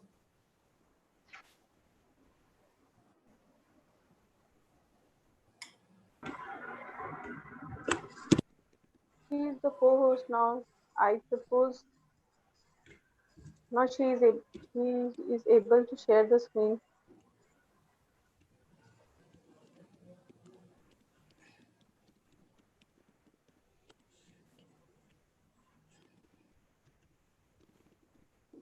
Dr. Meenu, please try again. I suppose now you are the Yeah. co-host and now you can Thank you share so it. much, ma'am. Yeah. Thank you so much, ma'am. Now it is. Okay, now my screen is visible. Yeah. Yes, it is visible, and your time will Okay. start now. Okay. Okay, So okay. start your presentation. Thank you so much. Namaskar, everyone. A very good afternoon.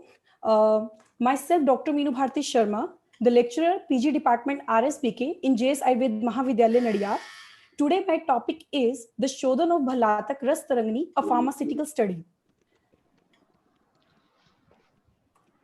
Now, starting with the introduction, as we all know, Bhalatak is a very toxic drug and which comes under in which work in Ras Shastra classics. Different acharyas have mentioned different media and principles for the Shodhan of Bhalatak. Here we have adopted the reference Ras Tarangani in which we are using the two media, Narikal Jal and Godugdh for the Shodhan. Now, the Ashuddh Bhalatak in amount of 1.5 kg was procured from Sundar Ayurved Pharmacy, Nadiyar. This is the equipments and instruments used for the Shodhan Karma. Reference for the Ras Tarangani 24 479. Now, this is the flow chart for the Shodhan of Bhalatak. I will explain it in the pictures. A Shuddh Bhalatak was taken and it was cut into the pieces. Now, you can see in the picture, there was the preparation of potli was done. The potli was hanged into the Dola Yantra. The filling of Narikal Jal, firstly into the Dola Yantra, and it was heated for the 3 hours. After that, Bhalatak was collected and then again the preparation of potli was done. This time the media was used, the Godugdh. You can see in the observation before and after media, the color was changes. Now after that, the Bhalatak was washed with the warm water and Shuddh Bhalatak was collected. Now this is the temperature pattern of flame in Narikal Jal, Godugdh in Shodhan of Bhalatak. This is for the flame temperature and this is for the media, the Narikal Jal and the Godugdh. Now the observation, the color of Narikal Jal was turned from transparent to dark brown blackish, whereas Godugdh was turned from white to creamish brown in color. Consistency of Narikal Jal and Godugdh found increased during procedure. Characteristic smell of Narikal Jal and Godugdh felt throughout the procedure. After Shodhan Bhalatak became soft. Now the precautions to be followed for the procedure. The potli should be completely immersed in the media and should not touch the bottom of vessel, and the quantity of media should maintain to keep potli immersed into it throughout the procedure, and the gloves and the mask should be wear to avoid the inhalation of toxic fumes as you are doing it into the toxic drugs. Now these are the results for the Shodhan of Bhalatak. As you can see, if the weight of a Shuddh Bhalatak was taken 1500 gram, after the loss it was 827 and the yield of Bhalatak after Shodhan was 55.1%, and after the Godugdh media in both the yield of Shuddh Bhalatak it was 52.9%. Now these are the parameters for the Narikal Jal and Godugdh. The volume loss in Narikal Jal was 24.24% and the volume loss during the Godugdh Shodhan, it was 19.69%. Now coming to the discussion, the Shodhan for Balatak was done according to the Ras Tarangani reference in which the media is said to be taken Narikal Jal. But when we go through the Vaktavya mentioned in it, it is clearly said that if Bhalatak is not purified, then this procedure can be continued by taking Godugdh as the media. And whole procedure is repeated with taking principle and the duration is same, which we have adopted in our practical. During procedure journal, precautionary method have to be taken is must, but there are some other factors to which can cause the error as per Dravya. Like what kind of Dravya you are taking for the purification, the Prakriti, like the Bhalatak will affect most of the person having the Pitaj Pradhan Prakriti, the Ritu in which you are doing the work. Like it is said that you should collect it into the summer one and pour it into the Jo and Masha for the 4 months and then you should work on it. But I have worked it onto the summer one. Then the Kala, Bal, Sattva, Ahar, like the Pitta dominant factors you are using. Then you can see in the pictures, the Shodhan was done by fully covered, Narikal oil was applied all over the body. Continuously 3 to 4 liters of Narikal gel was consumed during all days of procedure. Still red patches all over the skin and itching occurred over the body for a long period. Now coming to the conclusion, Bhalatak is a toxic drug, but when undergoes purification process, it can be used for therapeutic purposes. Precautions should be taken, especially when you are dealing with the Bhalatak. Different type of experiences can be felt or they can be vary as per the individual. Toxicity study should be done for seeing the accuracy results. Dose, antidote, and Anupan plays a very important role in subsiding the effects. And as we all know, Bhalatak acts as a rasayan also, and some of the clinicians are using the Bhalatak path for dealing with the cancerous disease also. So this is the reference. Thank you so much. Thank you, organization team. Thank you, Dr. Rikha. Thank you, Dr. Gaurav, for giving us the opportunity to participate. Thank you so much. Okay, thank you very much. It was a very nice presentation, Dr. Meenu Bharti, and Thank you, sir. good practical presentation. Thank you. Okay, thank you, sir. So next participant is Dr. Punanath. So please start your presentation. Dr. Punanath, please. Yes, sir. Good afternoon, sir. Good afternoon. Dr. Meenu, please stop sharing your screen. Yes, sir. I have stopped it, but it is showing. Okay, 1 second, sir. Now it is stopped. Yeah. Yeah. Thank you, sir. Thank you. Next participant, please. Sir, it's again showing host disable participant screen sharing.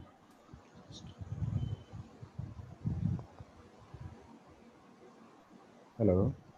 Yes, yes. I'm just. Okay, sir. Now see. 1 minute, sir, please. Okay, sir. Done. Okay. So it is visible now? Yes, yes. It is visible. Okay, thank you, sir. Good afternoon to everyone present in this webinar. Today I am myself Punanath Chauhan, here to present on the topic role of the Chaturvid Nigrah Hatha in management of cancer. A brief review under the available guidance of Dr. T.S. Dudman. Introduction.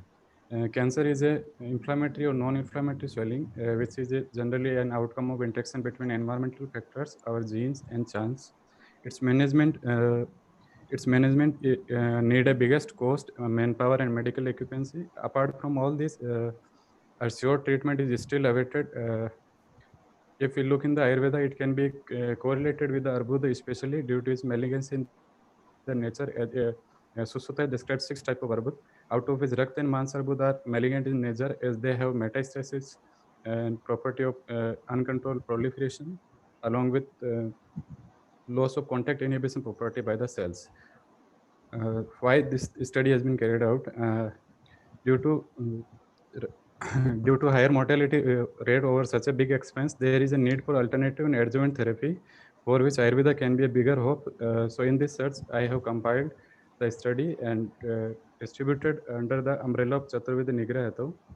Materials and methods included the data from the various sources relevant to the topic. Chaturved Nigrah Hatha. Aim of the Ayurveda approach is to rule out the etiological factors and to treat the disease. Ayurveda can determine the disease in the initial state and can treat accordingly. As Ayurveda is a holistic approach to manage any disorder, Ayurveda doesn't act to destroy the targeted cells of the tumor, rather than it heals by the metabolic defect, or it reboosts the body to regain its natural healing ability and normal mechanism and function of the particular tissue to attend the Samdhatu Parampara. Cancer management through Chaturvid Nigrah Hatha by Suswa Sutra Sthan first includes Sansodhan, Sansaman, Ahar, and Achar. Sansodhan is a process which include mainly the extraction of the toxins, toxins out of the body, in which Panchkarma is mainly recommended. Panchkarma recommended in case of cancer to build up the ability to activate its healing power by itself and to restore its normal equilibrium in dosas and gunas by eliminating excessive and abnormal deposited toxins out of the body. Panchakarma therapies act as a preventive and therapeutic both. Natural cells will have better defense potency to overcome the conventional modern therapy adverse effects. And some studies are also carried out in which significant effect was noted in the malignant conditions. And Sansaman, which main principle of Sansaman is to subside the aggravated dosas without pulling out of the body, as mainly medicines are included in this. So, and each medicine has their own active principle through which they combat the malignant cells. Either they are having the properties of anti-carcinogenic or immunomodulatory or having some free radicals. As we can see, outcomes of some reported studies of the ashwagandha, guduchi, trifla, tulsi, turmeric, sunti, rason, or lavang, in which free radicals or antioxidants properties have been reported. Some of them are having radioprotective, anti-neoplastic activities. Ahar, to create a hormone in the inner intelligence to maintain health is a prime concern of Ayurveda, and Ayurveda states the role of 6 major tests, which is been taken in diet and have their own contribution to maintain the health of an individual. Diet with the less fruits, vegetables, and whole grains and highly processed are more prone to cancer. So mostly sattvic food is being indicated by Ayurveda. Regular use of cruciferous vegetables and some mushrooms and fruits are also anti-carcinogenic in their nature and chemoprotective. Mainly our kitchen is also a medical store in which most of the ingredients like species are having active flavonoids which play a major role to block the attacking side of the carcinoma. Achar is the fourth pillar to eliminate the causative factor of any illness. This includes the principles, rules, and regulations which create a discipline in the physical and mental health and improve the self to prevent from the illness. As Acharya Charaka has described, Achara sign, which include the bunch of protocols which can be followed to achieve emotional stability and stay-free and disease-free life from overall development, including mental, physical, and spiritual health. Conclusion: Ayurveda as in science of life has a dual objective, preventive and curative both. In case of cancer, Ayurveda can act as a main therapy as well as the adjuvant therapy along with the treatment protocol of the modern medicines, as it reduces the side effects of the conventional therapies including chemotherapy and radiotherapy, and also make the body more comfortable to fight the cancer and improve the quality of life by self-healing. Through Sansodhan, one can extract toxins, or mainly carcinogens, out of the body, or can suppress them in the body through sansaman. And healthy dietary follow-up according to Prakriti, Desh, Kal can provide immense bal and portion to the all dhatus. Thus, Ayurveda can promote a concept of Chaturveda Nigrah Hetu, which has inclusion of extraction and suppression of causative factor, along with the guidelines of the diet and lifestyle in the life to protect an individual from illness. Thank you. Thank you, everyone. Thank you, Dr. Punanha. I would like to suggest you a few things that be more loud and more clear when you present. And second one is the novelty of the idea is lacking in your presentation. So be careful next time. Okay? Okay. Okay, all the best. And now the next presenter is Dr. Pradanya. Dr. Pradanya, you can stop sharing your screen. Yes. And Dr. Pradanya, please come. Yes. Good afternoon to all. Am I audible? Yes, very much. Yeah. Thank you so much for giving me the opportunity to present my views. I will just share my screen.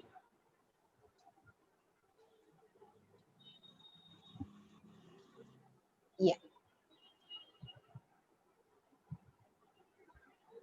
So, Om Shri Dhanvantaraye Namaha. Myself, Dr. Pradnya Kapse. I am assistant professor in the Department of Shalya Tantra in Podar Ayurved Medical College, Mumbai. And myself and Dr. Shubhangi, we have worked on this topic, and we have selected this topic under the theme of the conference of innovative research update on Ayush medicine and modalities. So my subject is Shalya Tantra, and this is the innovation under that subject.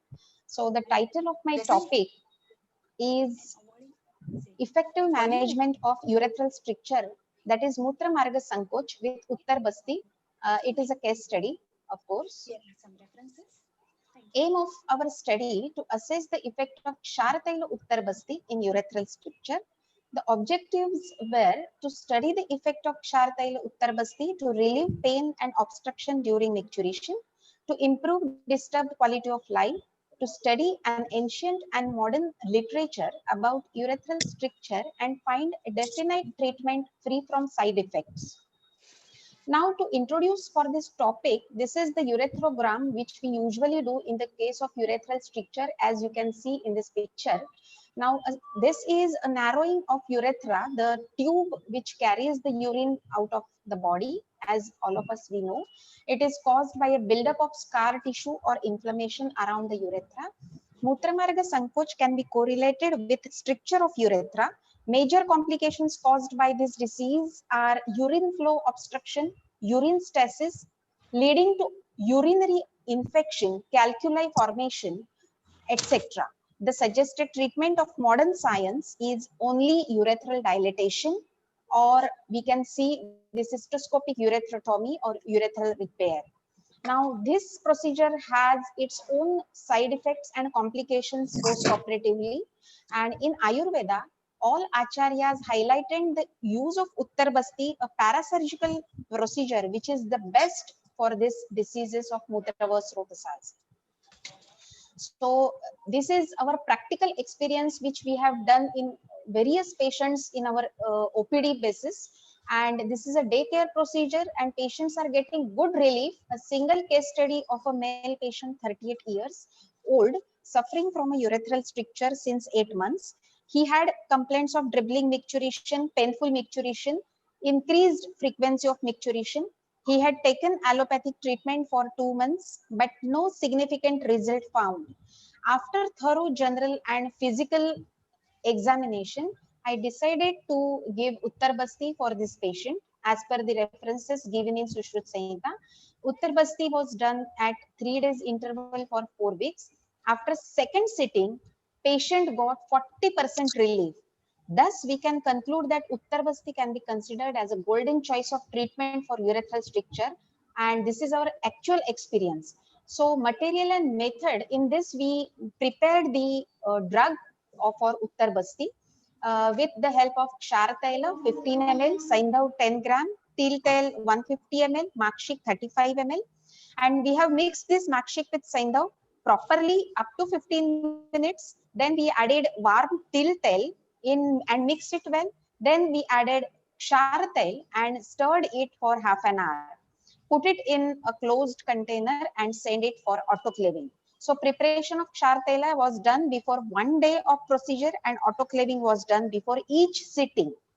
So actual procedure, Purva Karma, we have taken informed written consent because it is given in our ancient text that akriyayam dhruvo mrityu kriyayam samshayo bhavet tasmad apruchya kartavyam ishwaram sadhukarina.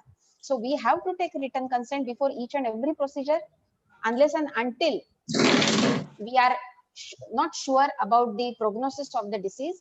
Emptying of bladder before Uttarbasti we have done. Supine position is given to the patient. Painting of genital and pubic area with antiseptic solution such as betadine, it was done.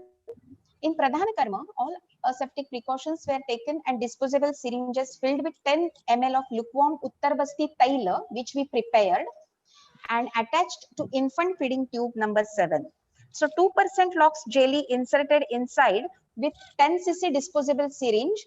Infant feeding tube was well lubricated with the help of lignocaine gel, and tip of the tube was gently inserted into external urethral meatus and continued to push forward till the obstruction felt. Uttarbasti tel was gently pushed using a little pressure. Gently, slowly tube was removed and penile clamp was applied for next half an hour. And of course, dressing was done. Paschat Karma, patient was kept in same position for 10 to 20 minutes. Post-procedure, blood pressure and pulse rate were monitored. Patient was advised to avoid undue straining for the urination. To avoid the urination, patient was kept under observation for 1 hour. Uttarbasti was done at 3 days interval for 4 weeks. So coming to results and discussion point, post-procedural urethrogram was repeated after 6 weeks.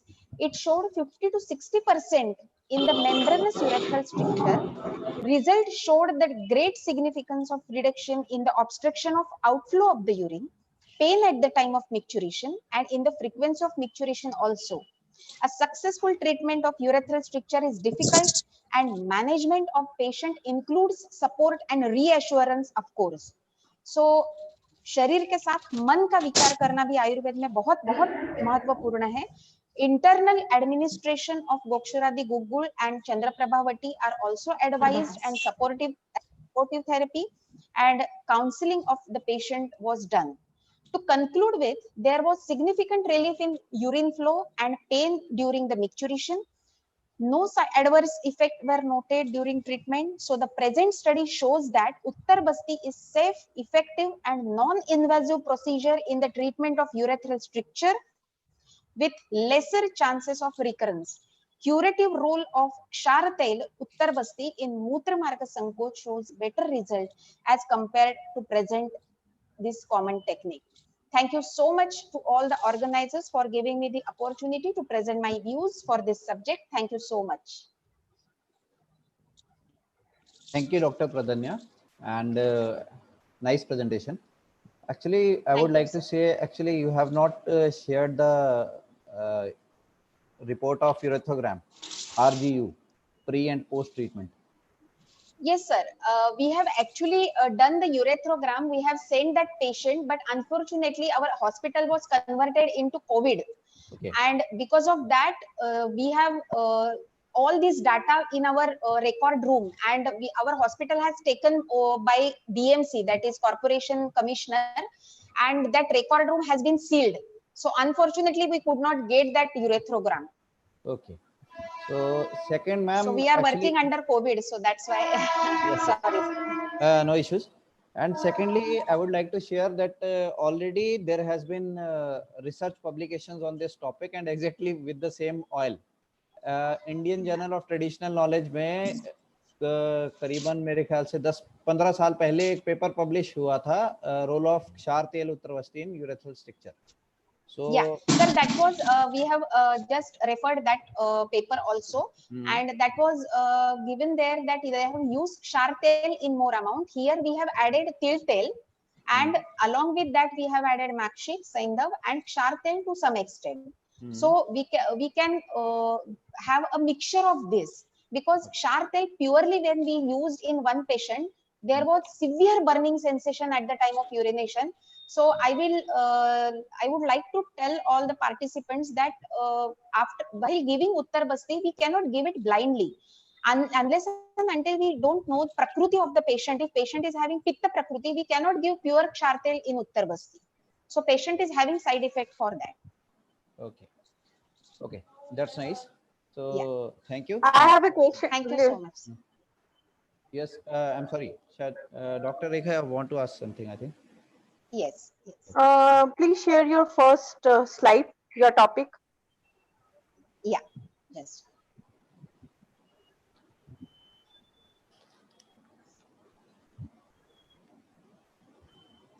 Can you see what is the it, name madam? of the topic? No, I'm not.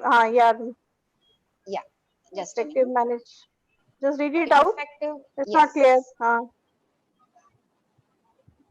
Effective management of urethral stricture with Uttar Basti. It should be more clear, na? It should be more clear. You have used Kshar tel in less amount, or your preparation is different from that one which Dr. Gaurav has told, ना? तो उसमें अगर उन्होंने अलग आपका amount अलग है या ingredients अलग है, you have to mention that in your title itself, I suppose. Yeah, we have not given any specific name to our drug, madam. It was a trial and error method for our clinical approach. So we were just doing a case study, and we got a good result. So we presented this paper in this. So I will keep this your suggestion in mind hereafter. Actually, title should be very clear and very sound, actually. Right? Yes. Thank you so much for the suggestion, ma'am. Okay. Thank you. Yeah. Okay, thank you, ma'am. And thank you. Next presenter is Dr. Poonam. Yes, sir. I am here. Okay, Dr. Poonam, please start your Okay. presentation. Yes, sir. Sure, sure.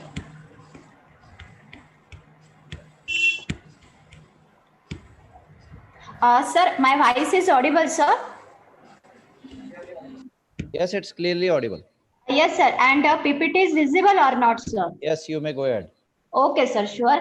Thank you very much, sir. Good afternoon to respected chairperson and co-chairperson, myself, Dr. Poonam Savarkar, Associate Professor, Department of Panchkarma. Here I am presenting by sharing my some views under topic of significance of Shodhan Snehapan for Bedavas Rotodushti with respect to lifestyle disorder under the theme of lifestyle disorder management in this conference.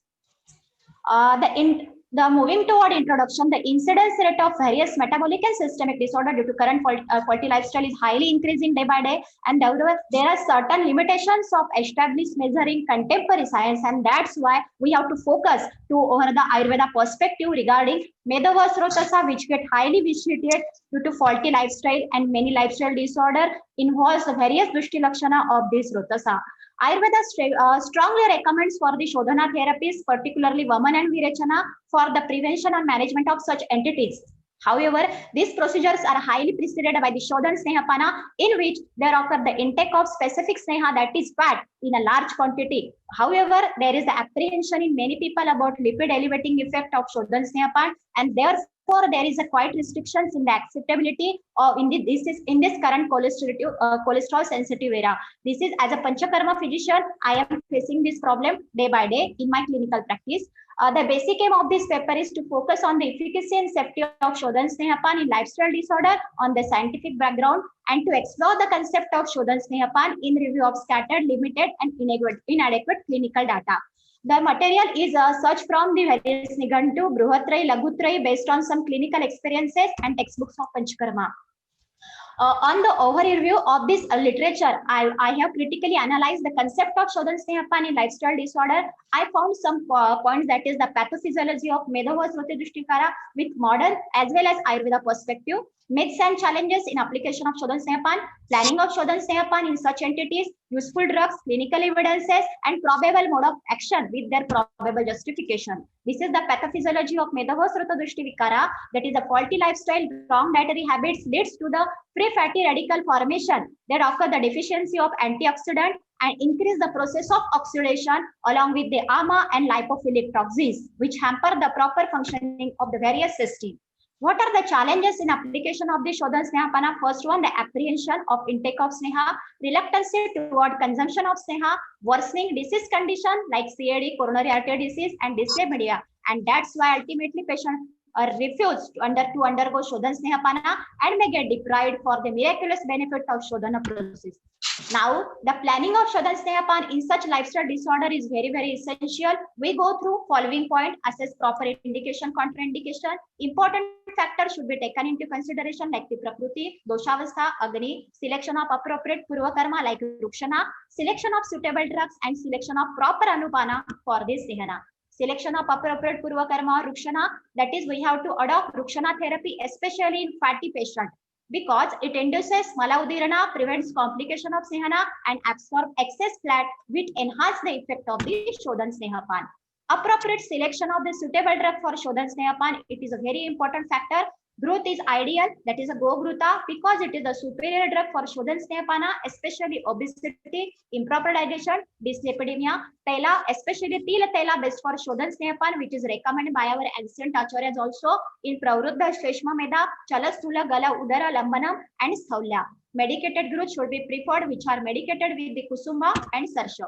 Selection of appropriate Anupana, which increases palatability of Sneha, enhances potency of Sneha to increase the Kaphagna properties of the Sneha. Now, the clinical evidences showing side effects, safe effects of Shodhana Snehapana, there occur maximum 3 to 4 kg weight loss, weight reduction after the Shodhana Snehapana. It interferes with the absorption of essential nutrients, or it may decrease the satiety with decrease in food intake and diuretic action. It improves insulin sensitivity and glucose control also. There occur improvement in the lipid profile after the 7 days of the Shodhan Snehapan. Hypolipidemic effect of Shodhan Snehapan with Murchita Gurta is proved by 4 clinical studies. A reduction in total cholesterol, triglyceride occur. It provides intrinsic feedback. Murchita Gruta, it has a hypolipidemic effects which are proved by Rajkala Ramteke. It may result in hypolipidemic effect by inhibiting HMG CoA reductive activities. And Taila, it is a hypocholesteremic effect of T-Taila in Shodhan Snehapan in obese patient is proved by the Sinha Kaushal. Now the medicinal properties of Gruta, it reaches deep up to the cytoplasm by penetrating through cell membrane. Lipophilic impurities got dissolved in ghee. It aids fast absorption, assimilation. It reduces inflammatory mediator responsible for the dyslipidemia and CAD. Induces weight loss due to high content of conjugated linoleic acid. Increasing basal metabolic rate, enhances muscle growth and helpful to lower insulin resistance. That is discussion which are concluding here. Lipid used in Shodhana Snehapana and cell membrane brings out oxidative stress, improves respiration, ATP production, improves fat burning ability of the body that turns off to cellular detoxification, maintains healthiness of the gut, avoids saturation of lipophilic toxic, and remove all damaged cellular component from the body. And as a result, nutrition, metabolism, elimination of waste product is possible at cellular level. Now conclusion. The review of Shodhana Snehapana based on classical reference and contemporary parameter by this study may help to reconcile its advantage in lifestyle disorder. Shodhana Snehapana with suitable drug is safe and it may abolish the fear associated with oral ingestion of lipid, that is fat. It recommends accepting wide, judicious and safe use of Shodhana Snehapana even in person with impaired lipid level, obese, cardiac disease and diabetes too. These are the references which I have collected or referred. Thank you. Thank you very much, sir, for giving me such a golden opportunity for the presentation. Thank you, sir. Thank you. Nice presentation, Dr. Poonam, and nice and crisp presentation. And I must say, good thing about this was the references you have mentioned, the research studies and papers in this. So it was a good presentation. Yes, sir. Yes, sir. So, yeah. Thank you, sir. Thank you. Thank you. You can stop sharing your screen. Yes, sure, sir. Next participant is Dr. Rachna. Please come forward, and I would like to request every participant please restrict yourself to the time limit. Am I audible, ma'am? Hello. Next participant, am I audible now? Yes, yes, you are audible. Next participant is Dr. Rachna. Before that, I would like to request every participant, please restrict yourself to the time limit, where it is only 5 minutes. Thank you. Dr. Rachna, please come forward. Yes, ma'am. Am I audible? Yes, yes, you are audible. You can share your screen. And Now it is visible, sir. no, you are not visible. You are just audible, you are not visible. Just a minute, sir. Yes, now it is coming. You have started screen sharing. Yes. Now presentation is visible, but you are still not visible. Okay, sir. Let me on the camera. All right. Okay, go with it, I suppose. Your presentation is visible to us. Just a minute, ma'am.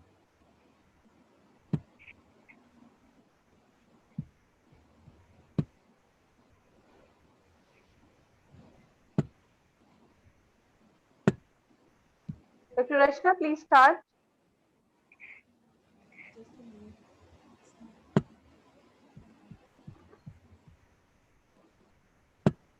Yeah, now it's visible, ma'am. Hello. Your screen is visible. Yes, yes. Now you are visible. Okay. Go ahead, please. Respected chairperson, co-chairperson, members of the jury, and participants across India. I am Dr. Rachna Bharadwaj from Dayanand Ayurvedic College, Jalandhar, and I am presenting my paper on the topic Satvavajaya Chikitsa, the need of COVID era. Voice is not loud. Hello. You can speak a bit loudly or keep your mic closer to you. Okay, sir. Now it's okay? Yeah, a bit loud. Okay, sir. Satvavajaya Chikitsa, the need of COVID era, guided by Dr. Suman Pamar and Dr. Deepak Verma, sir. Introduction is COVID-19 pandemic has emerged as a serious threat to physical as well as mental health. Till date, there are 33.7 million positive cases, 1.101 million deaths reported globally. In India, 6.23 millions are tested positive, and 97,497 are the life lost due to it. And the graph is increasing day by day. COVID is affecting everything from learning to earning. These are some slides I have presented. These are from WHO and all the newspapers. And the COVID-19 pandemic is affecting the mental health. Now come to mental health. As per WHO, mental health is a state of well-being in which an individual realizes his or her own abilities, can cope with the normal stresses of life, can work productively, and is able to make contribution to his or her community. Now, how coronavirus is affecting mental health? It is affecting in few these of the ways. First of all, we are living in a world where we are getting fear of getting infected. Every time we are getting fear of getting infected, and this screen is showing two pictures. One is washing hands and another one is stocking the sanitizers. We can see it everywhere. And these situation is fear of getting infected is associated with panic, anxiety, OCD, and depressions, etc.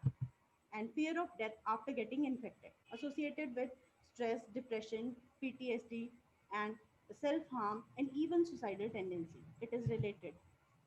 The pain of losing someone, as the last rites have changed due to coronavirus.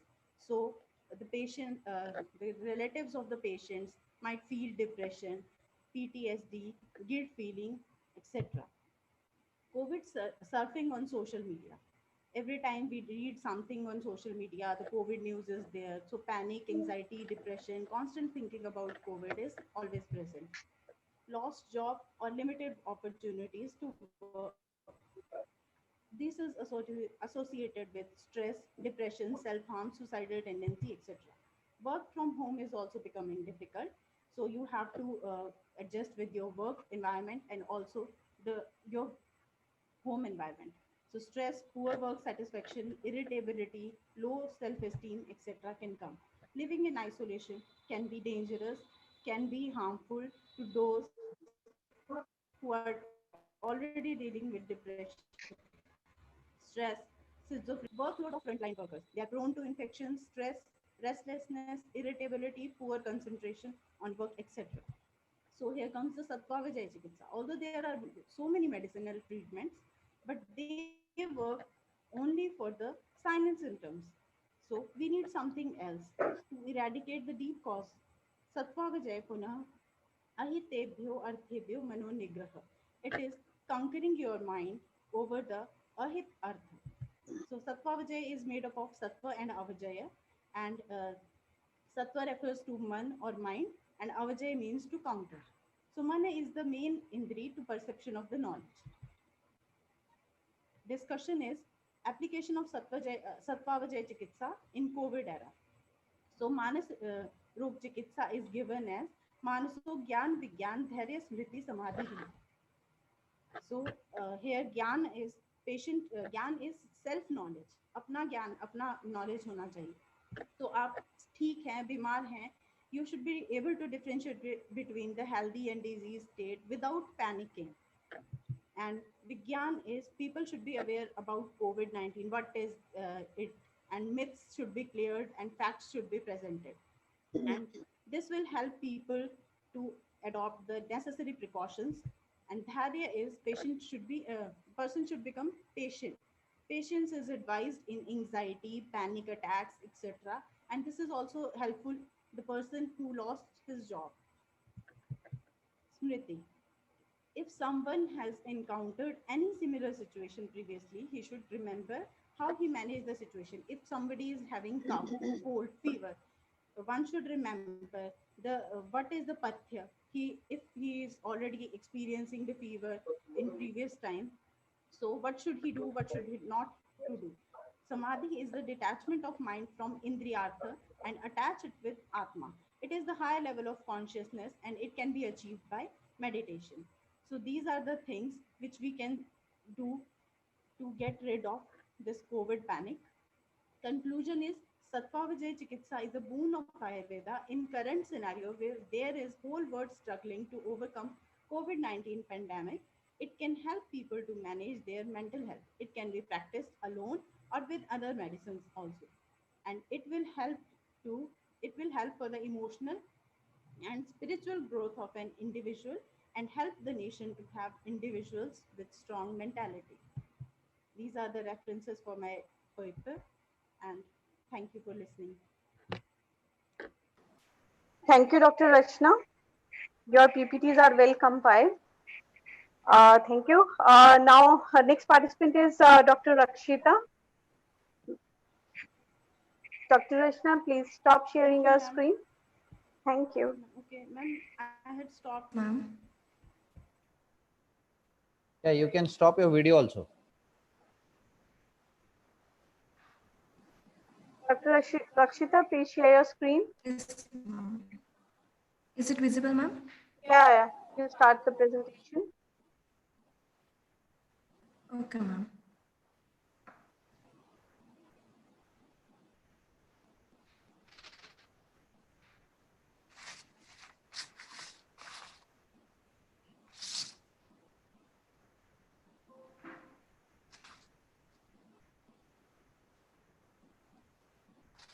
Please start your presentation.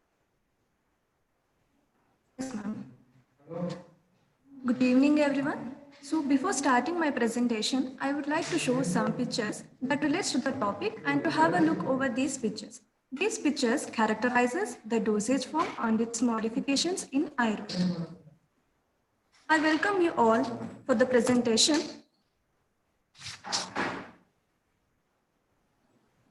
on the topic Ayurveda dosage form modifications are need. Myself, Dr. Rakshita, PG scholar from the Department of Shastra and Bhaishya Kalpana at SDM College of Ayurveda and Hospital, Hassan, guided by Dr. Ghazala Hussain, Associate Professor in the department, that comes under the theme Innovative Research Updates on Ayush Modalities. So, coming to the contents, these are the contents. So, introduction. The history of Ayurveda formulations, many additions, transformations of dosage forms are seen that have occurred over a period of time. Ayurveda explains many drug formulations in varied dosage forms which are being practiced till date. So, what is dosage form? These are pharmaceutical drug products in the form in which they are marketed for use. They include specific mixture of active ingredients in a particular configuration. So nowadays, transformation of classical preparations into modified dosage forms can be seen with advancement in the pharmacy. So then the question arises, what is the need of modifications in classical preparations? These modifications are because of large-scale industrial production and due to implementation of new technologies that led to the improved dosage forms depending on the palatability, shelf life, and consumer acceptance. Due to fast running life, people express inconvenience in preparing the medicines every time and they fond of easy availability and ingestion when in need. So this has led to a new path in classical dosage form modifications. So coming to the methodology, many studies have been done on the modifications of Ayurvedic dosage forms. So to review, two texts and related journals were done, and to quote few, the first article is Standard Manufacturing Procedure for Syrup and Tablet Forms of Jwarahara Dashyamani by Kalsiria Bharat et al. So in this study is to prepare the syrup and tablets out of Jwarahara Dashyamani drugs, and that meets the standard manufacturing parameters and they are good palatability and acceptance by the patients. And the second article is validation of Lodhradi Kashaya made by traditional method and contemporary spray dryer method through FTIR spectroscopy by Singh Varun Kumar et al. This study conducted on Lodhradi Kashaya, which is bitter in taste and difficult to take every time. So it is made into powder form. This study concludes that both sample peaks were similar in pattern. And the third article is the randomization control trial on the efficacy of Medhya Rasayana tablet on academic stress and performance in school-going children by Runa Kulkarni et al. This study concludes that Medhya Rasayana is affecting management of academic stress and performance in children, that is in tablet form. The fourth one is modification of drug dosage form of Arjuna Kshirapaka by using spray drying technology by Talmale Swapnil et al. And this study was conducted to rule out the factors of short shelf life, palatability issues, and inconvenience in the preparation of Kshirapaka. So this study concludes that the Arjuna Kshirapaka in spray dried powder is much more stable compound and has more shelf life and possesses same chemical properties. So coming to the discussion, present era opens a new path in developing unique skills in modifications of dosage forms for the benefit of society and also to the pharmaceutical companies. So due to fast running life, people are conserved and reserved led to the lack of time and interest in using classical preparations as mentioned.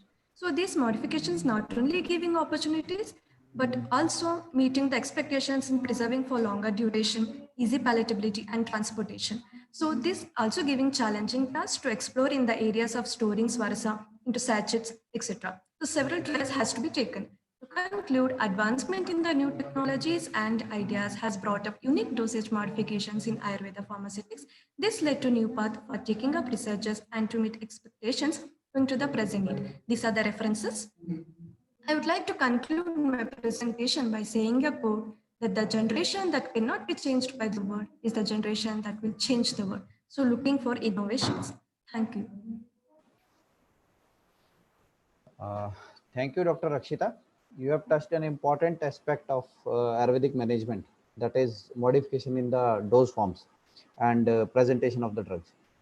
The only problem with your presentation to me is basically you have well compiled the need of the drug formation and innovation required.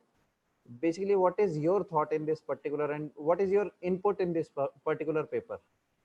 You have just compiled the different work done on this form and Sir, some main theme of my presentation is to tell the present era needs the modification of dosage forms in Ayurvedic classics. So a few researchers have already done, and this opens a new path to bring out the much more modifications that helps in the present generation. That is the main theme of the presentations. so basically you want to say that it should be done more often, that drug dosage should be changed and all. Okay. Yes, sir, with the same efficacy. Okay, thank you, Dr. Rakshita. So next speaker is Thank Dr. you, sir. Brushani. Thank you. Dr. Brushani, Yes, sir. please. Yes, you can start your presentation. Okay, sir.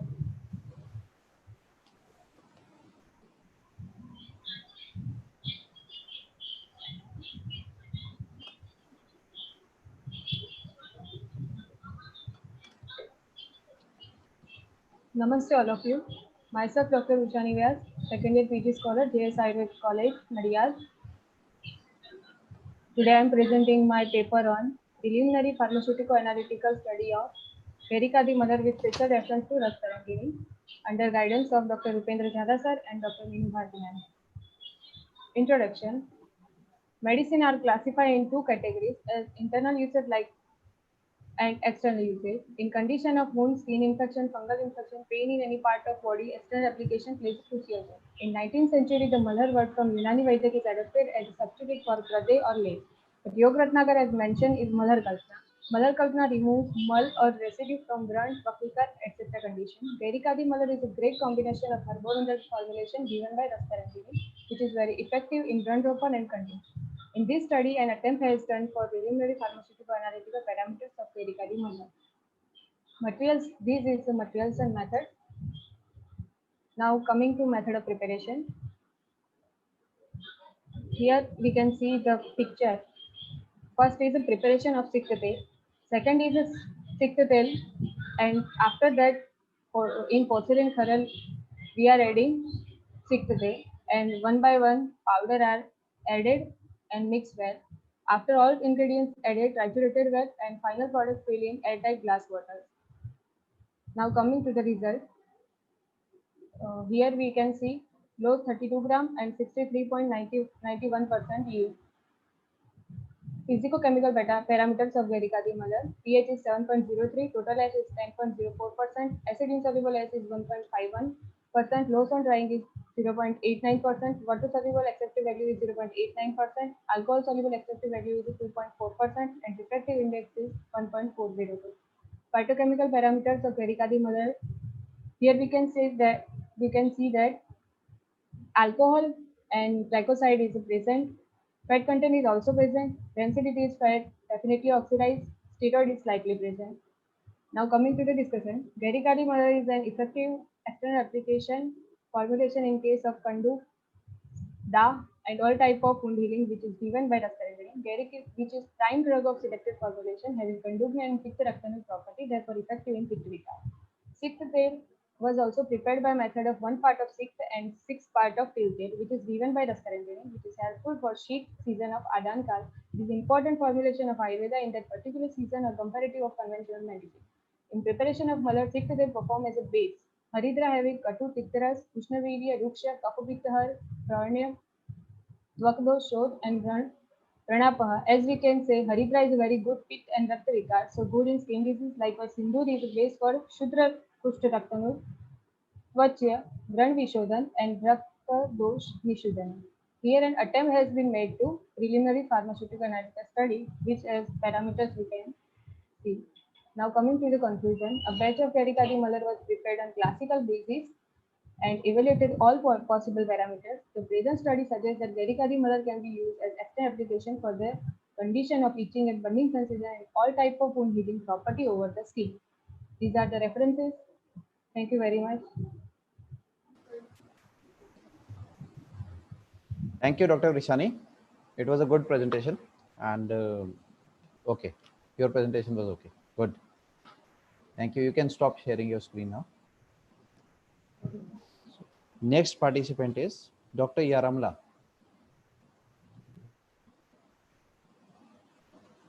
You can please stop sharing the video too.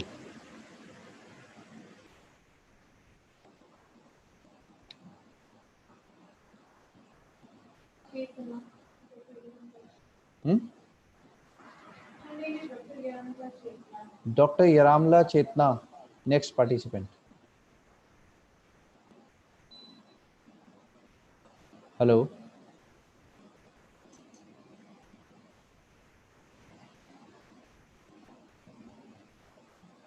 Hello.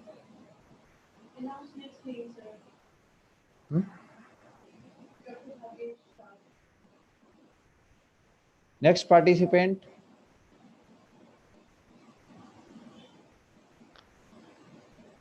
Dr. Yaramla Chetna is not there.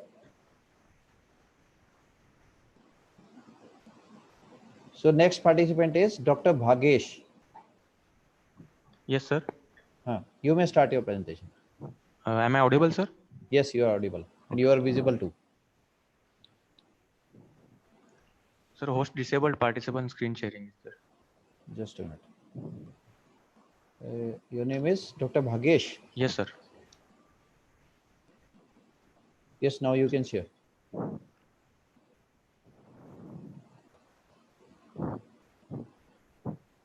Is my PPT is visible? No, right now. Yes, now it is coming. Okay. You can start sharing. Good afternoon, everybody. Myself, Dr. Bhagesh Pangam, final year PG scholar, Department of Panchkarma from KL Ayurveda College, Belgaum. Today's my presentation topic is efficacy of Shamana medications in periampullary adenocarcinoma, a case report. This is a patient profile, 57 years female patient from Belgaum district. So I'm directly jumping to the history of present illness, where I'll explain the symptoms and associated symptoms. The patient named XYZ, a known case of diabetes mellitus 2, was apparently said to be healthy before 2 months. Then she started developing generalized weakness, constipation, and intermittent pain abdomen at epigastric region. Then she consulted to local physician, and he advised some laxatives and antacids. But even though she didn't got any relief, her abdominal pain gets relieved after taking food and aggravates when she was on fasting and long duration after taking previous food. Then she started reducing weight drastically. Her weight reduced to 36.6 kgs to almost 10 to 12 kgs reduction was there. So she became more anxious about the situation, and gradually her appetite was also started to reduce. and she started feeling nausea, burning sensation, and heaviness of abdomen. So on next follow-up, her local physician advised her to go to refer the case to the gastroenterologist. So she consulted a gastroenterologist. He advised some investigation like CT and upper GI endoscopies, where he has suspected obstructive jaundice. So he referred the case to the general surgeon for the further investigations. So she underwent ERCP along with the biopsy and dilatation and stenting of CBD and CHD, where the biopsy revealed periampular adenocarcinoma. Then after surgery, her complaints of burning sensation, nausea, and pain in abdomen slightly reduction was there, but there was no reduction in generalized weakness, constipation, loss of appetite, and loss of weight. So she consulted the OPD of KLR, the hospital Belgaum, for further management. So past history, there is a type 2 diabetes mellitus, 3 years since 3 years on medication, and no other comorbidities. Family history was non-significant. So coming to the clinical findings and investigations. So when she was referred to gastroenterologist, he advised him to go for a CT abdomen, which reveals a bulky head of pancreas with dilated main pancreatic duct and dilated common bile duct and intrahepatic biliary radicals. But there is no visualization of further obstruction at uncinate process and duodenal ampulla. So CT advised to go for ERCP, further ERCP or upper GI endoscopy. So according to the CT impression, he advised her for upper GI endoscopy and some blood investigation. So upper GI endoscopy revealed a minimal esophageal candidiasis and a smooth prominent ampulla. And hemogram was within normal limit, just hemoglobin was a slight lower side. Then liver parameters were disturbed, like SGPT, SGOT, serum alkaline phosphate was on higher side, and serum total bilirubin was on higher side, and serum triglycerides and LDL cholesterol levels were disturbed. So here disturbed liver parameters and CT abdomen and other investigation revealed obstructive pathology. So he referred the case to general surgeon. So here other PTINR reports were normal, and urine examination reports were normal. So when she was referred to general surgeon, he have gone for the ERCP and biopsy. So in ERCP, they ruled out the periampullary malignancy with obstructive jaundice, and biopsy was taken, and sphincterectomy was done, and to both CBD and CBD and CHD, there were 2 stents were fixed to remove the obstruction. So biopsy reports revealed such adenocarcinoma of periampullary region. As you can see, there is a ampulla of Vetter. At that periampullary region, there was a adenocarcinoma. So when she came to the OPD of KLR hospital, the general examination was done. So the examination were within the normal limits. Just there was a mild tenderness at the epigastric region. So moving to the diagnostic approach. When she was diagnosed with obstructive jaundice, at that time the patient can be considered in a state of Shakasirta Kamala, as the symptoms of Shakasirta Kamala includes Vibandha, Agnimandya, Aruchi, Daurbalya, which were present in that patient, as well as their liver parameters were also disturbed. Then after doing the ARCP process, which helped to relieve the avarana or obstructive pathology after doing the stenting. So the patient, then if we observe the patient condition from beginning till post surgery, we can consider under the concept of gulma. After screening the symptoms of all Tridoshaja gulma, we can observe that the condition can be taken under Sannipataja gulma. So these are the symptoms we can observe in Vivahata Sangra is obstruction of stool and platters, pain abdomen aggravates after digestion of food, pain relieves after taking food, then Atisveda, Daha, Rilasa, Aruchi, and heaviness of body, that is Gauravata. So these are all mixed features we can observe. So we can diagnose it as a Sannipataja gulma. For the strong evidence, we have seen one study for that is 50 patients were taken for the study. So the abdominal swellings were observed under X-rays with different radiological investigations, barium studies, and intraoperative findings. So in that study, it's seen that the Tridoshaja gulma can be included in upper GI, upper abdominal adenocarcinomas like gallbladders and pancreas. So we can diagnose this condition as a cirrhosis gulma. So moving to the therapeutic focus and assessment. The first line of shaman medications were advised to correct her Agni and improve her appetite as well as to correct her constipation. So following medications were advised for 15 days. That is Agni Tundivati, Aragyavardhini Rasa, Avipattikara Churnam, tablet Shivagutika and Jirika Theristem, and following dosage. Then on first follow-up, the patient started lightness of the abdomen and her bowel was regular and she started feeling hunger. Nausea and anorexia complaints were reduced completely, and the pain abdomen was still persist. So then on second line of medications were advised mainly for the to reduction of carcinogenic activities at the periampulary region and for improving general condition of the patient. So following medications were advised for 1 month, that is Kanchanara Gugulu, tablet Arogyavardhini Rasa, syrup Dadima Valeham, tablet Shivagutika and Rohitika Aristam on with the following dosage. After 1 month of second follow-up, on second follow-up, it is observed that there is a that the weight of the patient increased from 36.6 kg to 41.2 kg, and patient was eating well, and her complaints of burning sensation in abdomen got relieved, and the frequency of pain abdomen got reduced than before. Then for third sitting, the same medications were continued for again next month, and after 1 month, the patient weight was increased up to 46.5 kg, and the pain abdomen was totally reduced, and patient was totally asymptomatic. Then for next sitting of the treatment, same medications were again advised for again 1 month. Then on next follow-up, when the following medications were advised for 15 days, that is tablet Kanchanar Gugulu, tablet Shivagutika and Rohitika Aristam, only 3 medications were continued. Then patient was advised to go for CT abdomen and alpha fetoprotein test on February, which revealed no significant abnormality. Then only tablet Chivugutica reduced dose to half BD was advised for next 2 months, and asked the patient to repeat CT abdomen as well as liver function test as well as biopsy.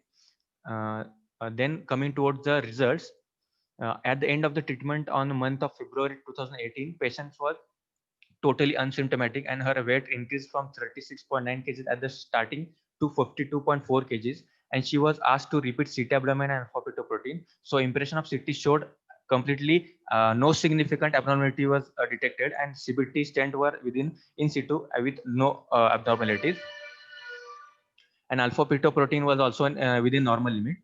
And then she was advised for Shivagutika tablet half BD after food for again 2 months. Then she again advised for CT abdomen and liver function test. So CT abdomen revealed again no significant interval changes, and no advancement in any lesion, periampulary lesion. There was like mild fatty infiltration of liver, and the liver function test revealed normal parameters. If you can see before and after treatment, the absolute reduction in all the liver parameters, which came within the normal limit. Now the patient is totally asymptomatic and withdrawn from all medications.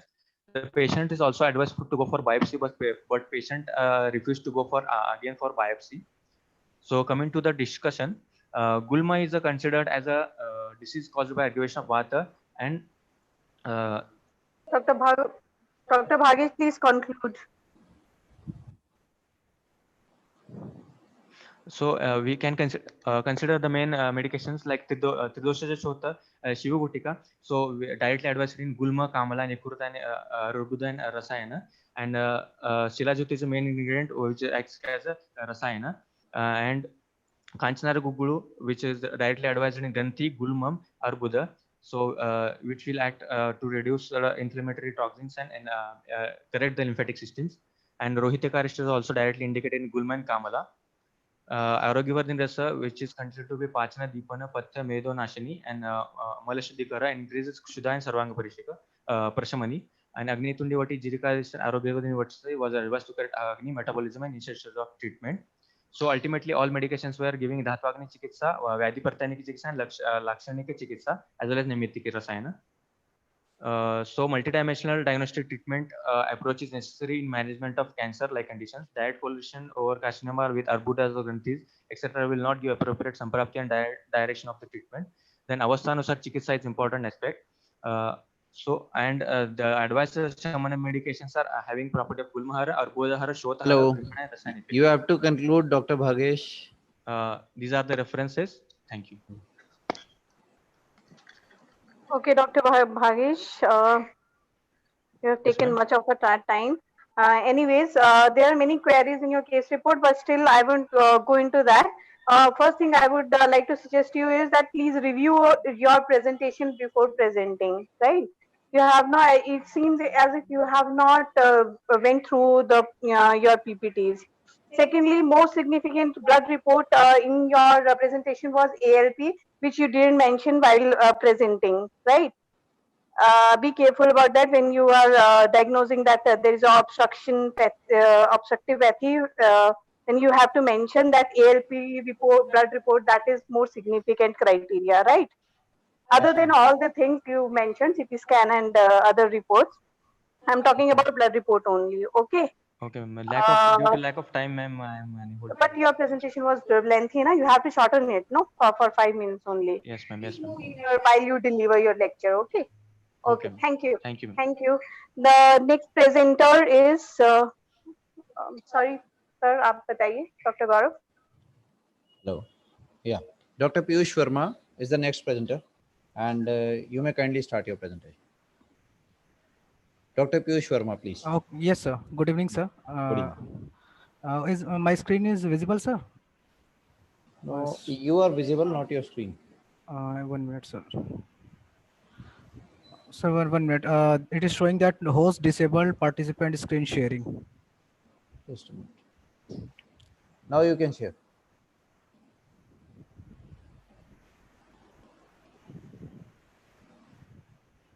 Yes, sir. Yes, yes, my it screen is is visible. visible. Yes, yes. Okay, sir. Go ahead.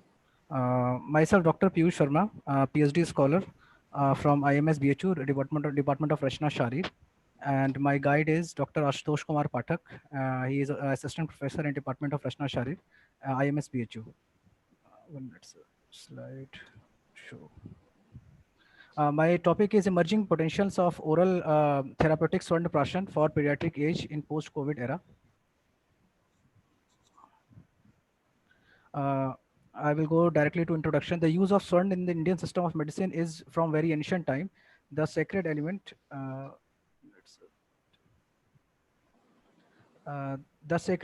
Swarn, since it was incorporated in human civilization from historic times, it was given great importance in metallurgy, ornaments, as well as in religious purposes. The science of Ayurveda is also considered is to be of high significance.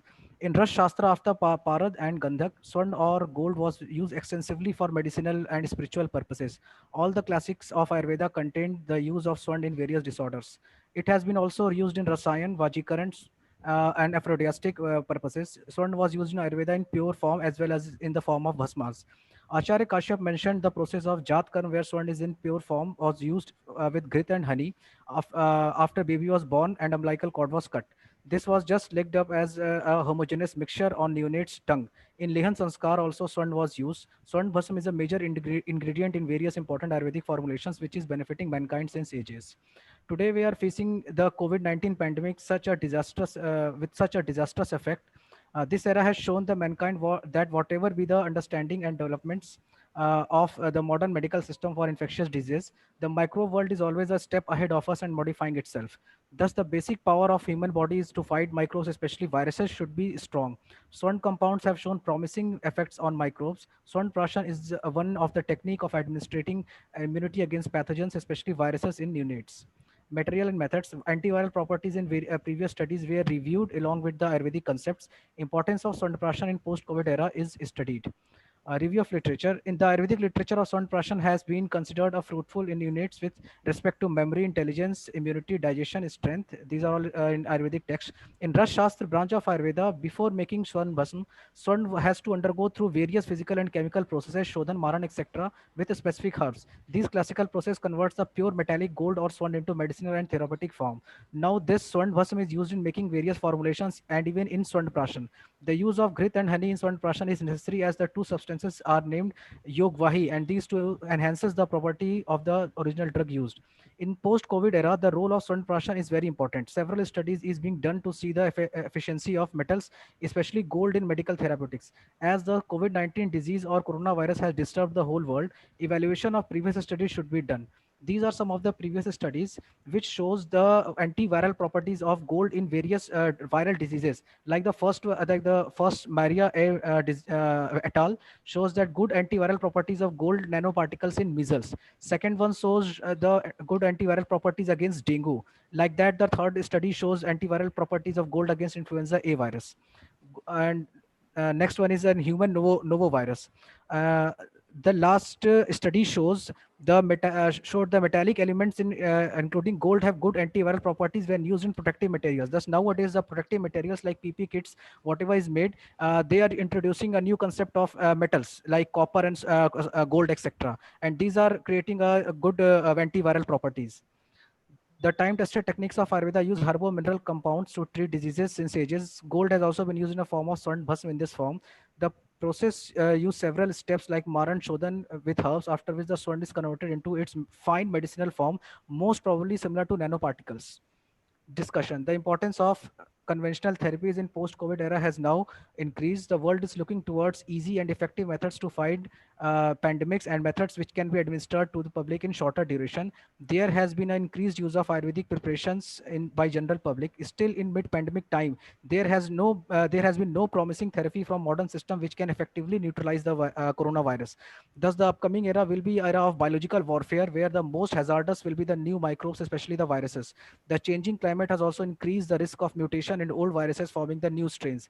Thus, until a new drug or therapy is introduced after the trials, the destruction caused by these microbes becomes significant.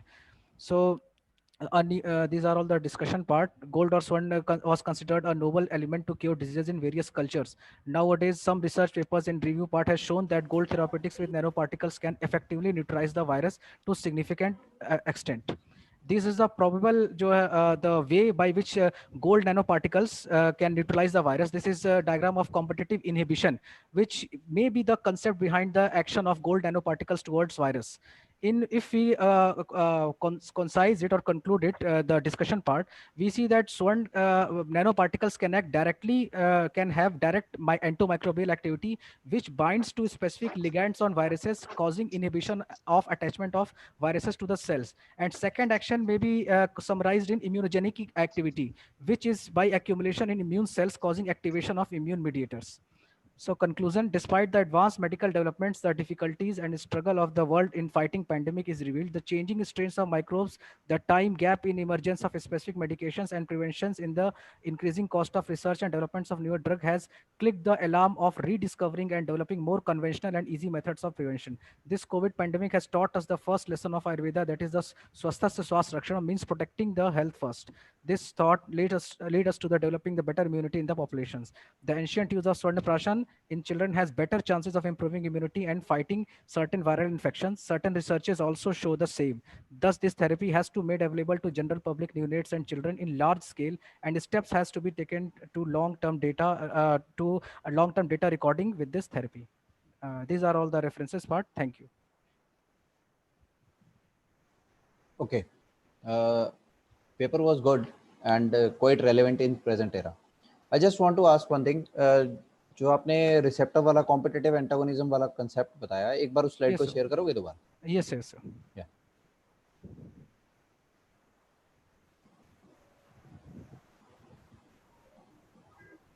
Just 1 minute, sir.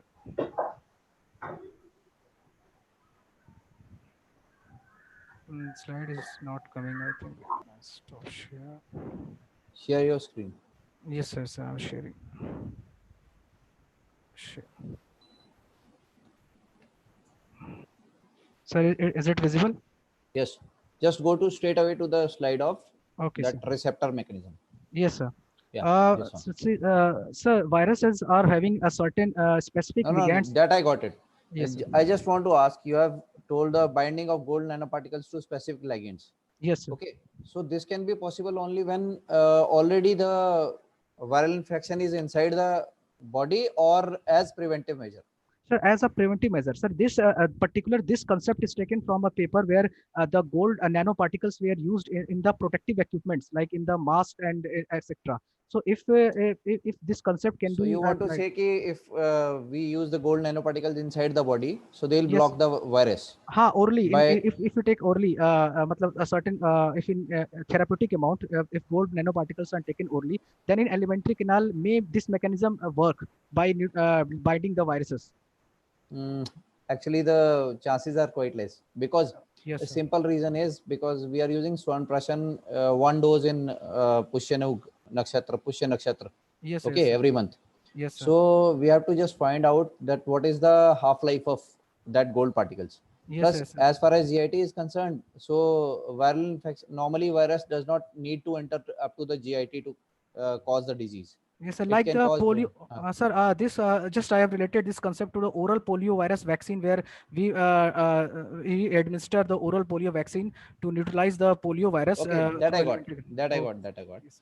Okay, Just it is quite innovative approach and can be thought about on these lines, but yes, I'm just a bit doubtful about utility of gold nanoparticles in the binding the virus yes, yes, sir. using More beforehand. But yes, sir, more okay, researches this may be is, done. yes, Should be this done, is sir. the matter of research. Yes, Okay, sir. it was an innovative PPT. Okay, nice presentation. Thank you, sir. So you may conclude. Okay, so you may stop sharing your screen. Okay, sir. So next candidate is Dr. Swaranjali. Dr. Swaranjali, please. Sir, I'm audible. Yes, you are not visible right now. Hello. Yes, you are audible but not visible. Sir, I'm visible now. No, not visible right Sir, now. it was disabled participant screen sharing. First of all, you switch on your screen, na? You are not visible yourself also.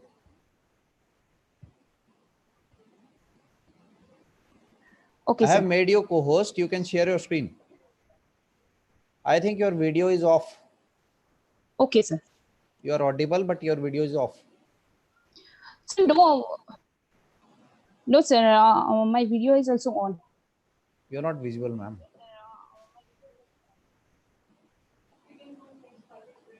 Okay.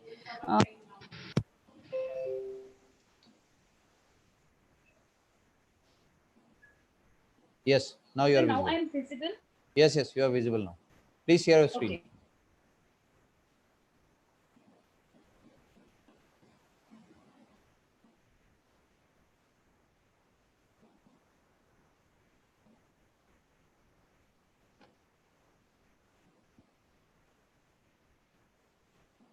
Please share your screen and start your presentation.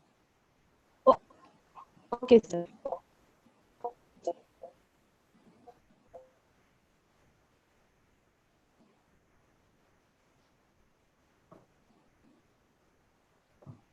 There is some problem. Actually, your Is it bandwidth. visible? No, screen is not visible right now. Okay. So there is network issue.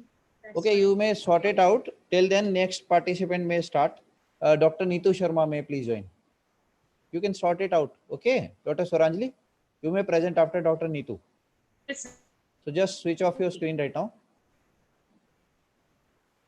Dr. Neetu, please come forward.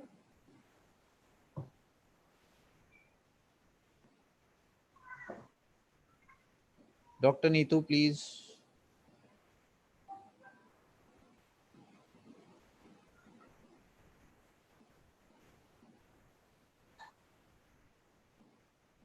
Dr. Neetu is not there. Okay, next participant is Dr. Chetna. Dr. Chetna, please start.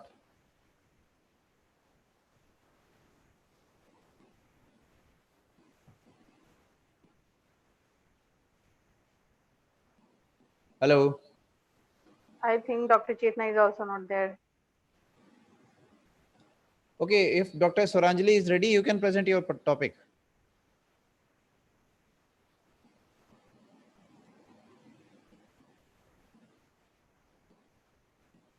Dr. Swaranjali, if you are ready, you can present your topic.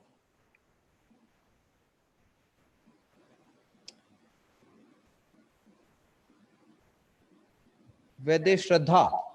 Shraddha is the next participant. Vede Shraddha. Or Dr. Swaranjali, if you are ready, you can present your topic. Yes, you can start. Dr. Swaranjali, you can start.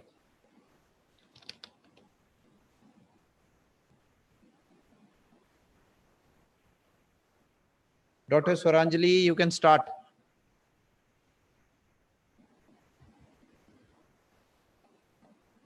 Yes, your screen is visible now. You can start.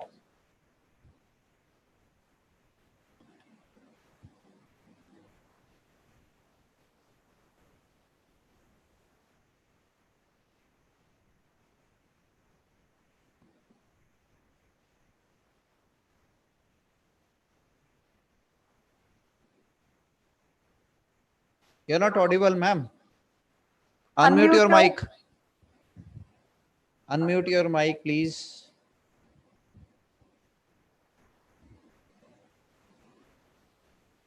Dr. Swaranjali, unmute your mic.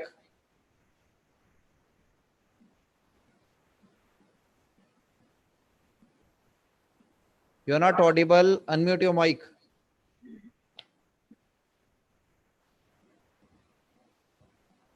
You need to unmute your mic in the left corner on the bottom. You have the unmute mic, unmute option.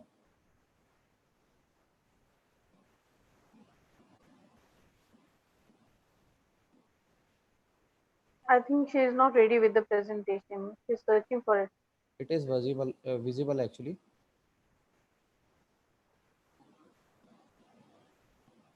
Ma'am, you are wasting time. Please unmute your mic.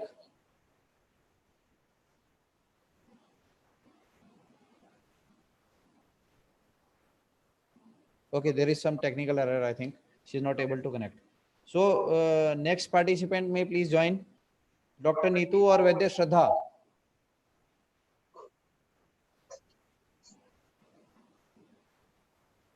Dr. Swaranjali, you may stop your sharing your screen. Dr. Neetu, Vaidya Shraddha, Dr. Rohita. Anyone present there? Dr. Rohit. Hello. Yes, hello. Yes. Dr. Rohit Kumar Rajendra Nandwalkar is present. Okay. Audible, sir? So, yes, you are audible. Yes. Dr. Rohit, you may start your presentation. But there is an issue in sharing the PPT. Okay. I'm just changing it. Dr. Rohit, your name is Dr. Rohit Nandwalkar. Okay, sir. Yes.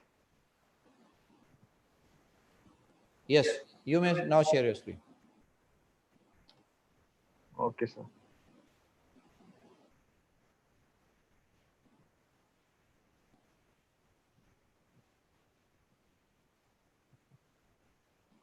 PPT. One minute, sir. Be quick, please. We are already running short of time.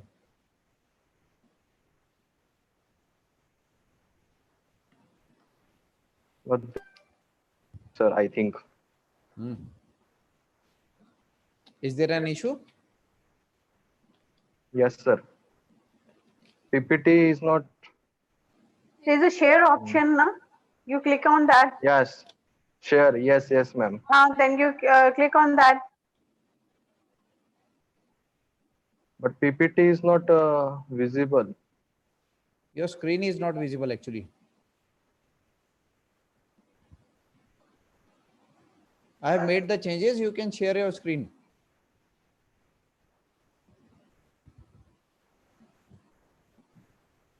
Am I visible?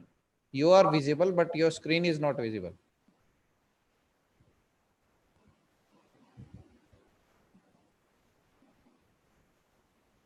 There is a technical issue, sir.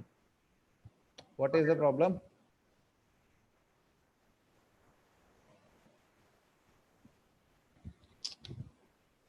Next participant.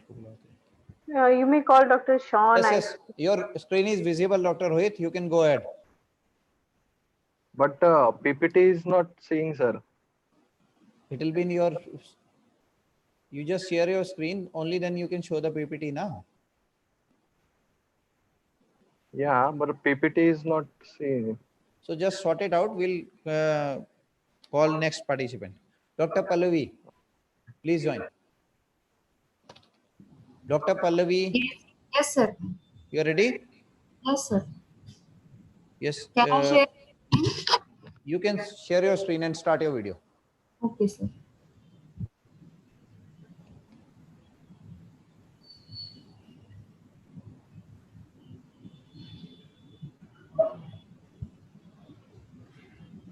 Screen Yes. is visible. Yes, yes. You may start, please.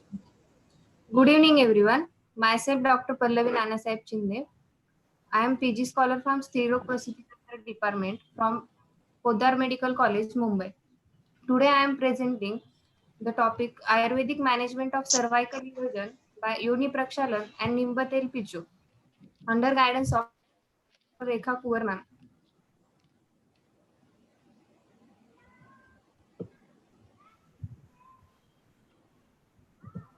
Aims and objective of the study are to see the efficacy of Trifalakvat Yoni Prakshalan and Nimbatel Yoni Pichu in the management of cervical erosion and to establish a successful Ayurvedic treatment for cervical erosion. Cervical erosion is a condition in which cells from the inside of the cervix form a red inflamed patches on the outside of the cervical lip. Cervical erosion comes with the symptoms of discharge per vaginum, itching over vulva, backache, infertility, and ultimately leads to the psychological problem. Causes of cervical erosion are injury. The cervical mucosa may be damaged by mechanical action. During diagnostic measures, the cervix is damaged by tools and dilators. Abortion, medical scraping of the uterine cavity, that is curettage, can also lead to the injury of epithelial tissue. Infectious processes and inflammatory diseases are considered frequent causes of the cervical erosion. Allergic reactions occurs when using lubricants, aggressive chemicals, and spermicide. Intimate hygiene products, daily pads, and toilet paper can also trigger an increased. Hello? Hello, hello. Yes, you may continue. Someone to share his screen. Your PPT is minimized, I think. Now visible, sir? Not visible. Your screen is not visible. Okay, okay.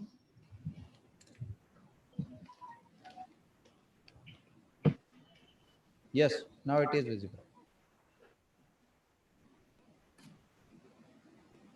Sir, goes back. Ma'am, your screen is minimized. Actually, your PPT Sir, is automatic. minimized. Someone. Yeah.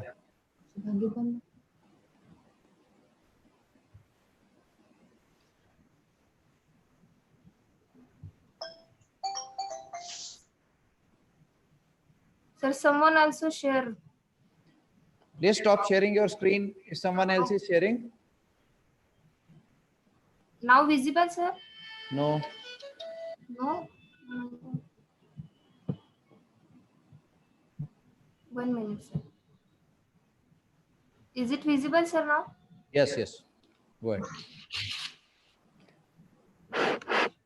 Causes of cervical erosion, injury, infectious processes and inflammatory diseases, allergic reactions, and hormonal diseases. The function of cervical canal and the state of vaginal part of the cervix is provided by the endocrine system. With hormonal failure, the usual processes are disrupted, resulting in a displacement of the epithelium.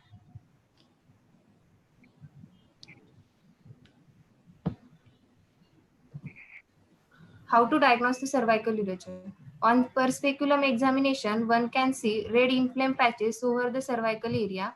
Pap smear also can be done for cervical cytology and colposcopy also there. Other investigations should be done in the patient are CBC, ESI, RBS, HIV, HBsAg and VDRL. Treatments available nowadays are laser therapy, diathermic cauterization, cryotherapy, silver nitrate therapy, conization operation. Selection criteria for the patient are patient should be married and between the 18 to 40 years of the age. Patient should be excluded with pelvic inflammatory diseases, venereal diseases, diabetes. patient taking hormonal drug, patient with IUCD and on oral contraceptive pills, antenatal and postnatal patient, suspected patient of cancer of cervix, and patient positive with HIV and HBsAg. Pathophysiology of this disease is in Ayurveda classic, there is no direct explanation available about cervical erosion, but we can compare it with Garbhashay Mukhavrana with Rakta Mamsa and Kafadushti. Hence, we can see there is Yonikandu and Yonisrav also with Katishul and dyspareunia. Procedure: after emptying the bladder, lithotomy position should be given to patient. Yoni Prakshalan with freshly prepared Trifala Kvat about 500 ml taken and Yoni Prakshalan is done. Yoni Pichu, after that, Yoni Pichu soaked with warm Nimbatel will placed over the eroded part of the cervix. This Pichu should be placed for at least 2 hours. Treatment should be given for say continuous 7 days and ask for the follow-up after 15 days. Repeat this protocol for the 3 consecutive cycles. Probable mode of action of the drug: Trifala Kvat Unidhavan wash out the discharges through vagina and balance the vaginal pH level. It acts by properties and removes excessive clay and foul smell from vagina. It also reduces itching of the genital area. Nimba have Tiktaras and Katu Vipak. It also removes the clay from cervix and vagina. It has Vranashodhak and Vranaropak properties. Hence, the erosion will be healed. Relief in the symptoms occurs after the healing of the erosion. Assessment criteria for the patient is Yonigata Shvetasrav, Yoni Vedana, Yoni Kandu, and gradation of the cervical erosion on speculum examination. Need of the studies: as we all know, cervical erosion is a common condition seen nowadays. About 85% of the women suffers from cervical erosion, which is benign condition of the female genital tract. Prevalence rate of cervical erosion is 20 to 50% in urban area like Mumbai. Many women cannot afford the modern treatment as they are costly. Hence, it is necessary to find out Ayurvedic and easy solution for the cervical erosion. Thank you so much for giving me chance to present my topic.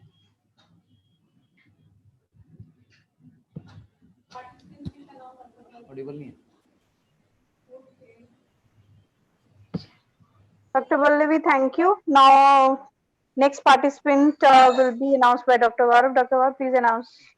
Hello. Yes. Hello, sir. Myself, Dr. Swaranjali. Now I'm audible, sir? Yes, you are audible. You can start your presentation. Please start okay, sir. Quickly. Okay. Dr. Pallavi, please stop sharing your screen. Switch off your video. All the participants are requested, please, as soon as your presentation is over, please switch off your screen sharing. Before sir, is it visible? Yes, you are visible. Just a minute. I just make an announcement. The next participant will be Dr. Sean Kumar, then Dr. Rohit, if he is ready. Dr. Rohit first, Yes, then sir, ready. Sean Kumar, Ready. Dr. Rejoice. All three, please be ready. Keep your all the video and all ready. Okay. So please, Dr. Swaranjali, please start your presentation. Yes. Good evening to respected judges, my friends and viewers. Myself, Dr. Swaranjali S. Mahajan, second year PG scholar, Panchakarma Department, LRP Ayurveda College, Islampur District, Sangli. Presenting my views on Ayurveda opening new dimension in COVID era under the guidance of my guide, Dr. Deepak Kumar Parida.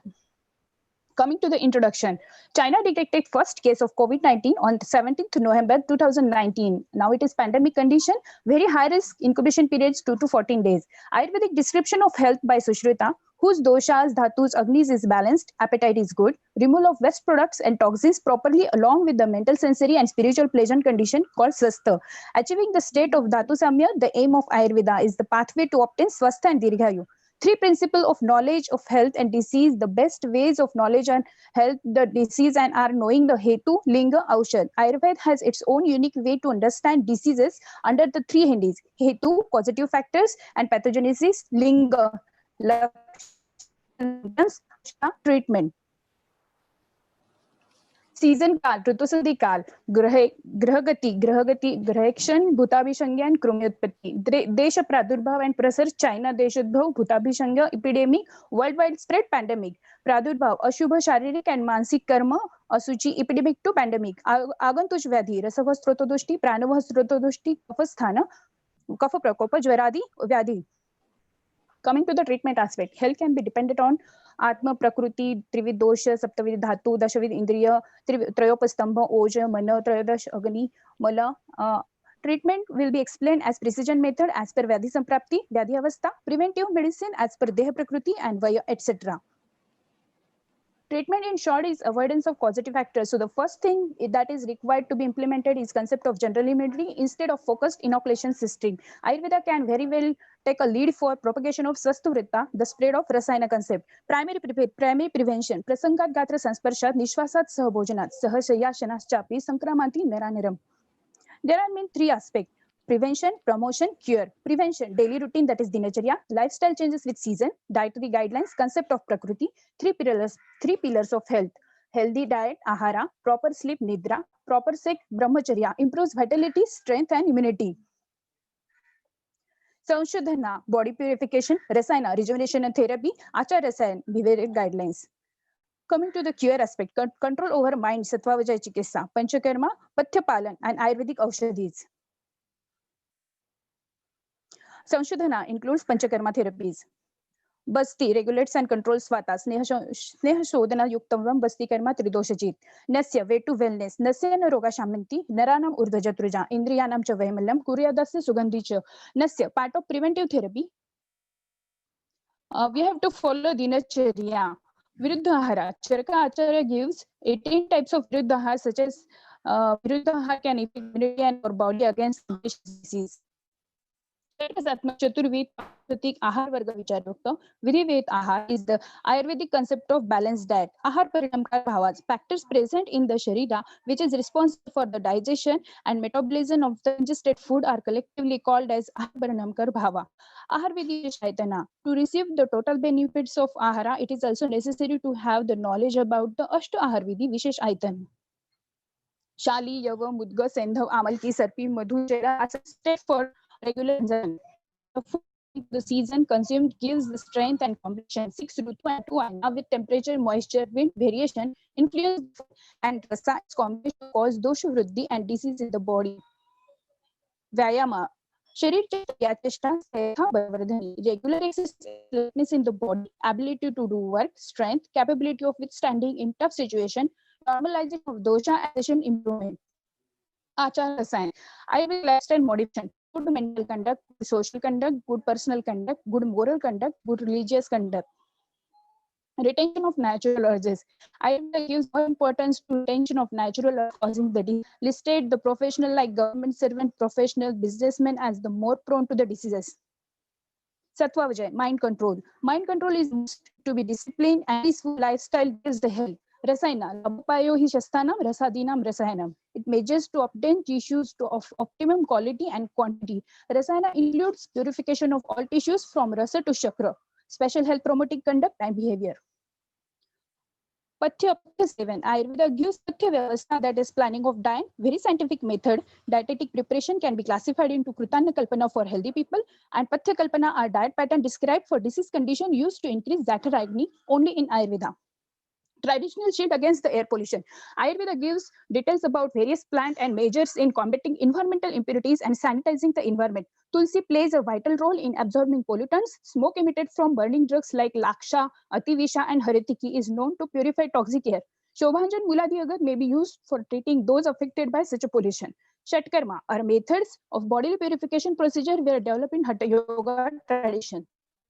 Coming to the conclusion, Ayurveda principles certainly plays an important role in their prevention and management. Health promoting regimen is the hallmark of Ayurvedic therapeutics. Specific diet and lifestyle guidelines are always prescribed along with the drugs and therapies to facilitate the restoration of holistic biomechanism and well-being. Therefore, emphasis on diet planning based on Ayurveda principle would certainly help in health promotion, prevention of disease, and their management. According to Ayurveda, knowing measures like Dinacharya, Ritucharya, Yoga, and Vayama, Rasayan Sevan, Yogya Ahar Sevan, and avoiding the Apatya Sevan voiding of Vega's timely, control of mind through weekend life, healthy, stay away from viral infection like COVID-19. Here are references.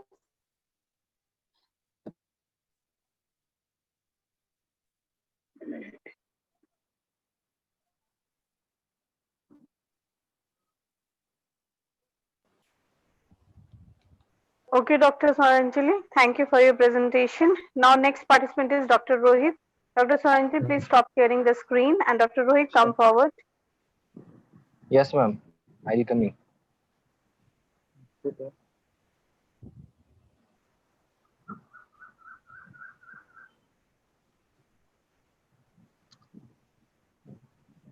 Next Is participant it after screen Dr. visible? Rohit Yes. is Dr. Sean. Yes. Okay.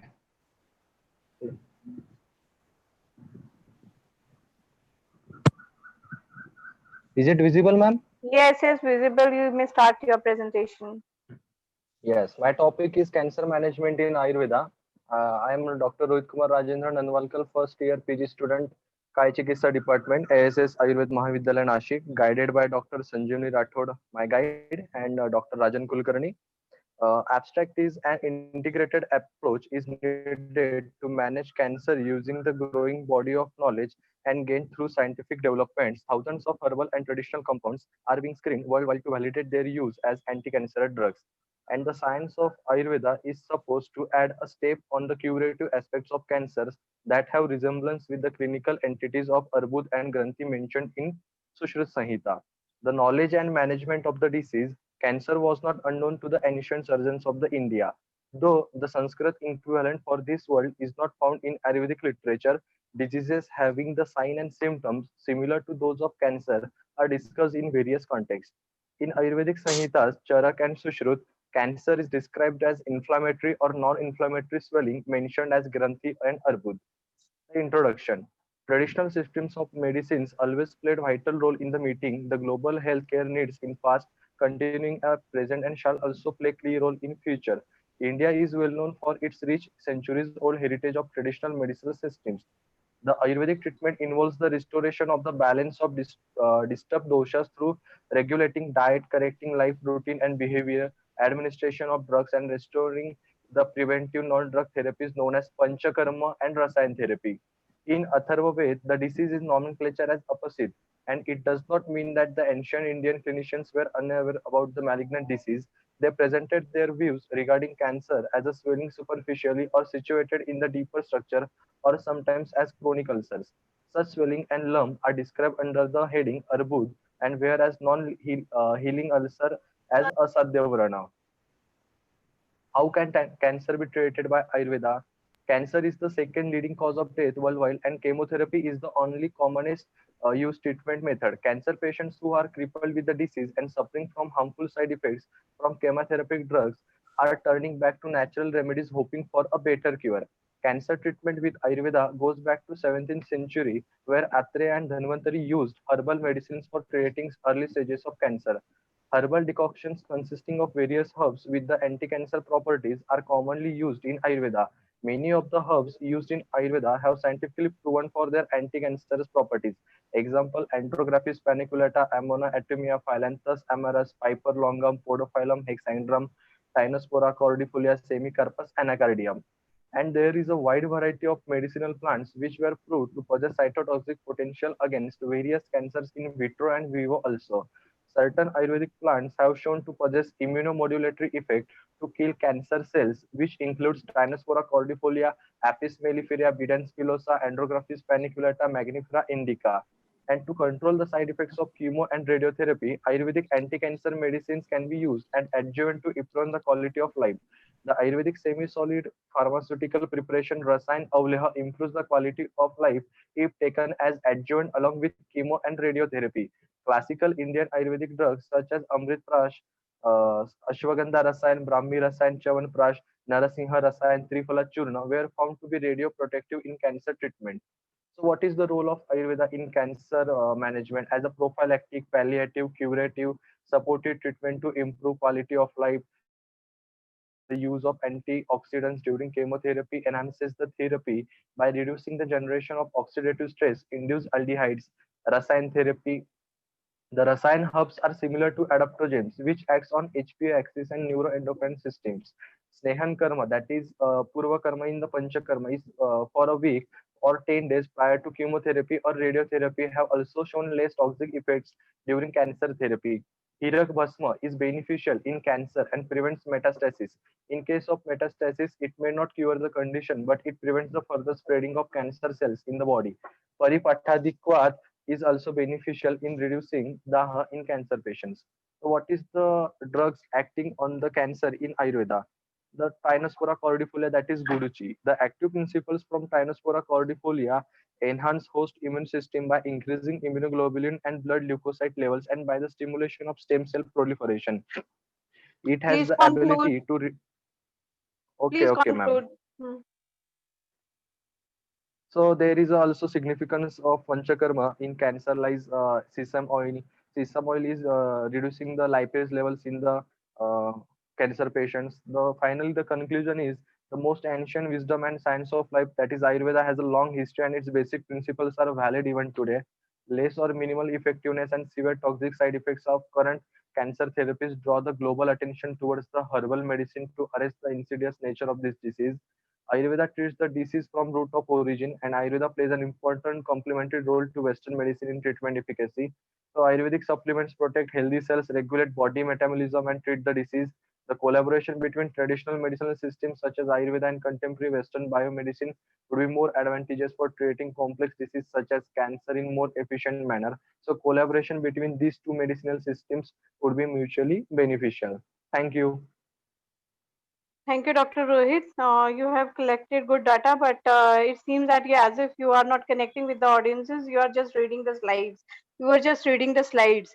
So beware of that next Okay, time. okay. And title should be more defined and specific. Okay. Okay. Only Okay, ma'am. these two Sure. suggestions for you. Now next participant is Dr. Sean. Thank Dr. you. Rohit, please stop sharing your screen. Ma'am, Next, am I audible? Dr. yes, you Shonia. are. Dr. Sean, yes, you I'll are share my, audible. yes, I'll share my screen. Is my screen visible, ma'am? Yes, yes, it is very much visible, sir. You may start. Okay. Good evening, everyone. My name is Dr. Sean Kumar. I'm final year PG scholar from the Department of Panchkarma. Today, I'm telling a topic on updated outlook towards oncology, as per Ayurveda, a review guided by Dr. Arun Sen. Nisama contents. Introduction. Cancer is thought to develop from a cell in which the normal mechanism for control of growth and proliferations are altered. Ayurveda is aware of the clinical features resembling cancer and has given various references for Apichi, Gulma, Granthi, and Arbuda. Now, types of cancer that can be correlated or managed in Ayurveda or said in Ayurveda like Arbuda, Gulma, Granthi like derived from the word Gratita, which literally means knotted. Apichi or Gandamala, for example, it can be correlated with lymphangitis. Now, it can also be classified into groups like group 1, diseases that can be named as a clear malignancy. Group 2, diseases that can be considered as cancer. And group 3, diseases that have the possibility of being a malignant. Now, few of the conditions like modern like carcinoma, leukemia, lymphoma are some types of cancers in modern. If you look at general signs and symptoms of both the disease, so we can have condition like pain, vomiting, anorexia, bleeding, color change, weight loss. These are few common symptoms appreciated in cancer patients. So what could be the particular cause? It could be because of the exposure to the environmental carcinogens, degenerated DNA repair, maybe heredity, germline mutation. And Ayurveda has a similar chemical, like they say, for example, chemical carcinogens like ingestion of poisonous and polluted substance, dietary factors like Ushna Tikshna Ahara Vihara, viral factors like touching of poisonous animals. So you just can see in this particular diagram that how a normal cell divides and how a division occurs in a cancer cell. Now, what could be the pathology involved? Tumors can arise from 4 basic tissues like epithelial tissues, connective tissues, lymphoid tissues, and nerve tissues. Now, at what pathogenesis we can say in Ayurveda? So here dosha plays an important role. For example, Vata dosha helps in cell division and cell growth. Pitta dosha has a role to play in the transformation process, such as digestion, production of energy. Kapha dosha helps in the formation of body mass, flexibility, and shape. So according to Acharya Shushruta, we can club the Kriya Kala, like for example, Sanchaya can be the early stages of localized neoplastic changes. Prakopa can be the transformation of primary growths into the metastatic tumors. Prasaravastha can be the metastasis. Sthana samshaya could be the complete metastasis and the secondary growth. Vectavastha can be the clinical signs and symptoms observed, and Veda could be the stage where the differentiation of growth is understood on the basis of histopathology. This is some of the conditions that can be manageable by Ayurveda. The aim of the treatment should be to control the cell division, promote apoptosis, improve the tissue immunity, fortifying defense of probable target tissues of metastasis, and preventing reoccurrence. So conventional treatment ranges from surgery, antibiotic treatment, radiation therapy, chemotherapy. And then the cancer management in Ayurveda could be of Panchkarma, Shaman Aushadhis, Patya. Moving on, few of the common shamanas that is clinically practiced. Ashwagandha, Haridara Churna, Guduchi, Balataka, Shatapushpa, some clinical conditions. So lymphoma, as you know, it's of two types like Hodgkin's lymphoma and non-Hodgkin's lymphoma. So approach can be on the terms of Granthi, Apache, or Gandamala Chikitsa. For example, some of the classical preparations like Navjin, Jivan Rasayana or Kanchanara Guglu. Now, the selection of the drug matters. Why are we selecting these particular drugs? So it's basically to support and restore the normal functions of the lymphatic systems, to relieve the patient's symptoms and regress the mass. So why Navjina Rasayana? It contains Swarna Bhasma, it contains Hiraka Bhasma, it contains Abraka Bhasma. Now, Swarna Bhasma has been said as a very helpful drug in cancer. It stops the growth of cancer cells and it also improves the immunity. Furthermore, why Kanchanara Guglu? Because see, it is a blood-related cancer, so anemia is one of the symptoms. So Kanchanara Guglu is also highly beneficial in these particular diseases. Now Shodhana. Moving on to Shodhana, first of all, the bala of the patient has to be really important. For example, Shodhanas like Virechana, it helps to eliminate the excess pitta in the body. Example, Vamana, it helps to remove the vitiated kapha that cause congestion in the cells, mainly affecting removes the kapha mainly. So that's what we have to be the main intention. So why Rasayana? Rasayana acts as an adaptogens that acts in the body to correct the physiology by acting on multi-system. For example, ashwagandha. It is a mild diuretic, thus reduces excessive fluids and has Rakta Shodhika properties. It also has antioxidant property. That's why ashwagandha can be given. Why Shatapushpa? The recent articles suggest that Shatapushpa contains increastin that has demonstrated that certain compound is capable of reversing the growth of inhibitory activity of Vecrestin against human monocytic leukemic cells. Balataka also has said that it is a significant result as an anti-cancer agent. Shigru, a hot water and ethanol extract of shigru, has said that it could kill majority of the abnormal cells among the primary cells in leukemia. Now to conclude, some formulations possess high quality of anti-tumor effects and have specific target-oriented mechanism that makes the drug more potent. Herbal anti-cancer compounds are unique. They feature of having antioxidant and immunostimulant activity, preventing cancer growth indirectly, along with the direct cytotoxic effect towards malignant or other apoptotic cells. All Rasayana drugs have cell protective action that helps fight the disease and improve the immunity of the patients. These are my references. I'd like to encourage Dr. B.S. Prasad, sir, principal, and Dr. Arun Chogle, sir, my co-guide. Thank you very much. Okay, thank you, Dr. Sean. Very well presented. Good content also. I have one question for you that you said ashwagandha is a mild diuretic. Please, could you please give me the reference? Ma'am, there was a study that was conducted by for ashwagandha, ma'am. So on that particular study, it was stated that ashwagandha had in around 10 Where it patients. is presented or where you read that study? Please tell me the title of that study.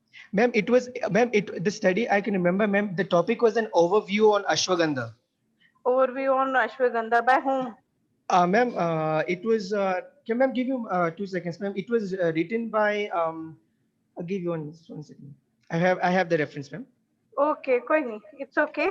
Thank you. On that, ma'am, that in 10 patients, it was shown that ashwagandha had mild diuretic effect in a sense that why they concluded in that particular way, ma'am, because patient had complaints of shota also, ma'am. Swelling was there, ma'am. To reduce that edema quantity, that ashwagandha had that action as well, ma'am. So that was the conclusion that was also made on the ashwagandha. Okay, thank you. Thank you so much. Next participant is Dr. Rejoice. Please come forward for your presentation. Yes, ma'am.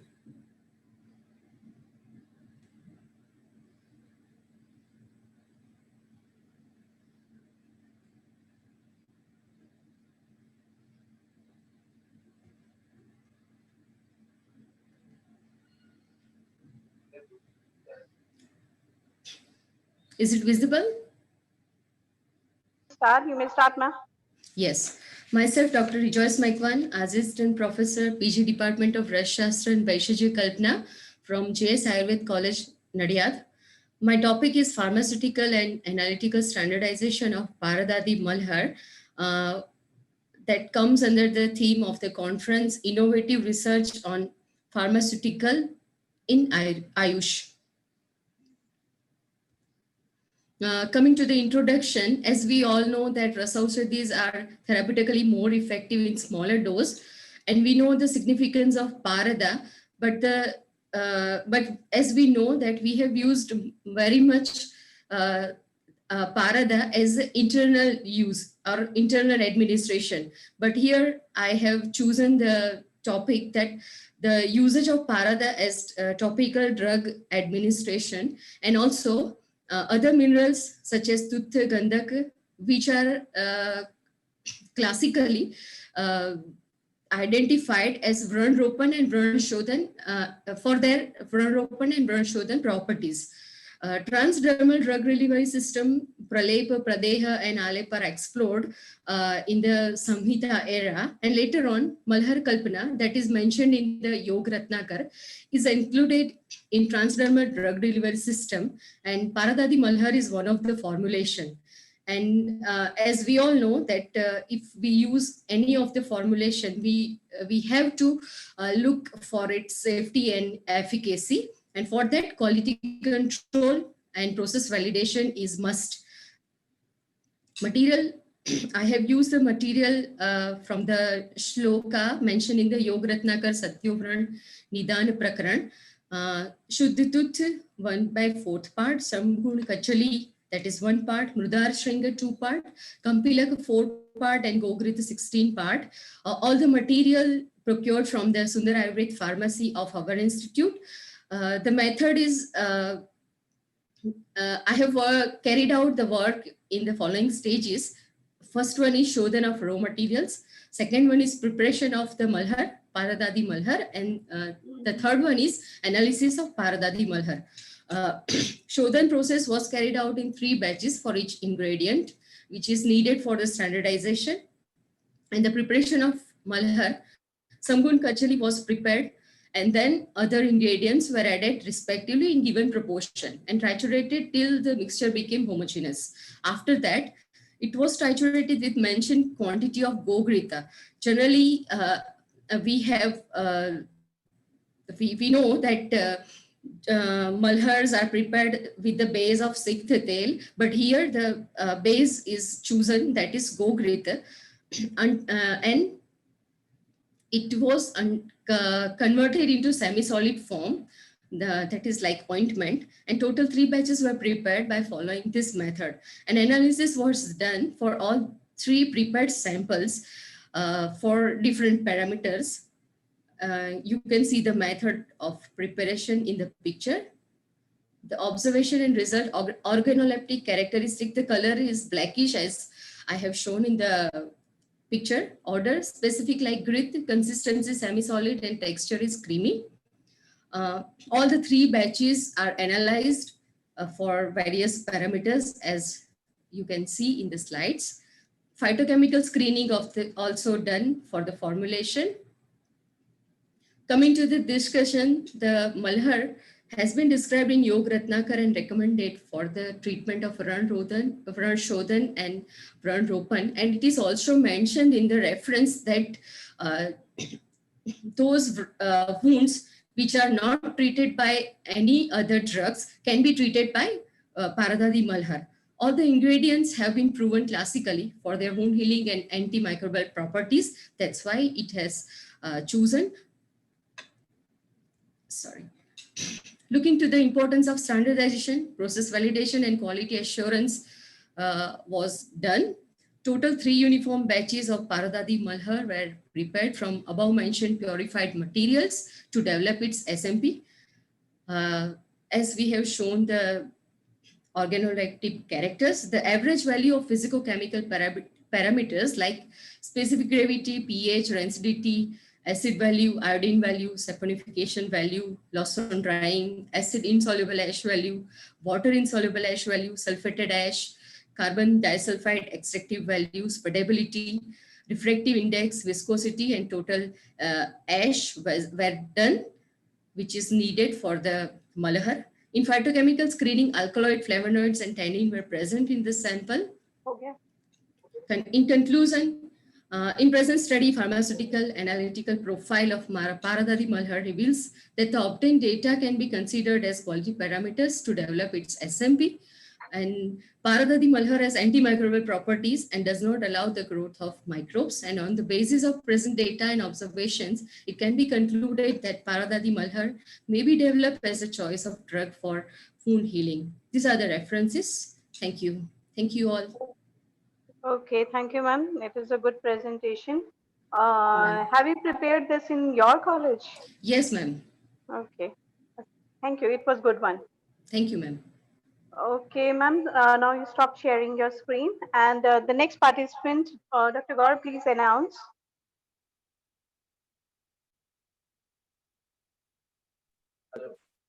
Yes. Next participant is Dr. P.V. Vina. Dr. P.V. Vina is here.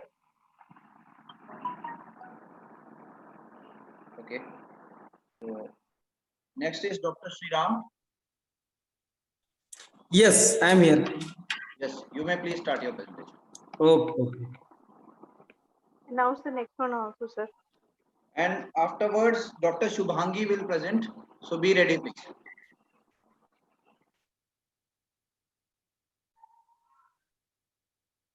Dr. Sriram, please start your presentation. Yes.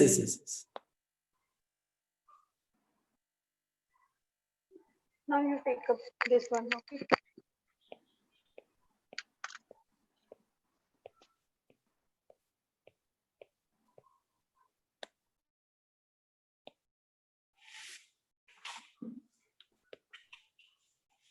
Dr. Sriram. Yes, send karo, sir. Please be quick.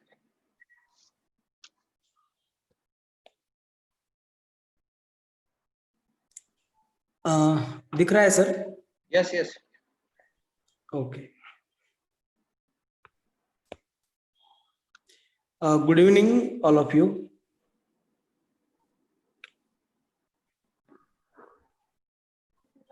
My name is Dr. Sriram Ragad, Assistant Professor, Department of Panchakarma, SC Mutha, Arangla Vaidyak Mahavidyalaya, Satara.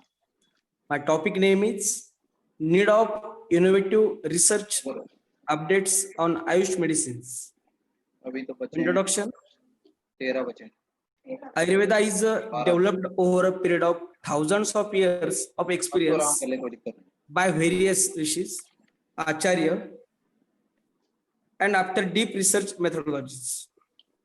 World Health Organization has also recommends the herbal remedies in national healthcare programs in view of their cost-effective and better safety profiles. With the current COVID-19 pandemic, the Minister of Ayush also suggested various Ayurveda formulations in this pandemic. In India, several scientists favor to put the herbal medicine of Ayurveda on a modern scientific balance to ensure standard quality of drug. In India, several scientists favor to put the herbal medicine of Ayurveda on a modern scientific balance to ensure standard quality of drugs. To put forth our Ayurveda medicine in the community, there is need of fundamental research on Ayurveda to refresh and upgrade the marvelous knowledge and substantially putting proof of scientific validation of various Ayurvedic medicines such as Ras Aushadhis in the form of Vati, Kalpa, Churna, Aso, etc. Research policy in India for Ayush. In India, from the year 2005, there is introduction of good clinical practice and amendments in Schedule Y. The reformation process has been started in the field of research. For this purpose, CCRAS, Central Council of Research in Ayurvedic Science, New Delhi, is an apex body for the formulation, coordination and developments of research in Ayurveda on scientific approach. and it has been bringing uniformity in clinical research by conducting various clinical trials on Ayurvedic formulations. Research program under this council were broadly categorized into basic research, clinical research, drug research, literary research, including drug standardizations, pharmaceutical companies and research. In India, several companies are manufacturing and marketing many Ayurvedic formulations in the market as it is growing rapidly. Even these pharmaceutical companies, particularly in Ayurveda, has been proactively adopting the norms led by the concerned authority. However, there is no directly control of regulators on Ayurvedic preparations. In this concern, much research work is going on various formulations of existing and already described drug in Ayurveda texts. Research in India, nowadays, the funding for research has also decreased in India as our country is developing country and cannot afford more funding on research. There are many research barriers in country like India. So many aspirants are going far away from making the career in the field of research. Barriers in research in India, lack of funding, lack of funding or poor funding, limited research instructions, and low scope in career structure, inadequate training in the field, lack of knowledge in publications, language barriers, lack of skillful training and good mentors, political unwillingness regarding research, development in health, prospects and changing scenarios. Thus, there is requirement to make sure the quality of Ayurvedic products with various standardization methods. There is need conduct evidence-based clinical trials for the right scientific validation of varied Ayurveda formulations. Globally, there is a positive trend towards holistic health integrative sciences system, and it are going to be of enormous help for herbal research. Conclusion: after having a glimpse over the research available going on herbal drug, there is an increasing opportunity in the career of research as many pharmaceutical companies are enrolling in manufacturing and selling these herbal products in the markets, and also there is contemporary demand globally for variety of Ayurveda herbal product, mainly in cosmetics, health tonics, nutrients, etc.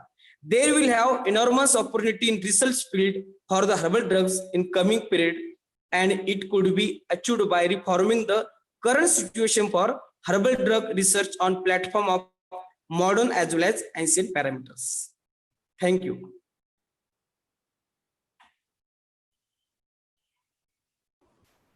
Thank you, Dr. Dr. Sriram, you have touched the right chord. Actually, research is need of the hour, but there is some controversy in your PPTs. Actually, frankly speaking, the funding in Ayush sector is not less for research. Okay, in sir. Recent times, if you have read the news, even the budget has been lapsed because the budget issued for research was not utilized. So basically, the main problem is lack of willpower in the administration and authorities. But yes, research is needed, and high quality research is needed for upliftment of Ayush. Okay, thank you, sir. Nice presentation. Okay. Please stop your presentation now. So next participant is Dr. Shubhangi. Please start your presentation. Dr. Sriram, please stop sharing your screen. Yes, sir. Stop here. Okay. Dr. Shubhangi, please start. Dr. Shubhangi, please unmute your mic.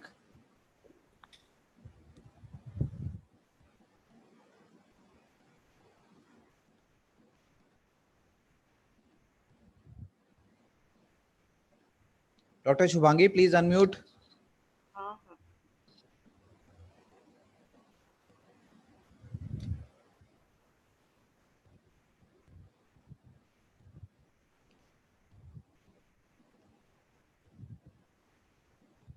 You're not audible, ma'am. हाँ sir, हाँ share कर रहे हैं.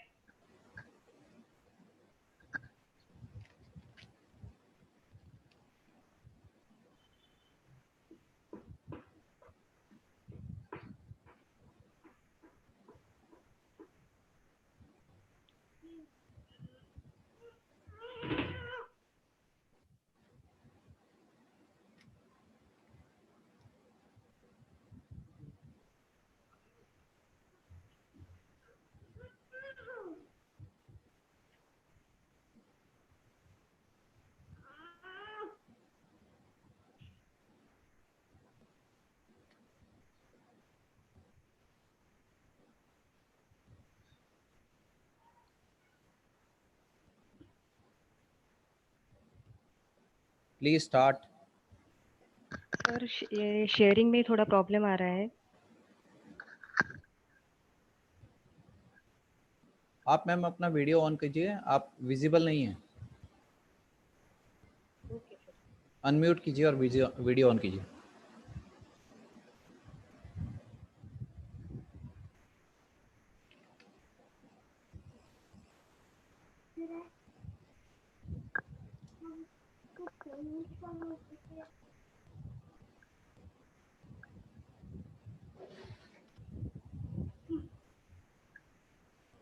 Till then, we can call upon next participant, Dr. Inchara YM.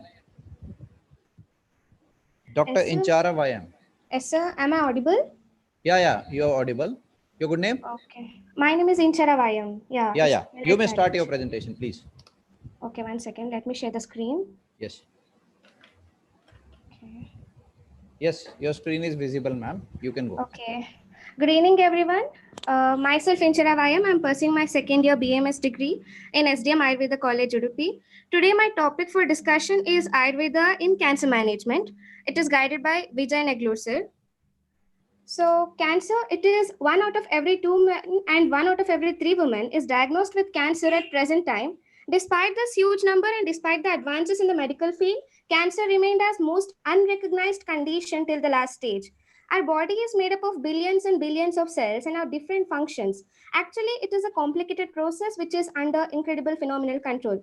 If at all this control is lost, then that particular cell escapes normal control mechanism and continue to grow and spread with no apoptosis, and this is what we call as cancer. And because of its silent course of pathogenesis also, it can't be detected in the early stages and has become one of the leading cause of death worldwide. And now Ayurveda in managing cancer, there are two broad terms like Granthi and Arbuda. Granthi refers to benign and Arbuda is malignant, what we call as cancer. And Chikitsa for the same is Rasayana, Shodhana, Shamana, Daiva Vipashraya, Prakriti Stapana, diet and lifestyle, aromatherapy, yoga, pranayama, etc. And drugs which I'm going to discuss in this is Gomutra, Triphala, Ashwagandha, Guduchi, Haridra, Tulasi, Kalamega, Bhumi Amalaki, and Vinca alkaloids. Firstly, Gomutra. Cow urine that is proven to enhance the antimicrobial effect is now used as anti-cancer agent also. This invention relates to use of bioactive fraction from cow urine as a bioavailability facilitator for pharmaceutically acceptable anti-cancer compound. And the benefits which we get from this is it reduces dosage of the drugs, improve quality of life, increases life expectancy, reduces pain and suffering, and minimizes the side effects of chemotherapy. Nextly, Triphala, Guduchi, and Ashwagandha. I'm not going in detail with these three.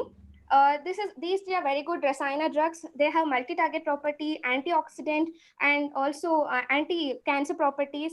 And Guduchi is having a compound called berberin, which is many researchers have done on this, and it reduces the solid tumor by volume of 58.8%, which is comparable with chemotherapeutic drugs. And Ashwagandha vitapharini, which is very well-known compound.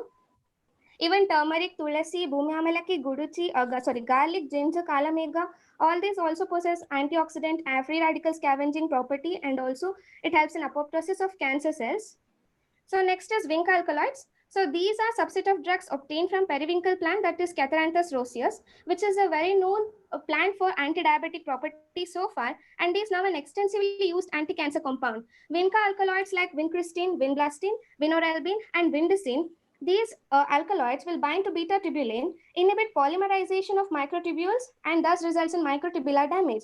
And cell division is arrested at the metaphase stage. Basically, they are cytotoxic drugs. So when these microtubules are very essential in metaphase stage for cell division, chromosomal separation, that results in cancer growth. When these microtubules are attacked by the Vinca alkaloids, and when microtubules are damaged by Vinca alkaloids, there will be no chromosomal separation and no intact mitotic spindles, no cancerous growth. Cell division is arrested in the metaphase stage itself, and thereby cancer can be prevented. Next is aromatherapy. Aromatherapy, it is defined as a therapeutic use of essential oils from plants for physical, emotional, and spiritual well-being of patients suffering from cancer. So this therapy uses concentrated oils which are made from flowers, fruits, roots, seeds, and leaves, etc. Actually, patients undergoing chemotherapy, treatments such as chemotherapy as well as radiation and also surgical oncology may develop, and this therapy may damage taste buds, resulting in loss of appetite, weight loss, indigestion, nausea, and in some severe cases, it may also result in malnutrition. And distorted senses may also produce metallic or bitter taste in patients. And if the patient can't taste the food properly, then of course he'll feel dislike towards the food. So in such patients, this aromatherapy is way more useful because aromatic drugs, these are sensed by the olfactory neurons present in the nasal epithelium, and these neurons send the signals to olfactory bulb, and from there it reaches to frontal cortex, amygdala, and hippocampus, where the odor memory is present. And because of the odor memory, he'll identify the taste of food by smell, and thereby increases appetite and helps in combating severe malnourishment also. And not only this, aromatherapy also helpful in relieving hot flashes of the patient suffering from chemotherapeutic side effects. And concluding this, as of Kannada, there is a proverb called as Ittala Gida Maddala. That is, the plant present in backyard is not medicinal. It is very false because Charaka is of opinion that Anenopadeshena nanoshadi bhutam jagatim kinchit dravyam upalabhyate tam yuktim artham chatam tamabhipretyah. That means all the dravya present in the universe are medicinal if they are used in accordance to yukti and artham. And this yukti involves thorough assessment of dosha, desha, dushya, bala, kala, prakriti, and other factors, and selecting deshaja suitable to the condition of the patients.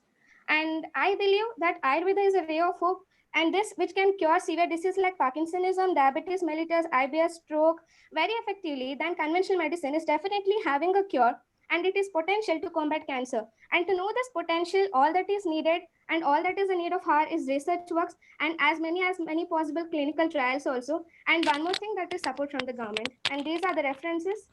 And thank you. Thank you. Very well presented and crisp presentation, good time management. So just one question for you, as aromatherapy is a part of Ayurveda? No, sir, but they are using the flowers, no, sir. Flowers, and they are drugs, very fragrant, like Ushira, and many other drugs they'll use, sir, for aromatherapy. Yeah, that I know. But your topic was Ayurveda in cancer management, am I right? Yes, sir. So you focused more on aromatherapy. No, sir, I even focused on You Gomutra, must etc. have said Sugandhik oil and all. You must have used Ayurvedic terms.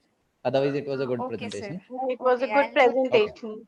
Thank you, ma'am. I'll do it next time. Thank you. Just keep it in mind, okay? Okay, sir. Otherwise, Thank you should have mentioned that aromatherapy is, we can use Ayurvedic aromatic oils for this purpose. Actually, the main thing was that only, sir, but I forgot to keynote Yes, those points. Sorry. you should have mentioned it. Okay, sir. Otherwise, I'll it was a good look into it presentation. next time. Okay, sir. Okay, thank you. Thanks for sharing. So, Dr. Shubhangi, if you are ready, please share. Please start your presentation.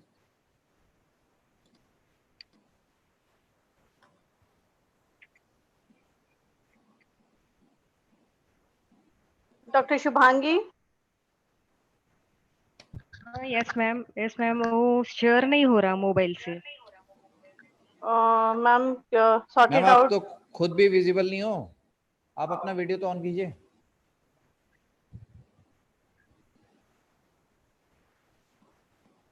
Ma'am, be ready. We will call upon next participant. Dr. Lalit Tiwari, please. Okay, sir. Dr. Shubhangi, you are visible. If you want to start, you can start. लेकिन sir share ही नहीं हो रहा है ना उसमें। Okay, you sort out the things, na? Dr. Lalit, please start your presentation. Okay, sir. Am I audible, sir? Yes, you are audible. Your presentation, Hello? your PPT is also visible. Okay, ma'am. Good evening, all of you. Myself, Dr. Lalit Tiwari, PG scholar, Rishkul campus, Uttarakhand Ayurveda University, Haridwar. The topic of my presentation is role of exercise and yoga in management of obesity.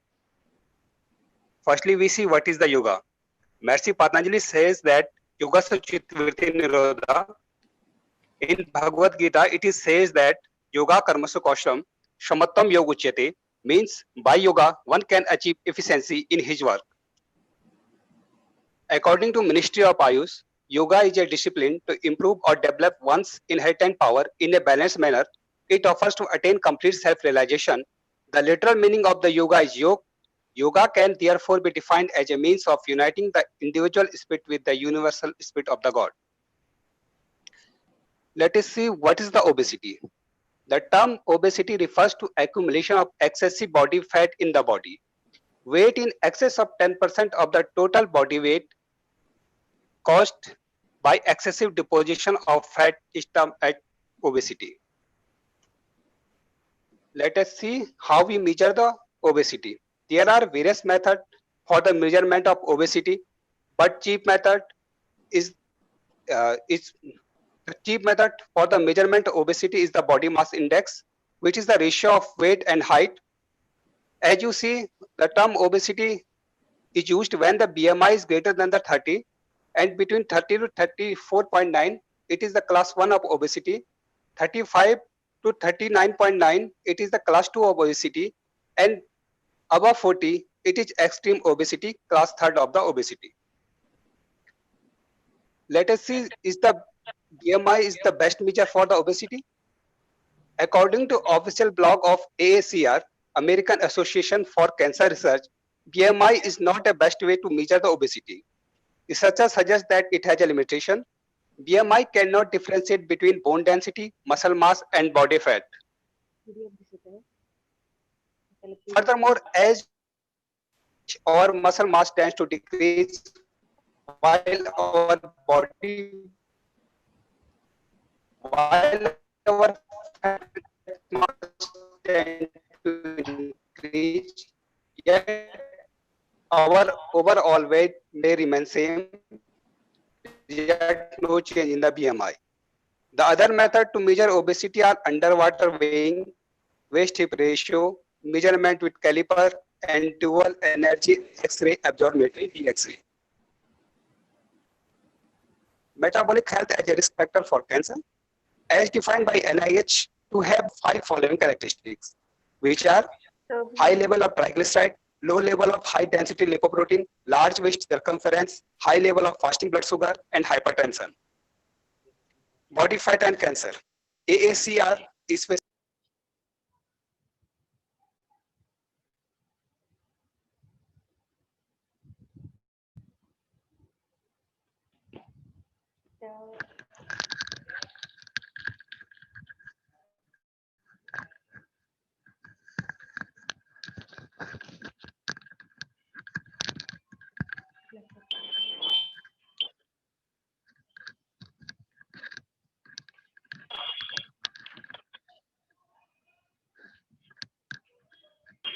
Hello.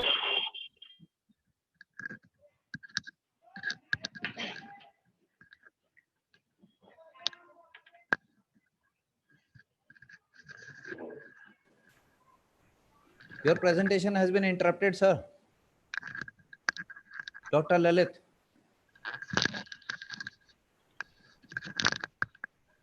Hello. Dr. Lalit. Hello.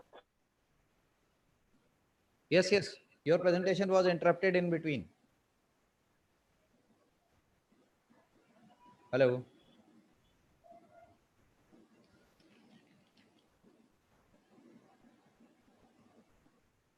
Dr. Lalit Tiwari. I think there is some problem with his internet connection.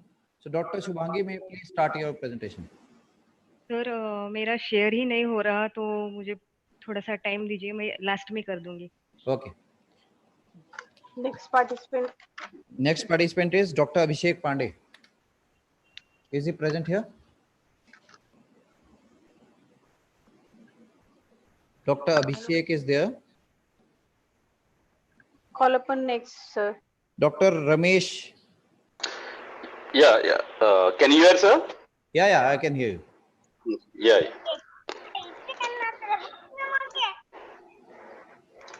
Is it Dr. It's Lalit? Who is it? Dr. You cannot start screen. Hello. Who is it? Am I talking to Dr. Ramesh? Yeah. Okay, just a minute. I'll make sure. Yeah. Is it visible, sir? Yes, you may now start your screen. Yeah. Thank you. Thank you so much. Good evening to everyone. This is Ramesh Ernagala, working as at ICSSR, Indian Council of Social Science Research, as a director for the libraries. Basically, today's my talk is visualizing the research performance of the scholarly communication of Ayurveda research in a Scopus database for the last 10 years, that is 2010 to 2029, as a symptomatic analysis. It's a completely what the performance of what is the research output of the Ayurveda and international level, and what kind of pattern it's the kind of scholars contributions and the kind of journals in which journals are more highly contributed, and which kind of how it is impacted at the international level. That's kind of a small study, and this basically we all know the significance of the Ayurveda. Not to need to say much, but two lines I could say that Ayurveda is 5,000 years back. It's well documented in our with the Rig Vedas. And this is one of the very, initially it was oral, but it is documented in Ayurveda, and that is well populated and across the world now is practicing. That is the research papers are evidently showing. And in this paper, I'll just, what are the objectives of in this my study, and kind of what methods are used, and the rest of the findings. The findings, basically I'll to the point to the findings, and then kind of challenges where how the research, some kind of challenges are facing in this research. So that's I'll discuss what the research shows, and then at the end I'll just conclude. And objectives are the basic of the objectives. So what's the growth of the global publications and the rank in at the international platform? What is the rank of India position in Ayurveda, and what kind of citation impact in India at the international level, and what are the more profile authors, top authors, and the papers in Ayurveda publication, various kinds of research papers. So that's a journal paper, proceeding papers, books. Now, which category has more contributed, and collaboration pattern, and also how many collaboration patterns where the authors, Indian authors, which are the countries we are collaborating, and organizational distribution of the top institutions in India who are contributing in Ayurveda, and also highly preferred journals and their impact factors, and the top funding institutions. So who are the top funding institutions for Ayurveda? That's these are some kind of findings I have the study source. And these are methods which I have used. There's a Scopus citation. Scopus is the international databases.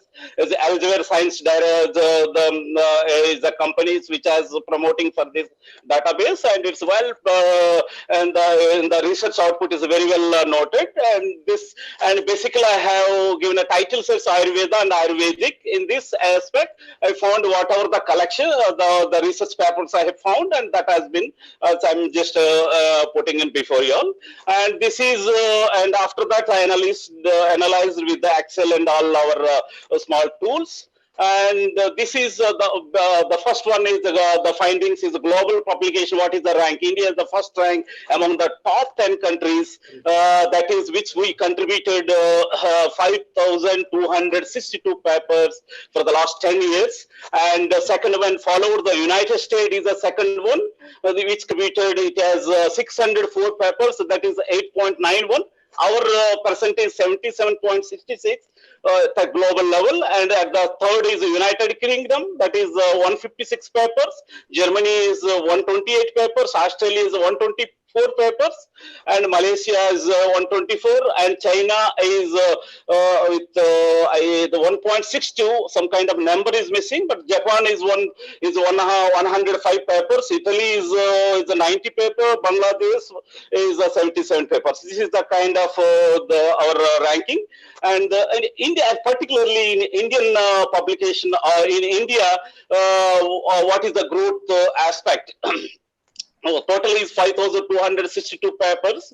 That is in earlier also we have contributed. That way we have and occupied the first position at the international level. And this is this is a table which is shows it's clearly shows that indicate the growth of the publication 2010 to 2019 is complete. It's kindly is sharp the research output of the Ayurveda, and at the same time is the TP, the citation also. You look into the number of citations. You see the citations in 2010, 433 papers were published in 2010, but its citations is a kind of, it's a, how many people were referred for this these papers.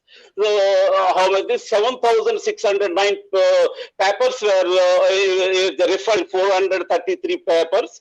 So this kind of citation, it's completely, afford. So that at 2010 it is a citation very high, but nowadays papers citations is little bit less compared to the previous years. But the rise of the papers, the growth of the papers is 2010 to 2014 is better, is more than the is 2015, and to 2019 is more than the 2010 to 14. That is the kind of rise is going on. But citation wise, somewhere we are remains, it's impacting of papers impact is a little bit less to the previous 5 years accumulated period. At the same time, research publication category wise, category means what are the contribution of research review. That is the papers contribution, journal article contribution 74.26. That is out of these 5 to 6 to that kind of percentage I have given over here, and followed by the review articles are there. And second is review article, book chapters, conference papers, some kind of letters. These are the category wise. And at the international collaboration level, collaboration means there are 67 countries. There's 5,260 papers, Indian papers in Ayurveda. We have contributed more than 67 countries. The collaboration with other countries is 67 countries. And out of the 67 countries, the top 10 I have taken. The United States was a major collaborator partner for India during the 2010 to 2019. That is by 135 publications. We have United States is majorly occupied, and then India and the rest is United Kingdom. Second one, Malaysia 50 papers, Malaysia has 44 papers, Saudi Arabia is 40 papers, Germany is 32 papers, Australia 25 papers. These are the collaboration, internationally authors collaborations, and South Korea is the 19. This is research profile of most productive Indian institutions on Ayurveda. Which are the research institutions highly contributed in the Ayurvedas? That is, I'm sure since beginning it's coming. The BHU, Benares Hindu University, is one of the top institutions which has contributed more than 163 papers have contributed for the last 10 years. And at the Institute of Medical Science, and followed in the BHU itself, there is a separate institution, that is Medical Science Institution, that is 18 papers. Gujarat Ayurveda University is 116 paper. Manipal Academy of Higher Education is 102 papers. So like that. So the next in the proceeding, you will see in the complete little bit more analysis and all, but I'll going in with a bit to the justing the finding, Baser finding itself. The top cited papers in Ayurveda in India, the top cited papers, there are 3 papers I quoted here, and which has highly impacted. One article, the first one is Ram MK Desmukhi one, is 651 people have referred, cited for this particular paper. Second one is 479 people have cited, and the third one is 428 papers. So like this.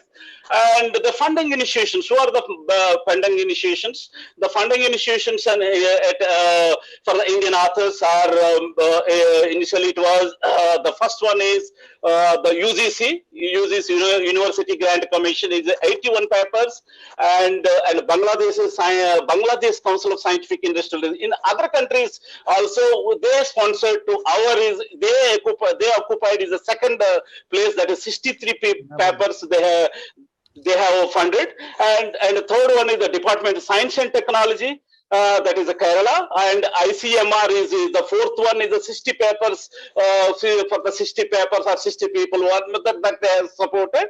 DBT is their Department of Biotechnology, West Bengal, and DST, Government of India, and after that, that's UK, UGC UK is 31 papers, the DBT is there. So these are some of the leading research institutions. Apart from this, even others also there, and my proceeding will be more clear. And then productive journals, which are the most productive journals in India in Ayurvedic area. So that is it occupied Journal of Ayurveda and Integrative Medicine has contributed highly cited papers with 360 papers, which says is 9.21, followed by the, and second is the Journal of Research in Ayurveda and Pharmacy, 282 papers, which says to 7.21. That's the International Journal of Pharmacy and Pharmaceutical is also with international journal some of the international journals, but they contribute the Indian papers they publish. This is the details, and these are the some findings and the challenges also. I found some of the papers have quoted. These are the challenges, and like that, the challenges lack of awareness of the basic things in the Ayurveda and trend of science of global in this scenario that Ayurveda the awareness is a little bit less. If we can promote this, it will be again still more research will take place.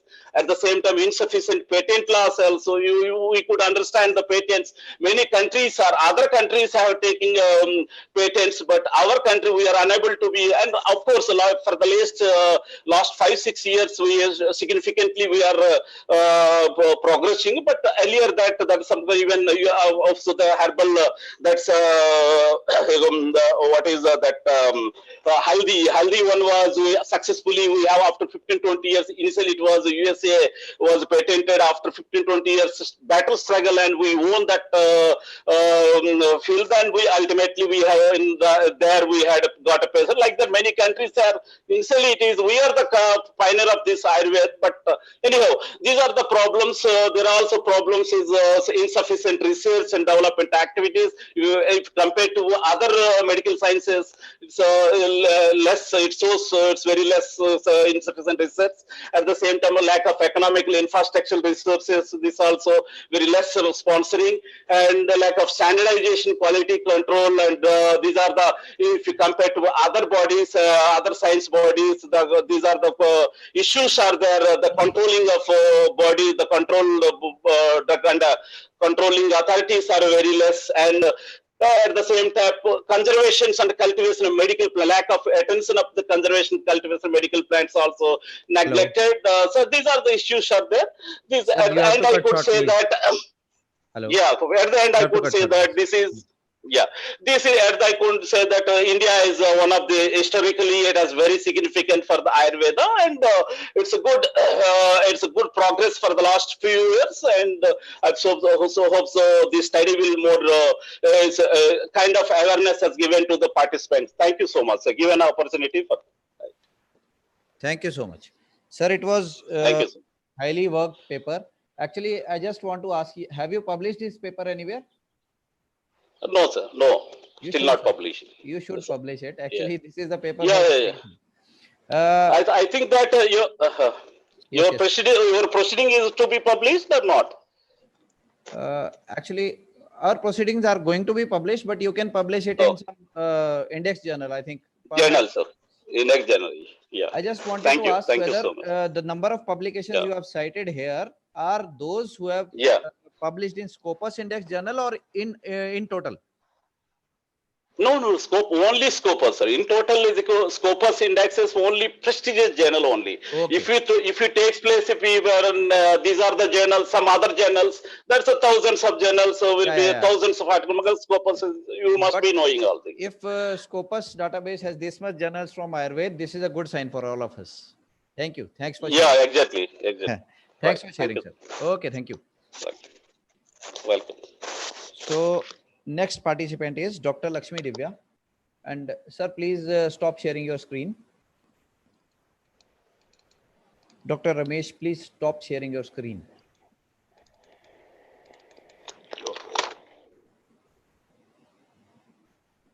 Dr. Lakshmi Divya, be ready. Yes, sir. You are ready? Yes, sir. Dr. Ramesh, sir, please stop sharing your screen.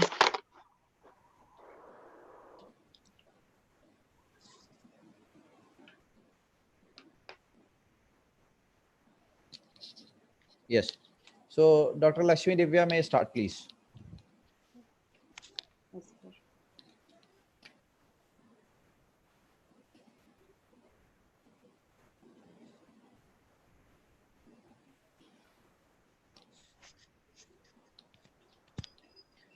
Just one request again, please take care of the time.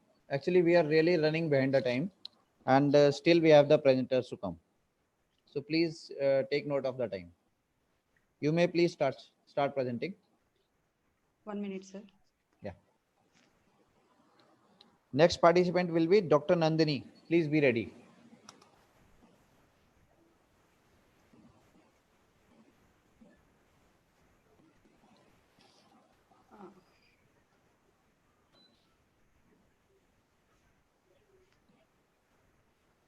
You can share your screen, ma'am. Dr. Lakshmi. Yes, sir. 1 minute.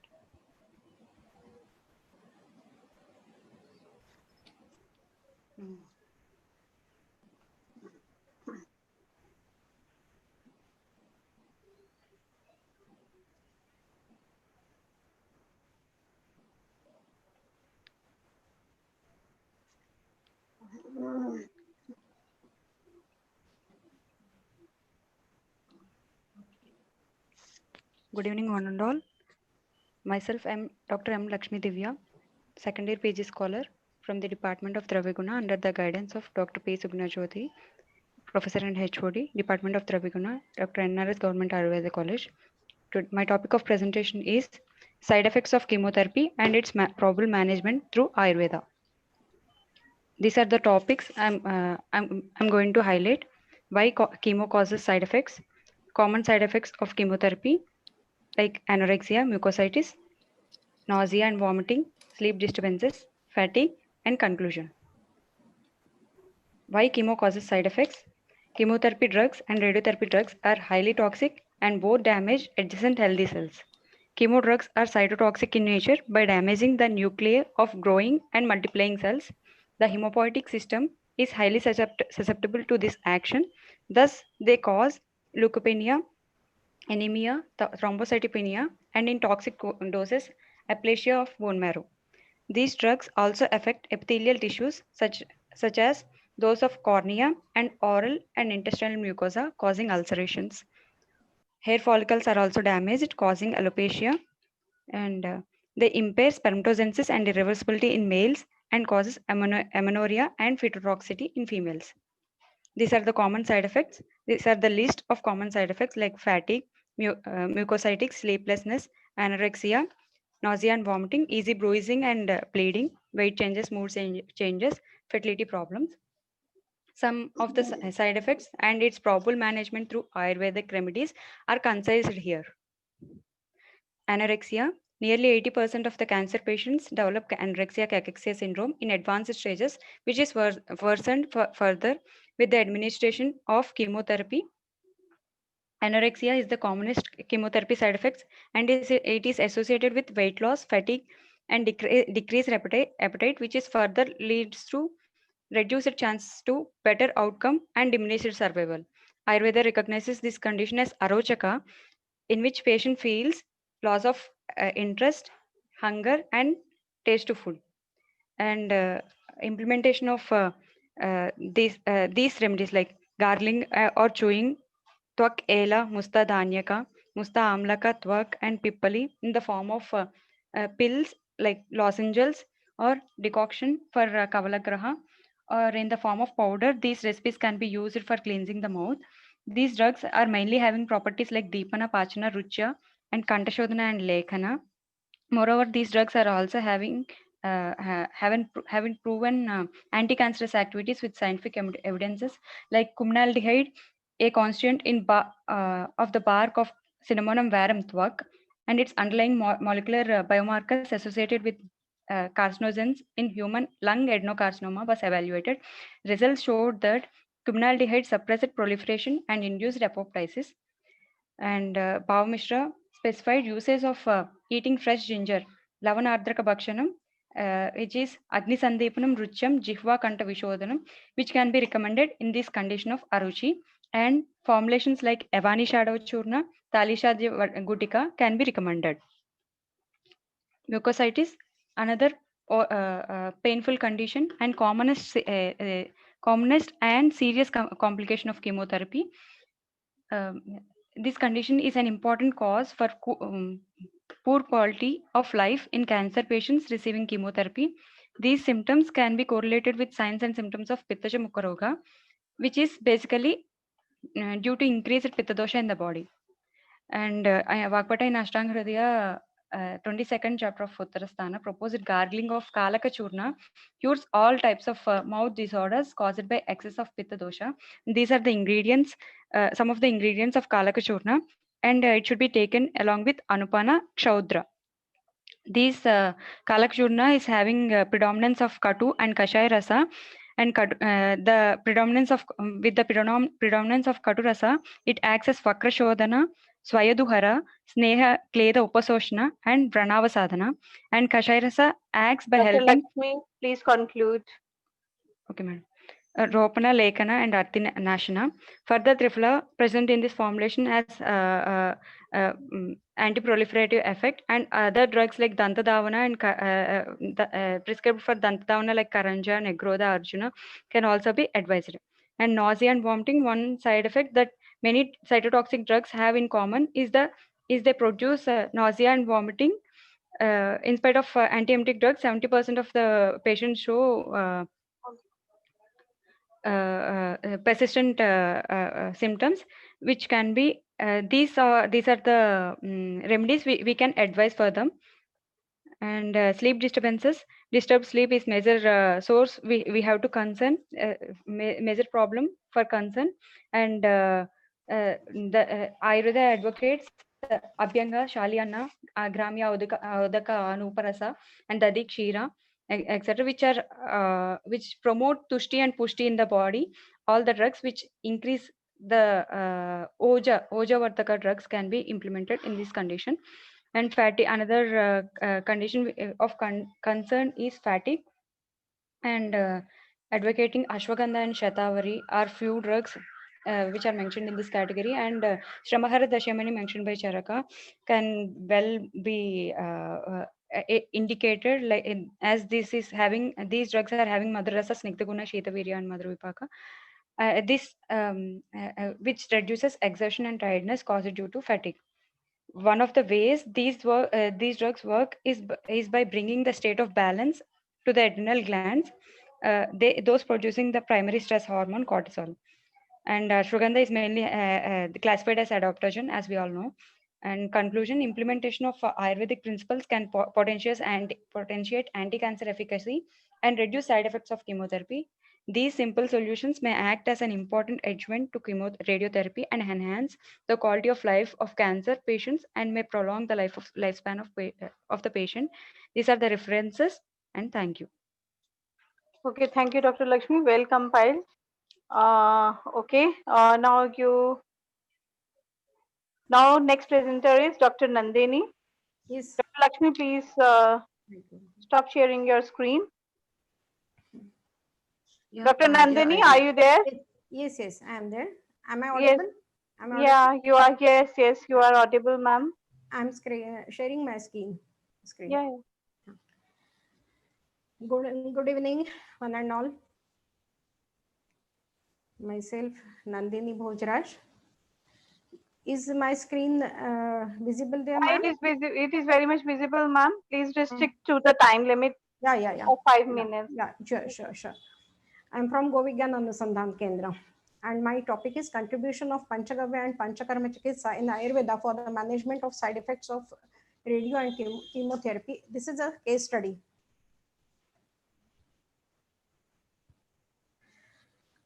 This is a Goshala where we are manufacturing Panchagavya Ayurvedic drugs. These are basically Ayurvedic drugs only. And we are promoting for organic farming also. In this case study, we have our OPD, and I'm presenting the case study. We have experience there. In this presentation, introduction, patient information, clinical examination, investigations, diagnosis, intervention, therapeutic outcome, result, observation, discussion, and conclusion we will go through. As we all know, the current scenario of cancer and its treatments and its side effects also. Here we experience some remedies, and that's we are sharing with all the people. Here she is a lady, 31-year-old, came to us in 2014. married, having a 8-year child with normal delivery, and that child is mentally retarded. When she came to us, the present complaints were palpitation, anorexia, nausea, and vomiting.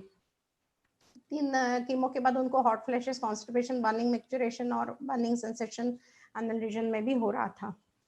इनको अगर specific history देखी जाए तो jaundice की history है और उनको maternal uncle को कार्सिनोमा स्टमक हुआ था.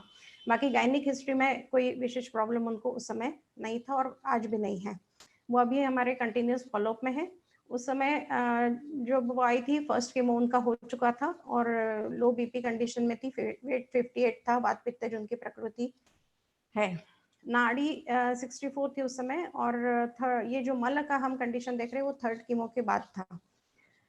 बाकी लगभग उनको वॉमिटिंग सेंसेशन और भूख नहीं लगना, खाने की इच्छा नहीं होना, इसी तरीके की चीजें थी. अगर हम एक शॉर्ट लुक देखते हैं तो 16/2 को उनको ये ध्यान में आया कि उनको लंप है और फास्ट उन्होंने सब किया है और 27 को उनका मैस्टेक्टोमी भी हो चुका था राइट साइड का. और 20/3 को उनका फर्स्ट कीमो हुआ और फर्स्ट कीमो के 9 दिन बाद यानी 29 मार्च को वो हमारे पास आई है.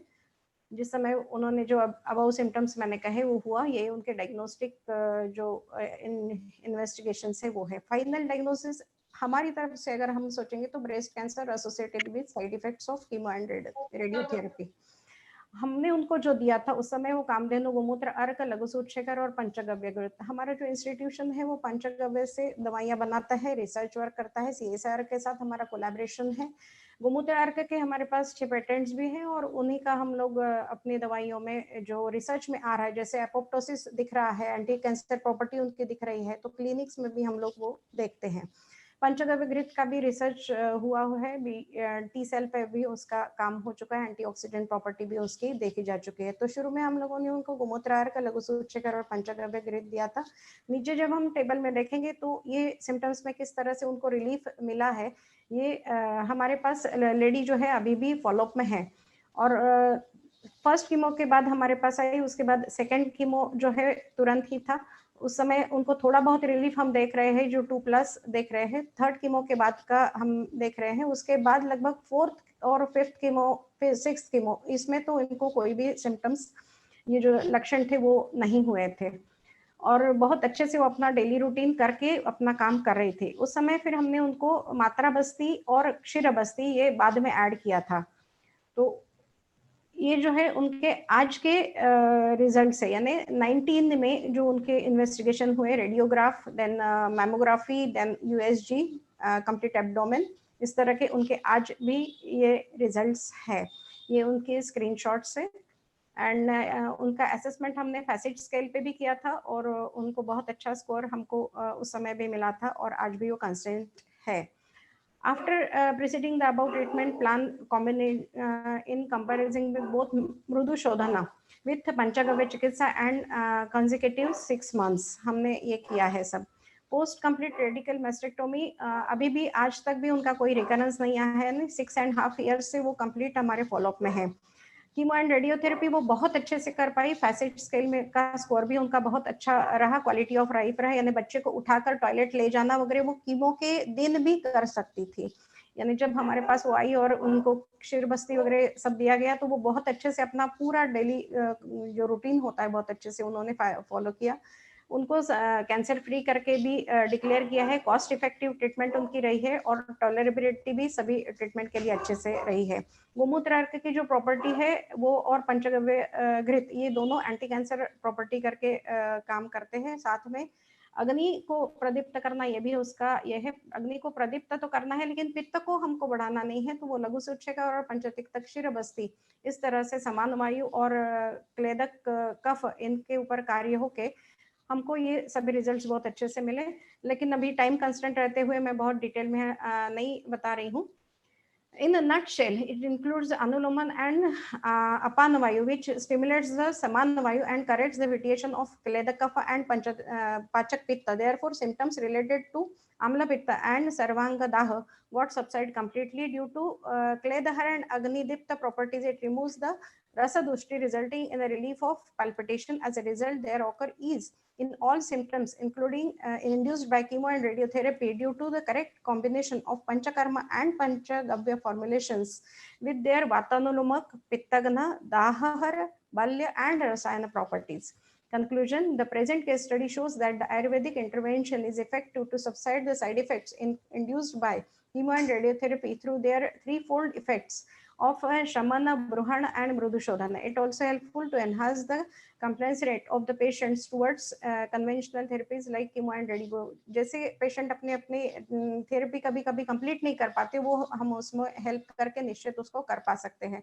Further, multi-centric clinical trials with large sample size are highly expected to plan to establish a significant and comprehensive role of Panchagavya Chikitsa with Panchakarma in Ayurveda. It will become a milestone for Ayurveda in oncology for its acceptance at global level. Patient की भाषा में अगर मैं कहूँ तो उनका कहना था कि मुझे मैजिक रिजल्ट्स मिले हैं. These are all references used. Thank you so much for co-chair sir and ma'am for giving me opportunity, and organizers also for giving me the opportunity to share my experience. These are all our research team. Thank you so ma'am. much. Thank you. It is a very good case study. But I want to know one thing. What are your inputs in this case study? As you said that you people are working on Panchgavya Ghrita and Gogrit already. So what is the novelty in this idea, in this case study? Ma'am इसमें पंचतिक्तक क्षीरबस्ती जब दिया है third chemo के बाद, तो उस समय ये ध्यान में आया है कि उनके कंप्लीट सिम्टम्स, यानी जो उनको पल्पिटेशन था, नौशिया था, वॉमिटिंग था, कॉन्स्टिपेशन थर्ड कीमो के बाद हुआ था, और जो बर्निंग था वो सभी सबसाइड हो गए. और कीमो के फर्स्ट डे से, यानी कीमो करके वो लेडी घर में आती थी और अपने बच्चे को उठा के टॉयलेट ले जाना है या उसका जो भी कुछ सब करना पड़ता था वो कर रही थी. तो इस तरह से कीमो के डे से अगर हम ये सब कर सकते हैं, इतना अगर क्वालिटी लाइफ ये पेशेंट को मिलता है, तो इट्स निश्चित ही पेशेंट उस चिकित्सा के साथ आगे बढ़ सकते हैं. हैंड इन हैंड हम लोग अगर जाकर काम करेंगे तो निश्चित हम दुनिया को बहुत बड़ा ये दे सकते हैं.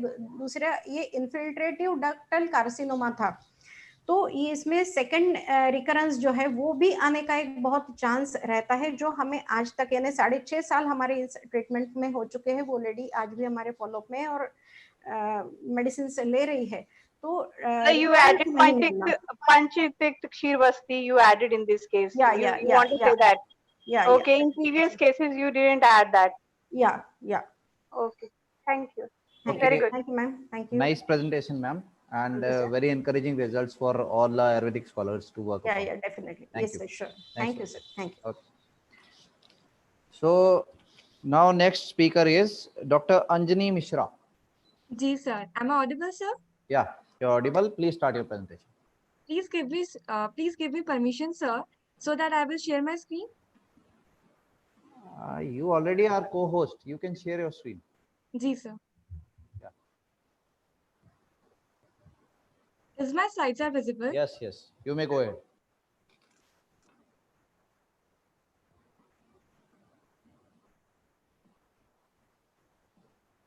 Please start with your presentation. Ji, ma'am.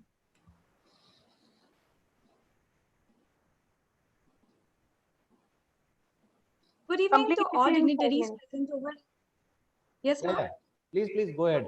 Yes, sir. Good evening to all dignitaries present over here. This is Anjani Mishra from BMS first year. Today, we will discuss about cancer management in Ayurveda. In Ayurveda, cancer was nomenclature as episode. Now, we are going to first discuss about its intro. According to WHO, the most deadly challenges is cancer. It is spreading drastically in 21st century. It become the most dangerous in the world now officially. The cases of cancers, about 6 million, are reported worldwide in every year. See this pie chart showing global cancer data that there are total 18.1 million cancer across the world. Now, the next key point is Ayurveda and cancer. It defines as a chronic imbalance of tridosh, dhatu, and trigon. It is caused due to the mutations in the cell. According to Ayurvedic perspective, the Charak and Sushruta Samhita describe cancer as inflammatory or non-inflammatory swelling. It is mentioned as Granthi, which means minor neoplasm, and Arbut, which means major neoplasm. Now, Let's discuss. Now the question arises, what's the treatment of cancer and its causes? 4 chikitsa is there. First is Prakriti Stalini Chikitsa, which means health maintenance. Second one is Nashtiki Chikitsa, which means spiritual. Third one is Rasayan Chikitsa, which means restoration. And fourth one is Roga Nashini Chikitsa, which means disease cure. So see this flow chart showing the treatment of cancer through Ayurveda. First is herbs, yoga, pranayam, dietary modifications, aromatherapy, rasayan, panchkarma, sound therapy, meditation.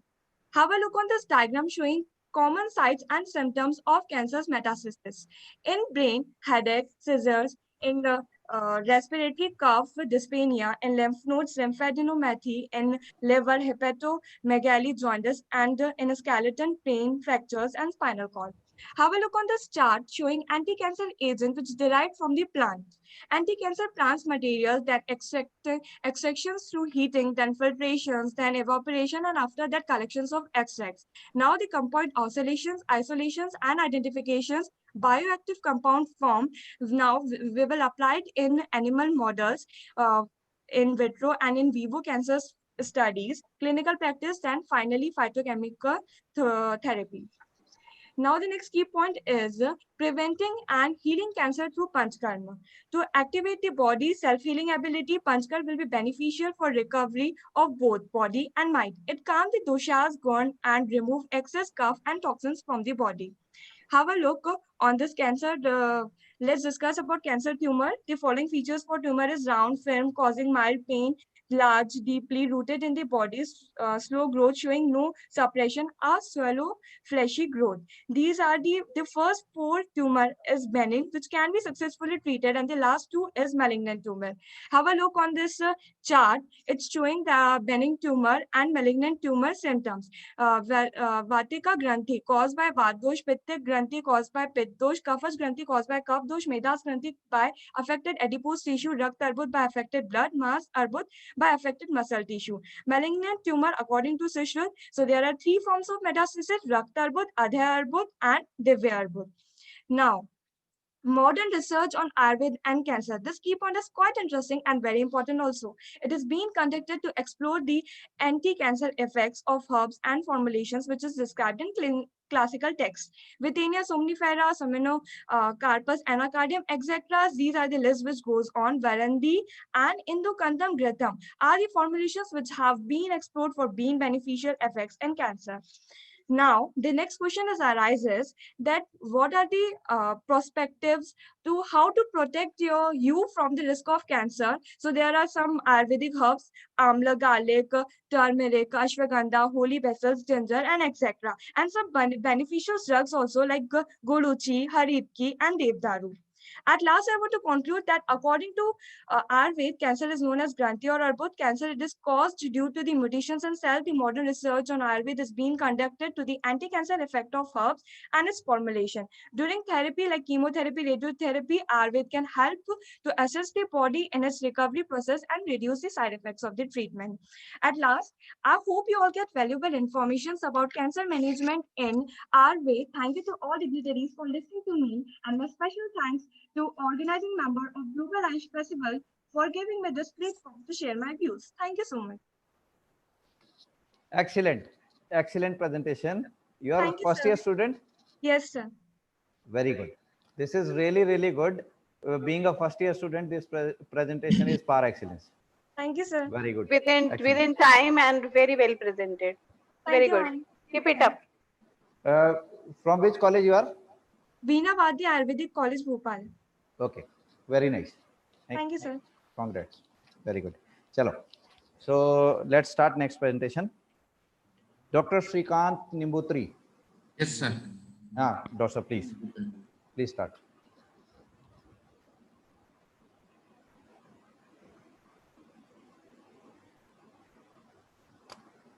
I think this is visible for all of you.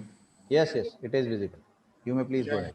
Good evening all. Myself, I am Dr. Shrikant Nambutri. I am a postgraduate in Shala Kedantra and working as the Chief Medical Officer at Sridharam Ayurvedic Eye Hospital and Research Center, Kerala. This study, this open label prospective clinical study to assess the efficacy of Ayurvedic treatment protocol in school-going children affected with the refractive errors. This clinical trial, which I I have done as part of my PhD program under the guidance of Dr. Ratnaprabha Misra, who is the head department of Panchakarma, Mandsaur Institute of Ayurveda Education and Research, Mandsaur, and principal Dr. Jayashankar Munprasad. Coming to the introduction, the global prevalence is around 153 million people across the globe over 5 years of age are visually impaired because of uncorrected refractive errors. And this refractive errors, it is once again a second leading cause of treatable blindness. See, Samprapti, which we can say in Ayurveda, is Pragupita doshas traverses through Rupavakasira, that is ophthalmic vessels, and lodges in Abhyantara Patala of Netra, and people will be having blurred vision, that is Avyakta Rupa Darsana. And great advancements are seen in the area of surgical ophthalmology, like LASIK and epi-LASIK control. But unfortunately, in medical management remains standstill. The pathology is not corrected or controlled by the mere use of spectacles. And there is no medicine invented to preserve the eyesight of those affected with the myopia. Only this spectacle correction is only available nowadays. And surgical measures are not fully safe for children's eyes because as a complication of the LASIK and all severe dryness, all the things, other complications may arise. And of course, again, psychosocial consequences like wearing the spectacles or contact lens, these are the points. And the aims and objectives of this studies are to assess the efficacy of Ayurvedic treatment protocol, selected treatments, in selected cases of refractive errors. Methodology, prospective open label clinical study.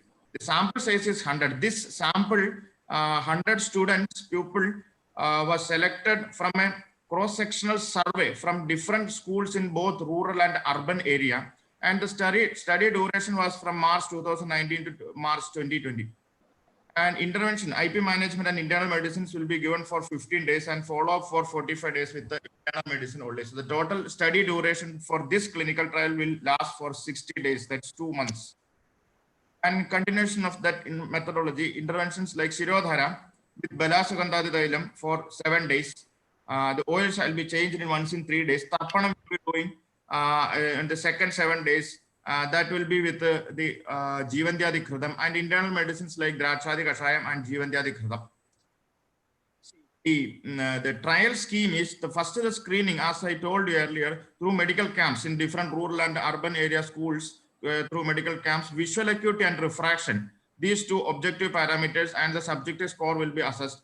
And the selected people will be gone for IP level treatments, that is for internal medicine and external therapies like Shirodhara and Tarpana. And follow-up will be done after, for assessment will be done for every people, first day, 7th day, 15th day after discharge, and 30th day, and 60th day. And end of the treatment assessment is done on the 60th day, after 2 months. Selection of subjects, that is that prospective clinical study. This is about the clinical study I am telling you, that 100 people, and a diagnosis of diagnosed case of refractive errors and excluded with long-standing systemic illnesses like diabetes mellitus, rheumatoid arthritis, etc., and long-term medication for any other diseases and legal blindness, any ophthalmic condition other than refractive error. And this flow chart, it is noting the it is showing the participant recruitment. The total number of students screened for the survey was 1,337, out of which 100 people, of course, 117 people was taken for the study, but I have added the data of 100 students, out of which 384 people were found to have refractive errors, and in that females were 425, males were 612, and social BPL category 529, because that rural place it is seeing more. And this is the demographic data. See, 100 students we are selecting, so there will be 200 numbers of eyes.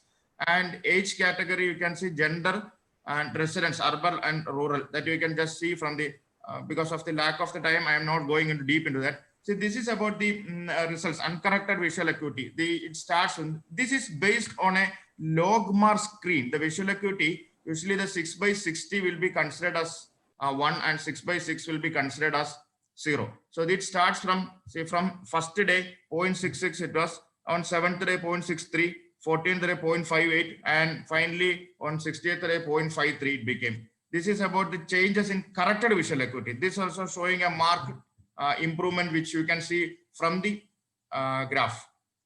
This is again changes in the spherical power. Both all the refractive errors, not only the myopia or astigmatism, both myopic astigmatism, all the things under refractive errors I have taken for this study. And this is about the spherical power correction which we have taken. It starts, I mean, first day 0.82, then finally it became 0.77. And Hello, power sir. again, You have yes. to conclude. Actually, you are running over Yeah, time. that's finished in last Please. slide. The discussion, the Krida has got more tissue contact time so that the action will be more. See the preparation of, I mean, as the Krida are used for Akshidarpana, suspension from drug part, do not leave the eye as cook as solution. And this is the benefits of Sirvadhara and Ratchadi Kashayam Jeevandhyadi Kridam. And concluding, refractive errors can be managed effectively through Ayurveda. And with this, thank you all organizers for giving me such a chance for presenting here. Thank you once again. Yeah, thank you. Thank you so much, sir. It was a nice presentation. Actually, this topic needed a bit more time. So the time was little short. So thank you anyways.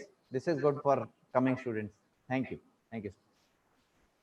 So next participant is Jyoti Dhakad. Yes, sir. Yeah, please start your presentation. So just a second. Yeah.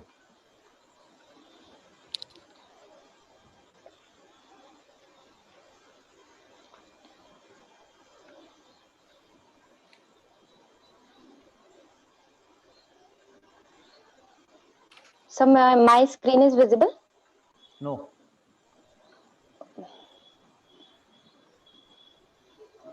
You yourself are also not visible. Sir. Only your sound is coming. You are audible but not visible. Sir, just a minute. Who is the next one? Dr. Sonali, be ready, please. Dr. Jyoti, please be quick. Ji sir, ji sir.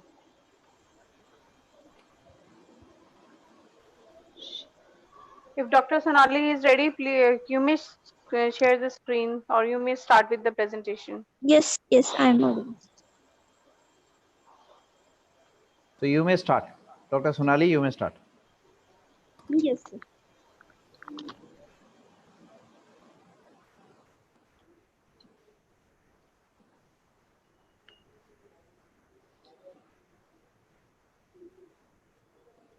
Yes, your screen is visible. Go ahead. Yes, sir. Okay, you have a chart? Good evening, everyone. Myself. Yeah. Yes, sir. Poster presentation. Yeah. Okay. Good evening, everyone. Myself, Dr. Sonali Sanjay Vathare, second year PG scholar in Kai Chikitsa from SMBT Ayurved College, Nasik, Maharashtra, guided by Dr. Vasharani Chaudhary. Today, I am here to present poster on diet and lifestyle for the prevention of the cancer. World Cancer Day is 4th February. Cancer is recognized as one of the world's biggest killer. Every year, more than 10 million people are diagnosed with cancer worldwide. Causes of cancer: 5% of cancers are caused by genetic factor, 95% caused by environmental and lifestyle factor. In that, 25 to 30 by tobacco, 10 to 20 by obesity, 15 to 20 infection, 4 to 6% by alcohol, 10 to 15% by other, 30 to 35% by diet. In that, 75 contribute prostate cancer. So that I am going to explain diet first. In the diet, fruits and vegetables: brinjal, vartakam kadu tikshnushnam, madhuram kaphavatichikam, sakcharam agnijananam, rudyam rucha pittalam. Ashtang Hruday Sutra San, 6 by 79. द्राक्षा फलोत्तमा वृषा चक्षुषा सृष्ट मूत्रविट स्वादु पाकरसा स्निग्धा स कषाय हिमागुरुः निहन्त्य अनिल पित्तास्त्र तिक्तास्य मदातयाम. अष्टांग हृदय सूत्र सन 6 by 113 114. In citrus food, amalaki or orange, lemon oranges, tadva amalakam, shitam amlam, kapha pittapam. Vitamin C, lean protein or dietary: fish, masyaha param kapkaraha, vitamin D. Milk and दुग्ध स्वादुपाकरसः स्निग्धः मोजस्सं धातुवर्धनं वातपित्तहरं पुष्यः श्लेष्मलं गुरुशीतलम् अष्टाङ्गहृदयसूत्रसान् 5/20 that we can use cow milk is a श्रेष्ठ carbohydrate स्वादुपाकरसः स्निग्धः वृषः बद्ध अल्पवर्चसः कषाय मूत्र अलिहामा अष्टांग हृदय सूत्रसान 6/2 षष्टिको गृहीषु श्रेष्ठ गौरश्च सीत गौरवः अष्टांग हृदय सूत्रसान 6/6 water जल अनन्नाभिसंधि लघु च तोयं पथितं शीतजलम in कितने that प्रेजेंट करते हैं हमारे पास? so we can start the lifestyle about cancer लाघवं कर्म सामर्थ्यं दीप्त अग्नि मेधसा क्षयः विभक्ते घनगात्रं व्यायामादुपाजयेत् अष्टांग हृदय सूत्रसान 2/9 keep healthy weight in chemotherapy patient lost her weight improve mood and reduces stress in chemo patient mood swings so we can do pranayam boost energy develop new skill during exercise we can improve quality of life improve immune function improve muscle condition improve balance improve efficacy of treatment reduce cancer related fatigue reduce recurrence. Don't use AC cars, it discharges benzene fumes causing cancer. Air fresheners and deodorants posing risk to cancer. Sunscreen chemicals in sunscreens are linked to an increased risk in skin cancer. Plastic bags containing noodles, when heated, releases chemicals that can trigger a cancer. Plastic water bottles, dangerous cancer-causing chemicals. Proceed meat, just as bad as the smoking. No smoking and alcohol. In females, night shift workers, high risk of the breast cancer, so that we can eat healthy foods with exercise to increase quality of life and prevent the cancer. Thank you. Okay. Hello. Hello. Yes. Thank you, sir. Okay, good presentation. Just you have just exceeded time. Otherwise, it was good. Actually, when you present the poster, you need not to quote every reference. You just have to conclude it shortly. Okay. Yes, It was sir. the good Thank you, presentation sir. anyway. Okay. Thank you, sir. So next, Dr. Jyoti, are you ready? जी sir. So Dr. Sonali, please stop sharing your screen. Yes, sir. Yeah. Dr. Jyoti, you may start now. Okay sir.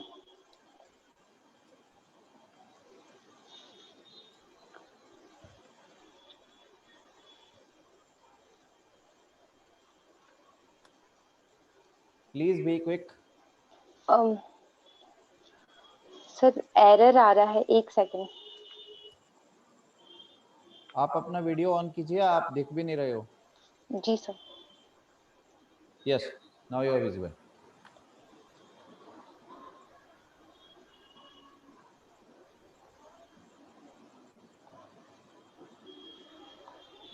Actually sir कुछ error आ रहा है, select नहीं हो पा रहा है. क्या प्रॉब्लम हो रही है? स्क्रीन शेयर नहीं हो रहा?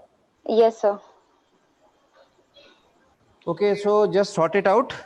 Till then, Dr. Tejasvi, if you are there, please present. Yes sir. Yes, you may please start. Deepak, ये फिर नहीं हो रहा है. Dr. Jyoti, unmute. जी सर जी. Sorry Mute sir. your mic. Mute your mic. Okay, Dr. Tejasvi, please start. Yes.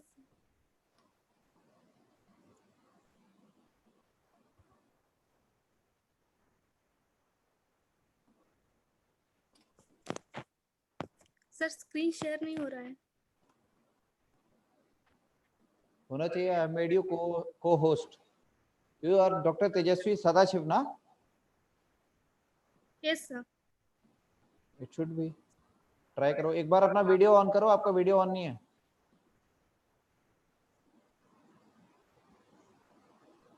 Yes. Now try.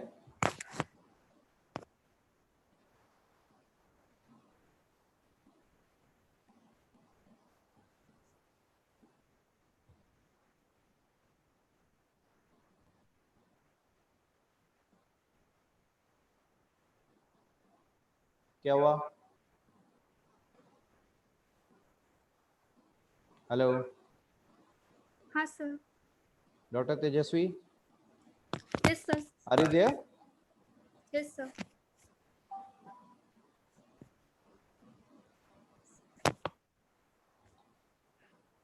Share your screen. Actually, I think your network is not properly working. You can do one thing. You can turn off your video and share your screen.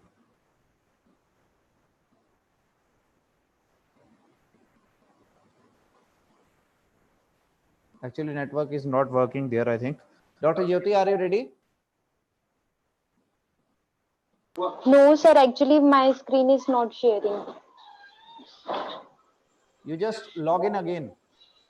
Yes, you just sir. join the meeting again, okay?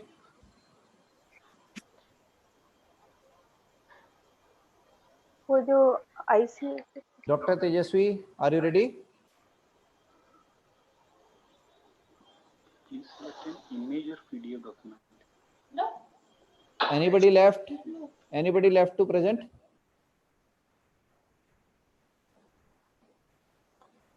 Sir, namaste, sir. Myself, Dr. Siddha Reddy. Okay. Actually, I requested Mama, sir. In the list, my name was not there. Okay. I requested. He told me to present at the last. Sir, can I present now? Okay, you may present, but be quick. Okay.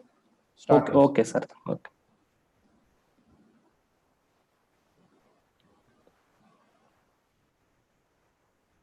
Yes, you can share your screen.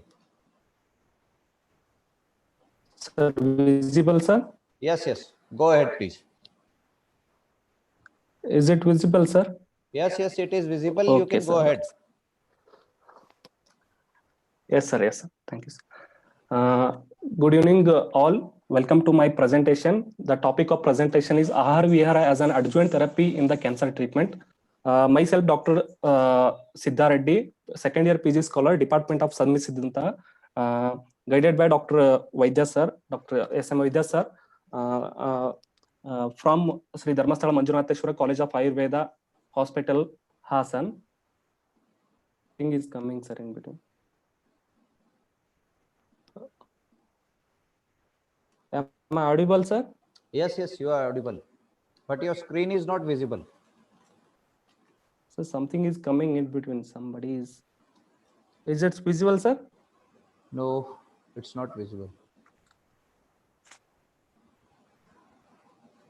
If somebody has switched on his screen, please switch it off.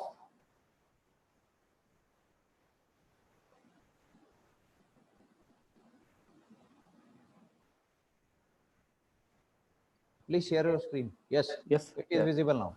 Sir. Coming to the introduction, Ayurveda is a science of life. It teaches the how to lead a well-disciplined life by the following respective principle that is related to the ahara, diet, vihara, regimen, achara, behavior, and vichara, insight. Following the healthy lifestyle, good code of conducts, and the avoidance of the pradnyaparada, which will be prevention of the lifestyle disorders.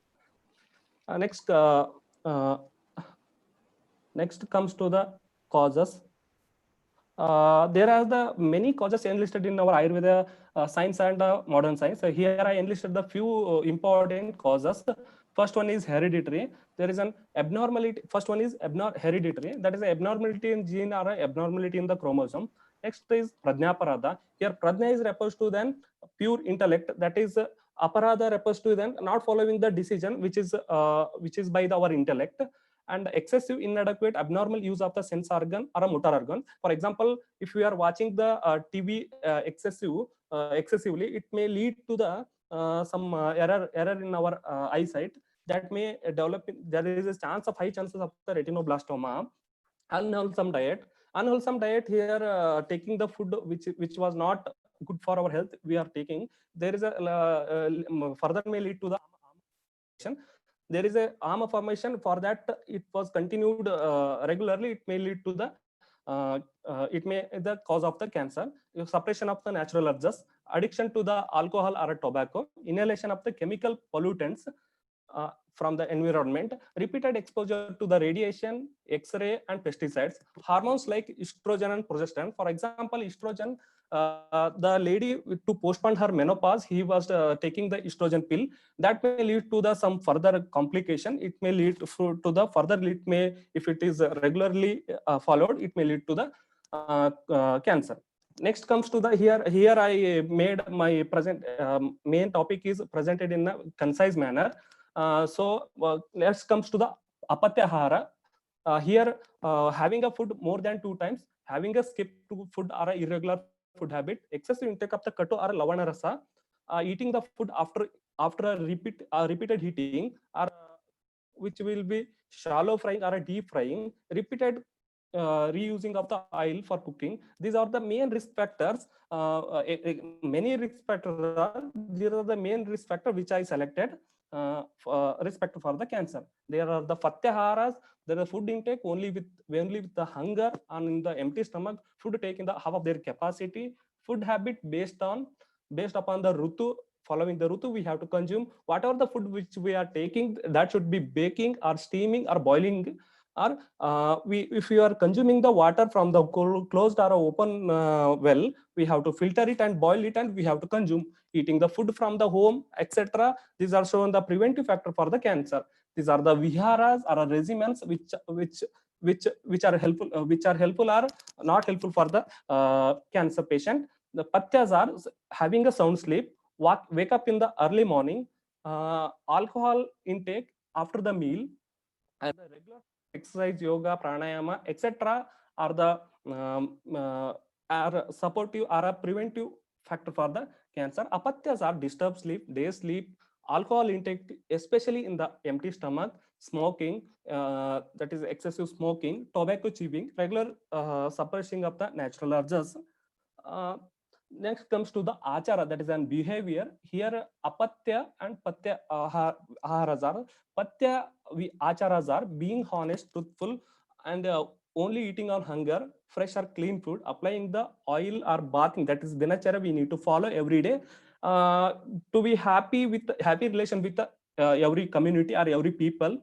Apatyas are exposed to the chemicals, or a passive smoker. He may be mental conflict with the family. There is an ati chinta we will have to consider. Less breastfeeding by the woman, unhealthy menstrual hygiene, they may be the predisposing factor for cancer.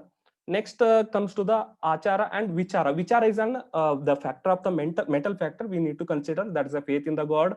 Some are faith in the God. So these are the some factor which we need to consider. This is a general outline, general samprapti for the manifestation of the many vikaras or any vikara. Here also we have to including cancer. For knowing the nidana, that is ahara, vihara, achara, vichara, it may further lead to the pradnya parada. It may lead to the dosha, tridosha prakopa. Based on the dosha, it may be development of the any roga. Here we have to include in this samprapti also, arbuda also, the same pattern is followed. Has to conclude, Ayurveda plays an important complementary role in the Western medicine in the treatment efficacy. Ayurveda believes that the plant and plant product constitutes our diet. Prevention of the cancer are the certain food habits, lifestyles are being used as adjunct therapy in accordance to Matra, Kala, Purusha, Avastha, etc. helps in increasing the therapeutic benefit and decreasing the side effect of the complication. Has to conclude, as at last I have to tell, prakshalanat hi pankasya durat asparshanam param. Here, better to stay away from the mud rather than washing the mud which is filled with the hand. So, thank you. These are the references. Thank you. Yes. Okay, it was a nice presentation. So you may now turn off your screen. Sir, I have to talk. I will Yes, please. extremely thank to the Vishwa Ayurveda Sangatana, especially to Mama sir. Actually, my name is not there in the list. I was messaging him since morning till now. Also, I was messaging. He was constantly replying me. I'm also thankful to all committee peoples. Thank you a lot, sir. Okay, thank you. Thank you. So now, Dr. Jyoti. Dr. Jyoti, please present. Dr. Jyoti is there? Dr. Tejaswi?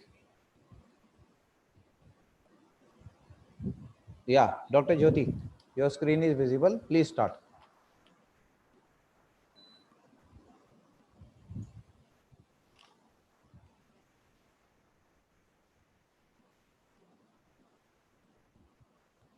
Unmute yourself and go ahead.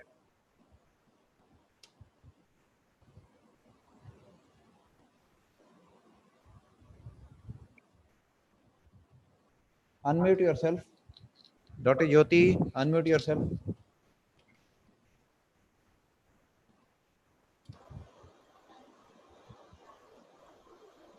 So my screen is visible? Not now. Earlier it was visible. Um,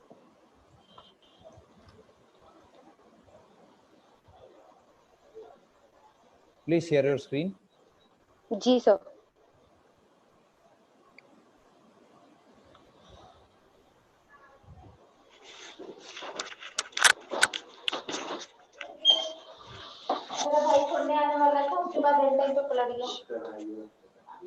Dr. Tejasvi, be ready. And Dr. Jyoti, please start quickly. Already you are running over time.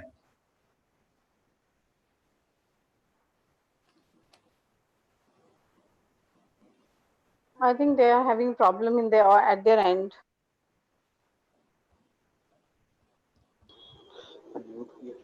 Dr. Jyoti, please present.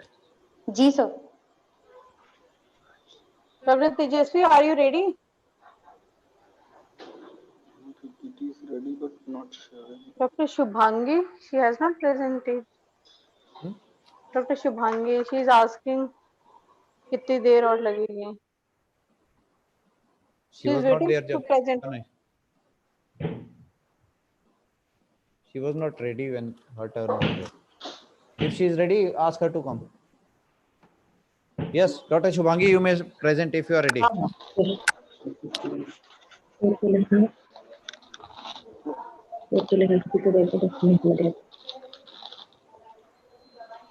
ये क्या हो रहा है? हाँ तो जा खुद उनसे share working. Dr. Shubhangi, start your presentation. It's for the second time we are calling you.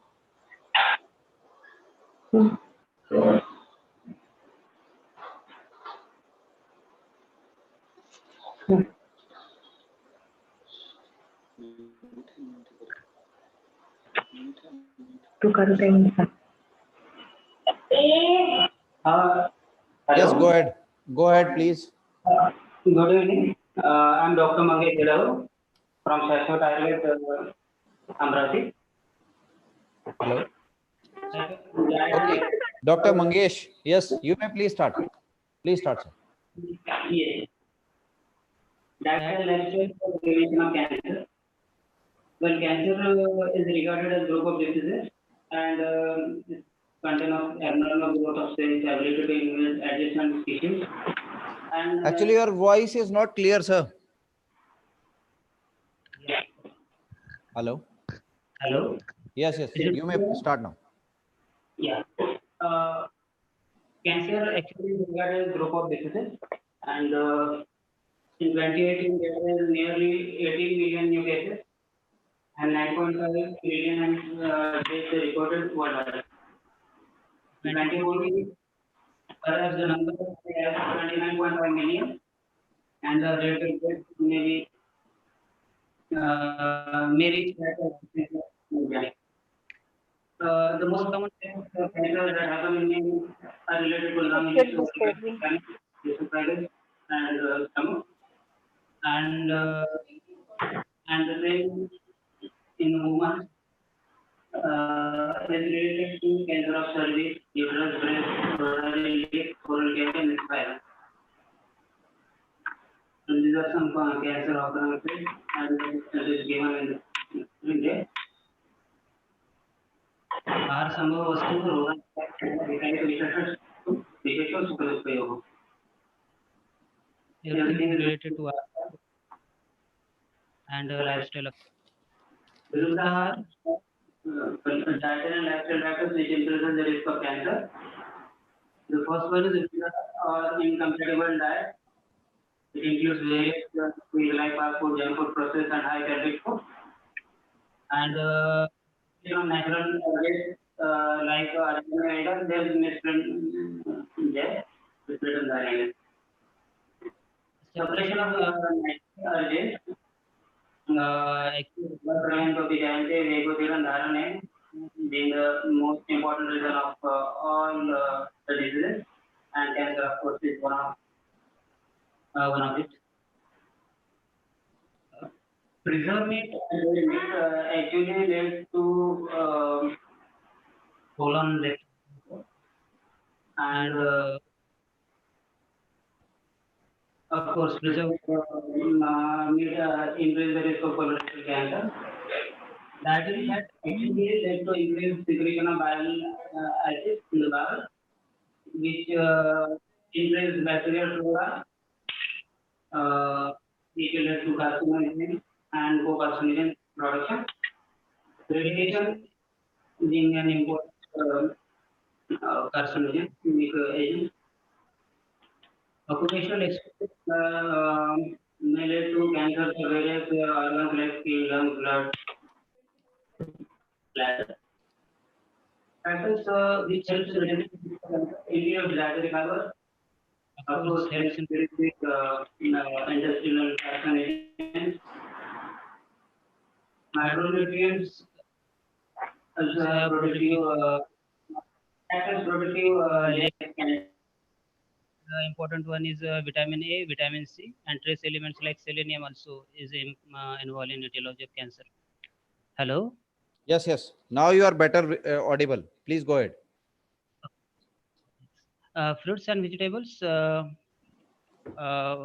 part helps in protection against cancer of organs like stomach, esophagus, lungs, oral cavity, pharynx, endometrium, pancreas, and colon.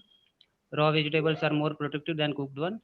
Allium vegetables, carrots, green vegetables, cruciferous vegetables have fairly protective effect. Allium vegetables includes garlic, onion, indeed are more important in the prevention of especially colorectal and prostate cancers. Cruciferous vegetables like cauliflower, cabbage, broccoli do contain sulforaphane, which is anti-cancer properties. Control of tobacco and alcohol consumption, of course, we all better know that indeed helps in reducing the cancer. Personal hygiene, of course, to help in keeping us aloof from cancer. Immunization like immunization from hepatitis B virus and human papilloma virus helps in reducing or preventing cancers of liver and cervical, uh, respectively. Food, drugs, cosmetics should be taken with care as they may contain few carcinogenic agents. Exercise, of course, helps in maintaining body physique well and keeps metabolic properly. Diet and nutrition like excessive fat, oil intake, saturated trans fatty acids, salt, sugar should be taken with caution and in the amount that should which is prescribed by who. Increase intake of fruits and vegetables, and that should be rich in vitamins, minerals, fibrous foods, and should follow all the rules that is prescribed in Ayurvedic Samhita. Avoid fast food, processed foods, and meats. Exercise, yoga, and pranayam, of course, help in reducing the risk of cancer. Conclusion goes like that. Diet and lifestyle are important causative factors for disease production. Hence, for the primary prevention of cancer, it is very necessary to follow proper diet, that is Ahar, and lifestyle Vihar. Thanks, sir. Okay. Thank you, Dr. Mangesh. It was a nice presentation. So now we move on to next presenter. Dr. Jyoti, if you are ready, please present. Yes, Dr. sir. Mangesh may stop sharing his screen.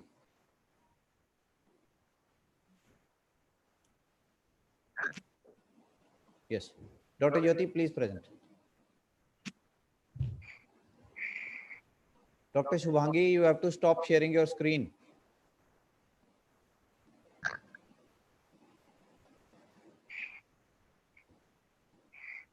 Hello. Dr. Shubhangi, please stop sharing your screen. Dr. Tejaswi's screen is there. Okay, so go ahead. Who's ready with the presentation? Dr. Jyoti or Dr. Tejaswi? Dr. Jyoti? I think they are having problems with their screen. Okay, so now what we have to do is, Dr. Tejaswi, are you ready? Yes, sir. Please start. Okay, sir. Good evening to all respected sir and ma'am. Myself Tejasvi Sadashiv Patil, second year PG scholar in Stri Roga and Prasuti Tantra Department of SMBT Ayurved College and Hospital Igatpuri, Nashik, guided by Dr. Samir Gholab sir.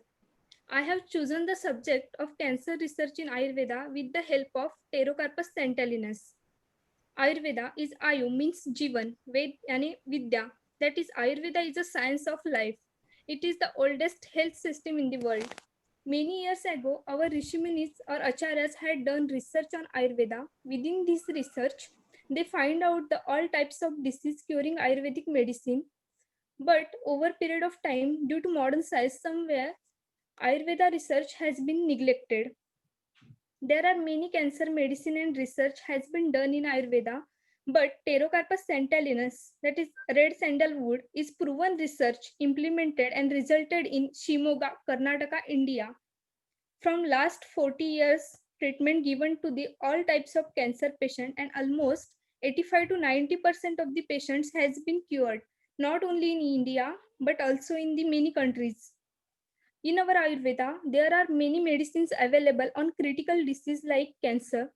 Within that medicine, I have chosen one of the most important and proven research, that is anti-tumor property of Pterocarpus santalinus seeds against DMBA, that is 7,12-dimethylbenzoanthracene induced breast cancer in rats.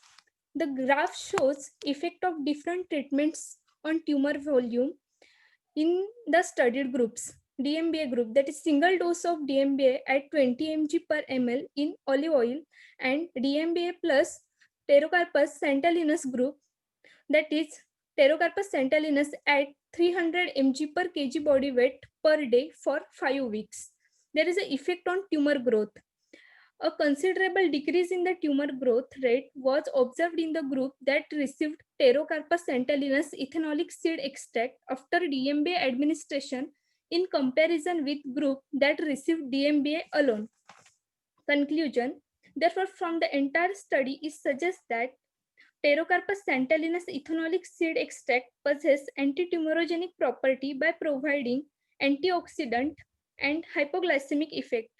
The histopathological study also confirms the anti-proliferative property of Pterocarpus santalinus ethanolic seed extracts. As in the DMBA group, most of the fibrocytes are of immature type. This suggests the higher growth rate of the tumor, while in DMBA plus Pterocarpus santalinus group, most of the fibrous tissues are of mature type. This suggests the reduced growth rate of the tumor.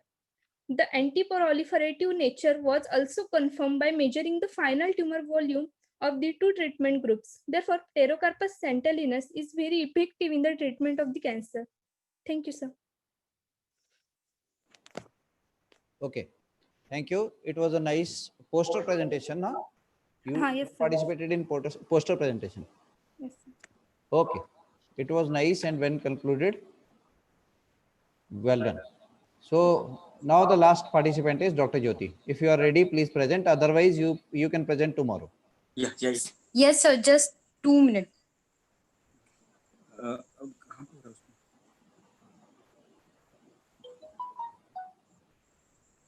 Start now.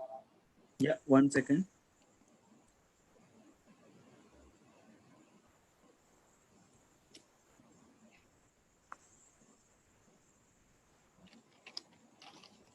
Yeah. Yes. So my presentation is visible? Yes. So yes. my presentation is visible? No. Presentation is not visible. Tomorrow. Exactly. Unsupported. Tomorrow. I will try tomorrow. Sir, I will try tomorrow. Okay. So you may stop sharing. Yes, sir. So this is all. We have completed all the participants, and now we'll conclude it. Dr. Rekha will summarize the today's session for you. Dr. Rekha, please. Thank you, Dr. Gaurav. Thank you, ma'am. Thank you, Dr. Gaurav. There were 32 participants. The list was already of 32 participants, and 26 participants they appeared for it. They presented their presentations. Out of 26, 2 were poster presentation, and rest all, that is 24, are were paper presentation. Right from the BMS first year student, which explained her presentation and presented very well to the PG scholar, chief Vaidyas, associate professors from different areas of India and different colleges of India, and one person, her official from the ICSSR, where we have a variety of people who presented today, and the presentations were very good. Some were very excellent, presented very well, and few needed few suggestions which were given to them by both of us. Hope you all were benefited by all these things, all the students especially. So very good. All the best to all of you. Thank you. Yes, thank you all. It was a hectic session, quite nice. All presented well, and due to some technological problems, some people could not present. So one participant is shifted for tomorrow. So here we conclude this session. Thank you all, and over to Dr. Muhammad Arif. So tomorrow we'll see you tomorrow. Thank you. Thank you so much, sir. Thank you so much. Thank you. Oh.